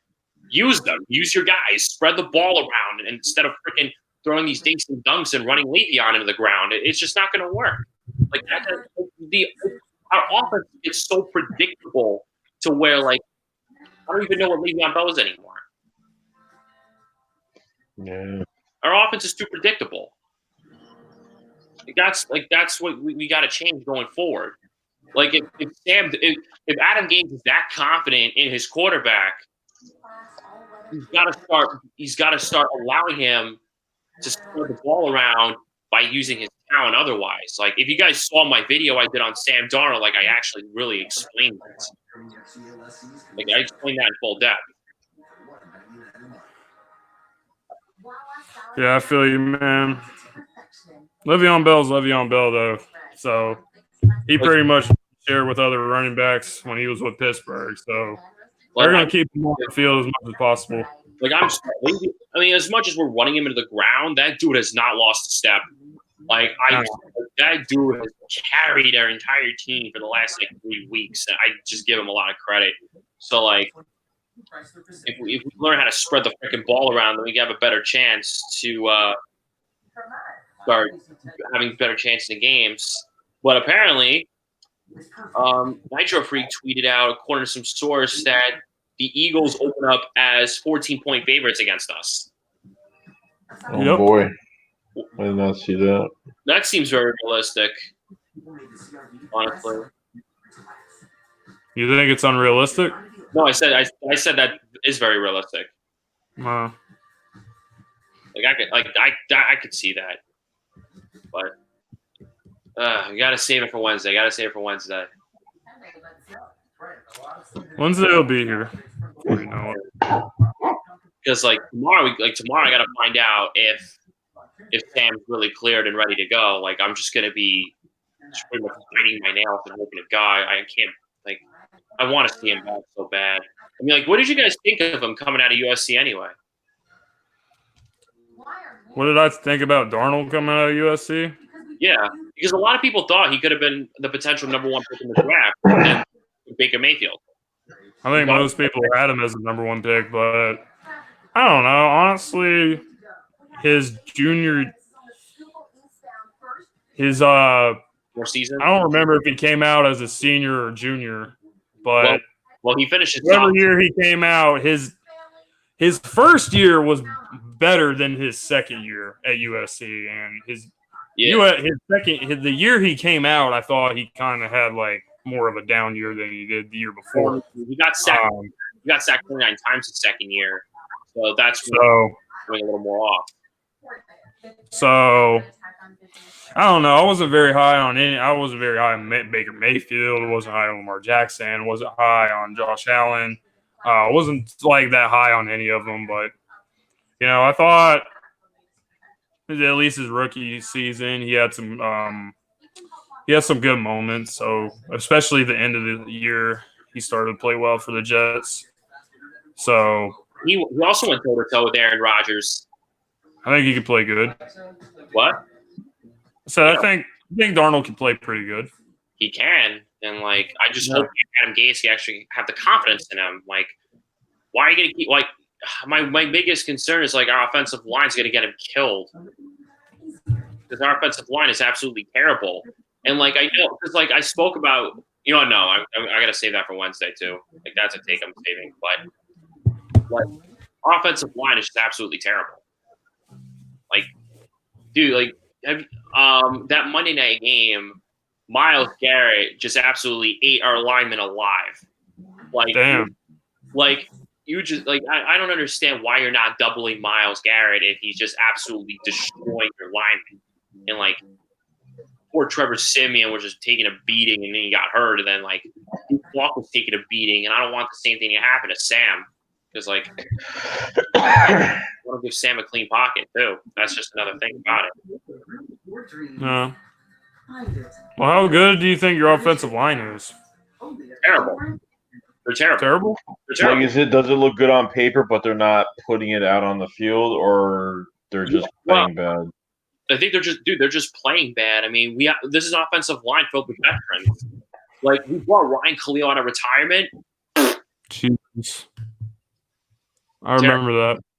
What? Yeah, like, dude, like that. We all thought that was an upgrade at center, but like, start Jonathan Harrison, start the left tackle that we drafted out of USC, start Alex Lewis, the guy we got from the Ravens. Like, start these guys if your players are struggling. But hopefully, throughout these last couple weeks, our offensive line was able to wake the hell up. Yeah, dude, totally understand. Because like offensive line is very crucial, especially like if you're trying to develop a quarterback, your offensive line is crucial. And like your offensive line, like drafting Andre Dillard to back up Jason Peters, or like I don't know what the circle is with that. Like that right there just proves like how depth is really important to the Eagles organization, because like you guys' offense, like I think after Alshon Jeffrey and Deshaun Jackson, you have Nelson Aguilar, who's been going back to being Nelson Dropalor. Let's just face it. I mean, I think you guys can agree with me on that. And then after that, you guys have J.J. Arcega-Whiteside, he's a rookie. He's going through the learning curves and the growing pains of being a receiver in this league. Because, like, I think he has the potential to be a very good receiver. Mm-hmm. But I think, like, he just got a lot to learn, because I think some of his route running is a little bit raw. And I definitely he's got that big body presence too. And then Mac Hollins, I mean, he's serviceable, but I think the job of the quarterback, especially Carson Wentz, doing everything he can, like the job of the quarterback is to make the receiver look good. And if Carson Wentz can do that, then you can say Carson Wentz is a legitimate quarterback. Because look at Julio Jones, for example. How do you think Julio Jones became a good receiver? Not just through his talent, but who was throwing him the ball? Matt Ryan. Matt Ryan threw him the ball his entire career. And Matt Ryan spent pretty much his entire career throwing the ball to draft picks. And he was able to help with the development of receivers. So that's how. So you can make the case that Matt Ryan, you can make the case he blew a 20-3 lead. If he's helping with the development of receivers with his talent at the quarterback spot with his arm, then there you have it. Same thing could be said for Carson Wentz, and I want to say the same potential thing for Sam Darnold. So I think that's just a key attribute. Like, as a quarterback, like, I think you got to think of what you have. And quarterbacks make the receiver. Receivers don't make the quarterback. Yeah, I feel you on that. I feel you on that. Yeah. So you're saying the only reason why AB is good is because Big Ben was throwing him the ball. Well, I mean, listen, talent also has something to do with it. That's not true. Yeah. What? I don't think that's true, though, because if you look at how Big Ben played this year before he got hurt, he's pretty much playing like shit, and it was very clear that he misses Le'Veon Bell and Antonio Brown. And Antonio Brown's still a piece of narcissistic douchebag, and I don't like him at all. But he made Ben Roethlisberger look really damn good. Yeah. So you think AB made Big Ben look really good? Yeah, I do think that. Well, absolutely. Yeah, so, Joey, what are you playing? You playing Xbox? No. Why do you always ask that? Because you have a headset on. You're staring at the TV. My headset's for the computer. Okay. And you're staring at the TV. I'm not staring at anything. I'm fine. I'm good. Oh, I see a screen on in the background. No, you don't. Yeah, I do. No, you don't. Come on, bro. Don't lie. No, I'm good. I know. Oh, my God. We'll see what happens. So, who knows? That's it. Like, Wednesday will be very wild. I'm very excited. Yeah, for sure, bro. It'll be very exciting. Jim, you've been live for almost 4 hours. My God, you Yeah, reacted. Jim, get a life, Jim. I reacted to the whole game. Yeah, dude, like, is that your dorm or something? Hey, the fam has been in here the whole time. Bacon Grizzler 69 has been in here the whole time. Cowboy X Factor was in here. All the regulars were in here the whole time. We had a lot of fun in here, man. It was a good time. Game reactions are always fun, except once you have the idiots that start coming into the chat and be like, "Oh, can you show the game? Can you show the game?" Yeah, I didn't have any of those this game, surprisingly, though. Yeah, you're lucky. Like I think I've had those happen. Like it depends on the game, but like you'll have those people come in and be like, "Can you show the game?" And then and then you have the trolls come in and start basically calling you ugly and this and that. And like, yeah, that's funny. Oh yeah, it's bad. It's really bad. Yeah. Like say that behind a keyboard, you'll probably be asking me for a picture if you ever see me in person. But I fucking troll. I troll them back though. Like people come at me, I come right at them. Well, yeah, I guess. You know, like Philly Jim, Philly Jim will drop he'll drop a fucking bomb on your ass if you make me. Yeah, I think I've noticed that lately out of you. That's what happened to Rant Philly fan. I ended his whole career on my Mike Scott video. What even happened? So did he delete his channel again? No, I just haven't made videos since. Yeah. I made video. Well, I mean, what's there to make videos about? I mean, like, he literally just takes his phone and just puts the phone literally this close and like, "Hey, what's up, guys? Randy Philly fan here with another video." Yep, that's pretty much it, man. You did a pretty good imitation of him. I got to give you a good 8 out of 10 on that. No, the Squidward impression's better. Oh yeah, why don't you do the Squidward impression? Joey loves that one. Do it. All right. I gotta think. Well, unfortunately, I can't rip the Giants because they've been doing good. Because like I kind of bitch about the Jets in your Squidward voice. Squidward pertains to the Giants. That was kind of my thing. But okay, talk about how good Daniel Jones is in the Squidward voice. I might as well. All right. You ready? Yeah, I'm ready. I'm listening to you. All right.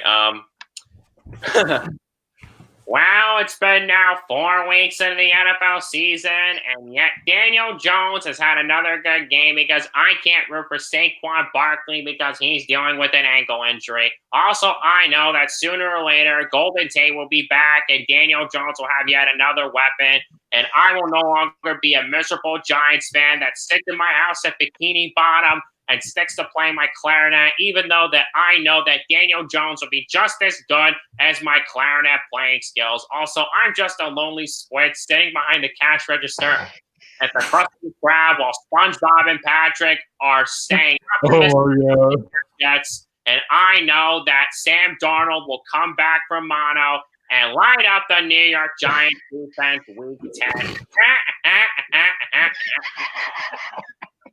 This reminds me of something. What? Oh god. I'm gonna pull something up on the screen. You're gonna play that stupid ass fucking video, aren't you? Wait, what?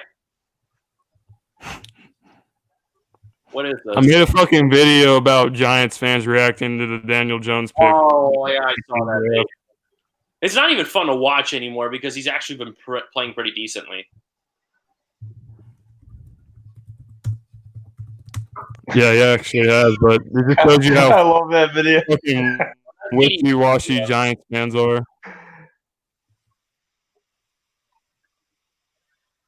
Jesus. Oh, look at that. Your subscriptions are Bad Dog, NW Sports Fanatic. Oh, check them out. And the Sports Fury. Nice. Oh, there. You pass it. No, that's not mine. I made one myself. I literally just saw it. You did? Yeah. Oh, there it is. There it is. 125,000 views. Okay, here we go. That's not even fun. It's not even fun to watch anymore. Like, it was fun to watch at the time, but. The New York Giants select Daniel Jones, quarterback. So they do love. Here we go, baby.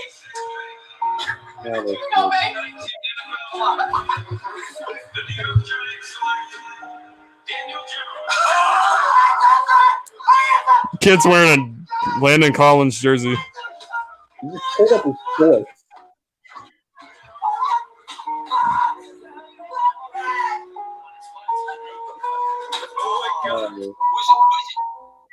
Oh my fucking god! Oh my god! You gotta be fucking kidding me! You gotta be fucking kidding me! They fucking love this guy now. That's me after every Mike McCagnon draft pick. Josh Allen! They took Daniel Jones over Josh Allen and Dwayne Haskins! How the fuck does this happen?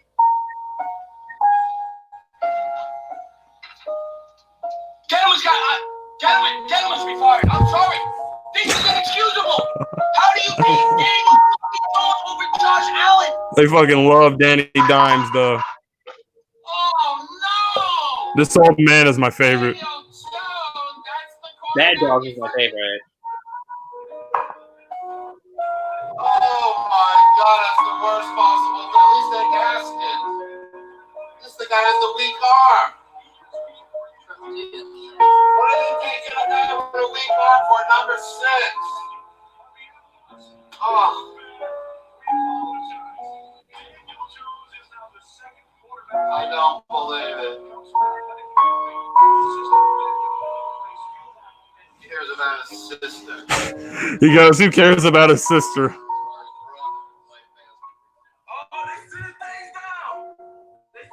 All right, I'm going to stop it now. Oh, man. Crystal, be quiet. But yeah, it's pretty fucking bad now. Yeah, it is dead. Like, it's not fun to watch anymore.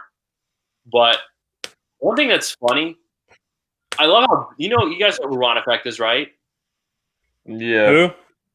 Ron, the giant YouTuber. Never heard of her. Him. Like, Never heard of him. He actually, it was back in August when the Eagles had their open practice. He makes a video. Yeah, he walked up the stairs. Yeah. And shit. He's such a dude, that's so stupid. Like, he's acting like that's the biggest thing. Dude, he should have did that shit from the parking lot going inside. Like, he did that shit just going up the fucking stairs. I'm like, come on. Well, What did he do? He put on a Giant jersey at the camp, and basically, like, he titled it "Giants fan invades Eagles practice," and then he had like a ton of Eagles fans booing him out of the building, and he just basically walked up the stairs with that jersey on. I think it was an Eli Manning. I give that guy no fucking respect at all. Like, that guy's one of the worst fucking YouTubers because what he stands for. He's a subscribe count flagging. He flags Spunky put a 2-second clip. He did a bunch of clips of all these different fans, but he literally put a clip of Ron Effect for not even 0.5 seconds in his video, and Ron Effect had his fucking channel, his video flag for it. I think I heard about that. But Bad Dog eventually surpassed him in sub count. Right. He hides his subs now. Now he hides. Yeah, I heard it. Subs. He hit his sub now. He's a bitch. So, honestly, the dude seems like one of those arrogant Giants fans that just won't shut the hell up. That's why, like, it's hard for me. Like, because like Bad Dog did tell me a story about how like the entertainer wanted to collab with him, and he basically was like, "Go fuck off." Like, I don't remember, something like that. But the guy's a dick, pretty much. So like, you can't bear wrong with that. Good point. I've never spoken to him, and I probably won't even want to. But me neither. Who knows? Never heard. I'll be shocked if I run into him at the Giant game. That's what I'm trying to do. Like, even if I don't go to Philly, I want to go to. I'm still trying to go to the Jet Patriot game on Monday night. Even if we're 0-5, like I basically can be right by the tunnel when the players come out. Like I can, I actually have somebody hooking me up with that. So that should be nice. Nice. How many games are you gonna go to this season? My goal was 5. Philly was on my bucket list, but unfortunately, with everything that's happened, and then like ticket prices going up, like that's off the list. If not, I want to try to see if I can do Dallas. I definitely am doing the Patriot game, and I'm doing the Giant game. Gotcha. I mean, you Okay. work. I don't like. How do you like? Where do you work at the Lane? Like, what do you do? Pretty much just work games at the stadium. I'll be in guest services. Sometimes people get their mobile tickets fucked up, so I have Hot to help them with dogs. that. Hot dog over here.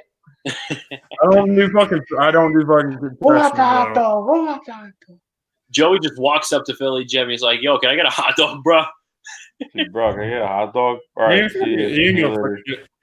he ain't gonna fucking get one unless he gives me $9 anyway. Wait, it's $9 for a hot dog. Pretty much. Probably. It's fucking unreal. At least MetLife charges $7 for one brownie, so that doesn't really shock What me. I liked about the MetLife, what I liked with the certain food they had over there, I like they actually have Bubba Burgers over there, which is awesome because Bubba's burgers are pretty good. I haven't had a Bubba Burger in a while. Like I've been to MetLife numerous times to know how much it's terrible. Like you can MetLife's terrible. I saw like a Dippin' Dot stand. I was like, Dippin' Dots? What the hell? I was like, where did this come from? Dude, you will go to MetLife and like you see like apparently at Jet games there's the most attendance. Yeah, because literally the entire stadium is taken over by opposing team fans. Dude, I went to the Brown game on Monday. That's a good point. What? So that's a good point. Like, dude, I went to that Brown game on Monday night. Literally, just hearing Browns fans cheering, I just wanted to go. Like, where the hell is our fan base? I think I know what's the problem, because a lot like this, the way they operate season tickets nowadays. Because I don't know how Eagle season tickets work. The Jets have a season ticket program where you have to basically pay for your seat, and you pay for the ticket, and then you basically have to pay like another certain amount of money to keep your seat. That's called the PSL, and that drove a lot of diehard fans away, and they start selling their tickets to opposing team fans because they want, I don't know what the hell the deal is. Like, they want to get their money back or something. Like, I don't know, but bottom line is MetLife is terrible. Dude, $40 to park, $12 for beer, and then you got to be stuck in traffic. Luckily for me, I dodged the traffic because I know my way around, but it's still freaking expensive. What? So fuck that shit. Yeah, dude, I went there for WrestleMania. It was such a hassle getting out because it was jam packed over there. It was jam packed. I don't think I ever saw MetLife that crowded before in my life. So that was an experience. But you ever go to MetLife Philly, Jim? Just warning you right now, be careful. My brother even had an incident once where he went to a Beyonce concert and he was there basically till 2 a.m. because the train lines were long, Ubers were insane, whatever the case was. Just, it sucks. It's brutal. Yeah, bro. I've been to some bad fucking stadiums in my run. Never been to a stadium that was worse than fucking FedEx Field in my life. It's just the seats suck, the food sucks, everything about it sucks, and FedEx Field. I wouldn't even think twice about fucking going. I would much rather. If I don't go to Philly for a road game, I'd much rather go to Baltimore Week 15. M&T Bank Stadium looks great. I don't know. I've never been there, so I can't really pass any judgment on it. Well, I've seen it. I mean, I saw it when I went to Camden Yards when the Yankees played the Orioles 2 years ago. That was my only that and Yankees match. I can't wait for dump of the city. Though. I would not want to be there for that long. Wait, what? Baltimore's a fucking dump, and I would not want to hang out there too much. Well, I mean, when I went, it wasn't that bad. Because I specifically went to go to that game, and the night before we were in Annapolis and we explored Navy. So that wasn't like, it's not, Maryland's not that bad. Like we weren't in Baltimore, we were in Annapolis, and like just where we were in Maryland, I actually really liked it a lot. And like, I even went to Ocean City too. Like Maryland's not bad. Just like I wouldn't stay in Baltimore like a ton. I hear you.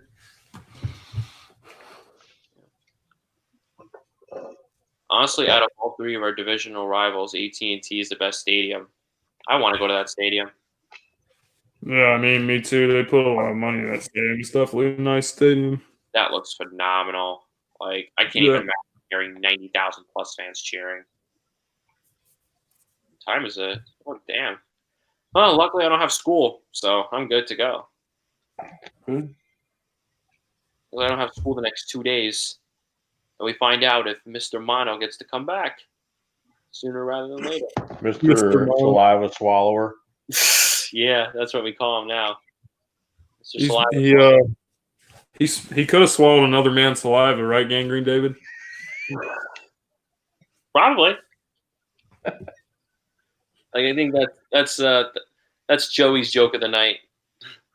I don't know, bro. Sam Darnold's girlfriend looks like she can get freaky, so he might have got it from her, bro. I don't even know if he has it or not.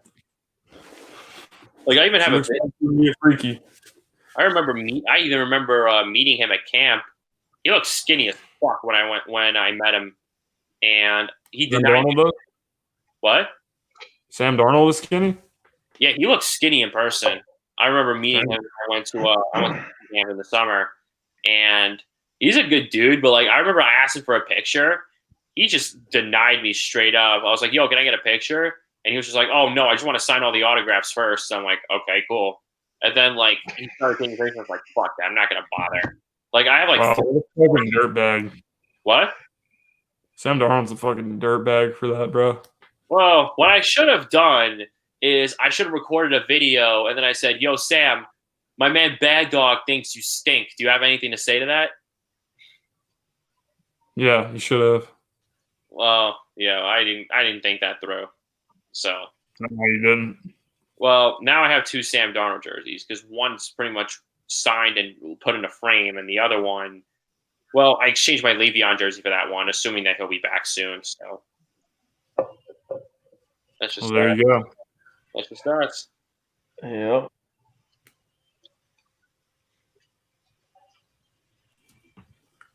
Damn, Joey, you good? Yeah, just looking for something. I'm good. Tired. I've been up since 5:30 this morning. So. Did you work? Yeah. What do you do? Me, I'm assistant manager at I'm like a supervisor at a rubbish removal company. Assistant to the regional manager. Oh, you use that term? Wait, but supervisor. Wait, Jim, is that your apartment though, or like where is, or is that like your door? Yeah. Oh, my apartment. Oh, you have an apartment? That's not bad. That's not bad. Once I graduate college, I might think about moving out sooner rather than later. So I already got a career plan ahead of me, so I already know what I'm doing with myself. You got it all figured out, fam, don't you? Well, I mean, I am a junior now, so at this point, I should have it all figured out. Like, what I have going forward is like, I'm just trying to build my resume for as of right now, and then hopefully I can get this internship at this company that my dad's friend works for. So if I do that, and then like I continue to if I really like it over there, and they offer me to come back full time, I could probably do that once I graduate from college. So I'd have to kind of work.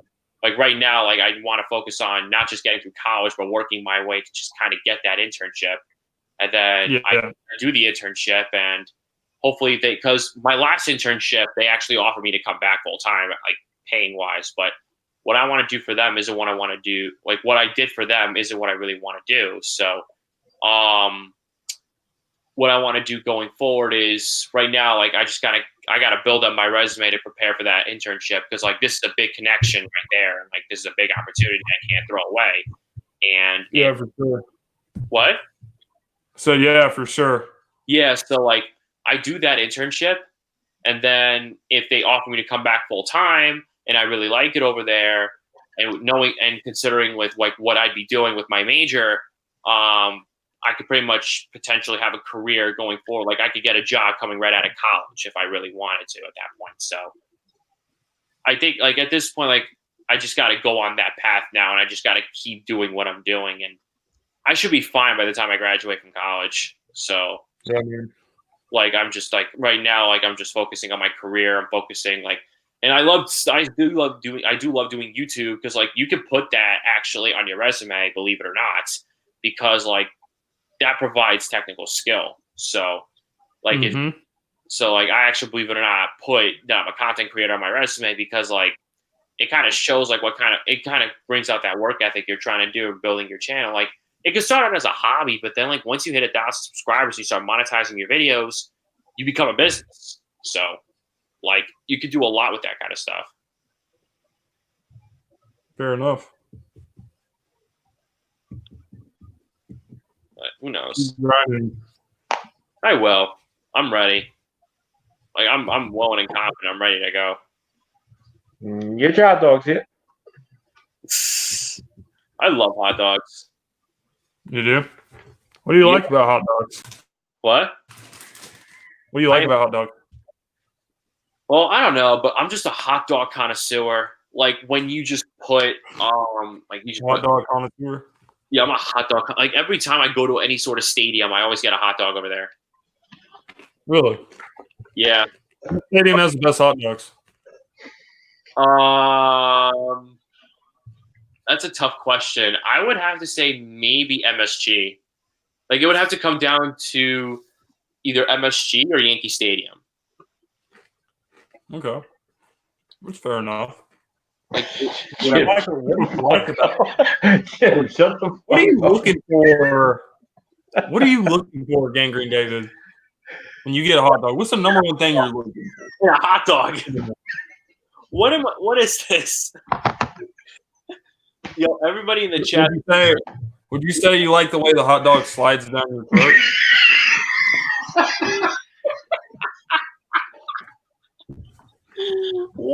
What is going on here? Dude, I'm just listening to this and I'm overly tired and will laugh at anything at this point. So I'm just I don't know what is going on here. But just asking about hot dogs, man. Nothing else. I don't know. I just like them. Like there's really I have no explanation for it. So you're saying you do like the way it slides down your throat? like that place on the boardwalk in Wildwood called Grab a Wiener. Grab a Wiener. That's what it's called. It's called Grab a Wiener. I haven't been to Wildwood in forever. I go there every summer. Every summer? Yep. Yeah, I can't believe, dude. It's already autumn. God damn it! It's October pretty much tomorrow. Tuesday. It's a lot of shit outside though. What? Pretty much every day. It's really hot in Philly every day though. Is it really? Yeah, it's still hot down here. Yeah, it's still like 80 degrees. Yeah, it's still relatively hot in New York, but like the temperature's gonna start going down before you know it. So by that point, sweatshirt weather will come in, and then before you know, November will come, and hopefully we won't get an early snowstorm in November like we did last year. Like That'll be brutal. That once I went live on the bus coming home from school, and because like I was stuck on there for 4 hours because the snowstorm was that brutal. So I took my like, you know what? I'm going live. Screw this. So like I just went live right on the bus, and like it took me forever to get back home that night. Okay. That was just terrible. It sounds fucking terrible. Yeah, commute because that's the beauty of going to school in Manhattan. Like I commute an hour and a half every day for it. Jesus. Yeah, I know, but seems like a lot. I mean, I'm used to it at this point because like commuting's now my bread and butter. But like it's still a pain, especially when I have, especially if I have swim meets for my school and like it's late at night. So like by the time I get on the bus, like I'm just exhausted at that point. I'm like, I just want to knock the fuck out. So is what it is. Makes a lot of sense, bro. Yeah. What happened? We went from hot dogs to hot weather. It's great. Yeah, we have great conversations about everything. Yeah, this is just. Yeah. We went from football to baseball to hot dogs to hot weather. Interesting. And then before you know it, no, I don't know. And then before you know it, I could pull off my own kind of EDP in one of my videos sooner or later. Yeah. Pull up your EDP. What do you mean? Start fucking twerking in front of the camera? Because no, start freaking reaching. Yeah. Listen, bro. Your fucking EDP can mean anything. It can mean fucking anything. Well, I'm sure as hell I'm not speaking in the EDP where I show my bare ass on camera. That's not what I'm talking about. No. Yeah, no. Yeah, that like I was just like, dude, what in the hell did I just see? That was just ridiculous. He's actually popped into my streams a couple of times. Was he? Yeah. He's definitely interesting people, but who knows?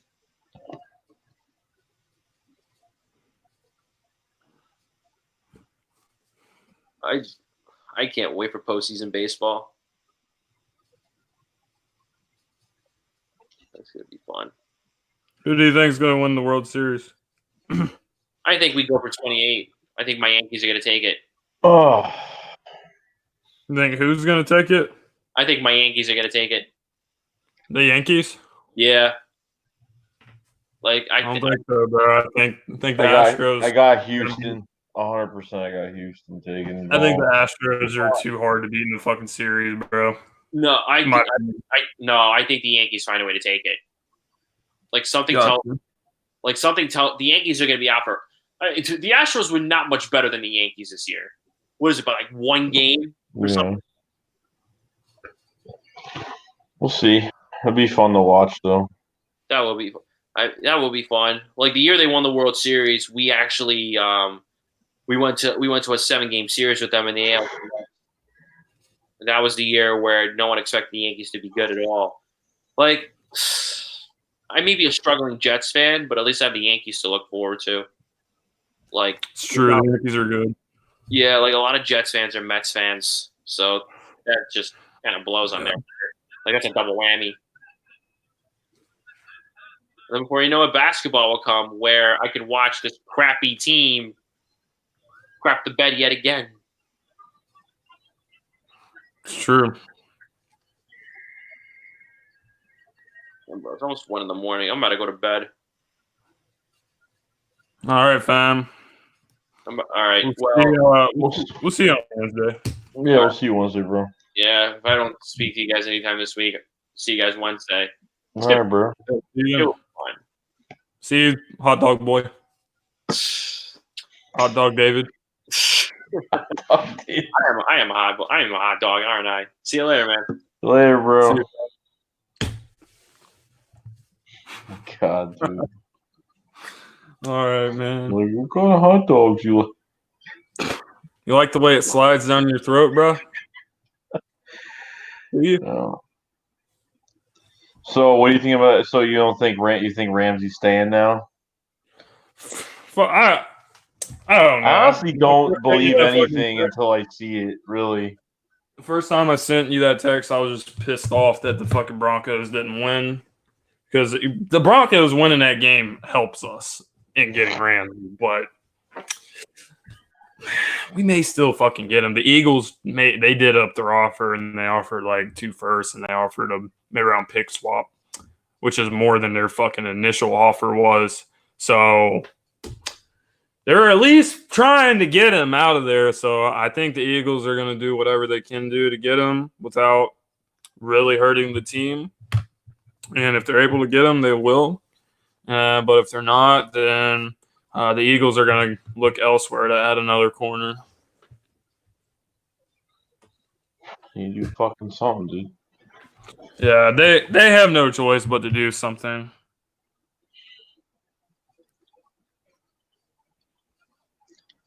They offered that much, they won't take it now because the first round picks are too high.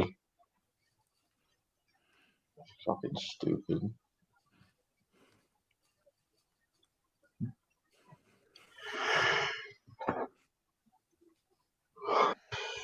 Oh well, we'll see. Trying to get him over here as quick as possible. I don't give a fuck if you get him and he doesn't play this week and he has to rest up or whatever. But he didn't play because of health, but who knows? People have been saying, oh, he probably didn't play because of his health and then other reasons as well. I don't Fucking fucking know. knows. Who fucking They knows? kept showing him standing on the sideline during the game, and I was just like, somebody free this man. Yeah. Take the fucking chains off. Yeah, seriously. Let this Like, man go. it's just not right what they're doing. Like, They're holding him fucking hostage. That's what I keep saying, man. They're holding Ramsey hostage, and he doesn't want to be there, but he's their best player, and they want to keep him and all this other shit. So it is what it is, bro. it's not like they have a bad corner in AJ Bouye at all. He's not a bad corner either. AJ Boye is actually really fucking good. Yeah. I mean, I would take him. I would take him on our team, but damn, I want Ramsey though. Yeah, well, Bouye got a big contract. Yeah, like what was it, 2 years ago? 2 or 3 years ago, I forgot. Yeah, it was like He came from the Texans. Yeah, he was with the Texans before. Ironically, and now look how fucking bad their secondary is. Mm-hmm. All right, well, I'm gonna head out.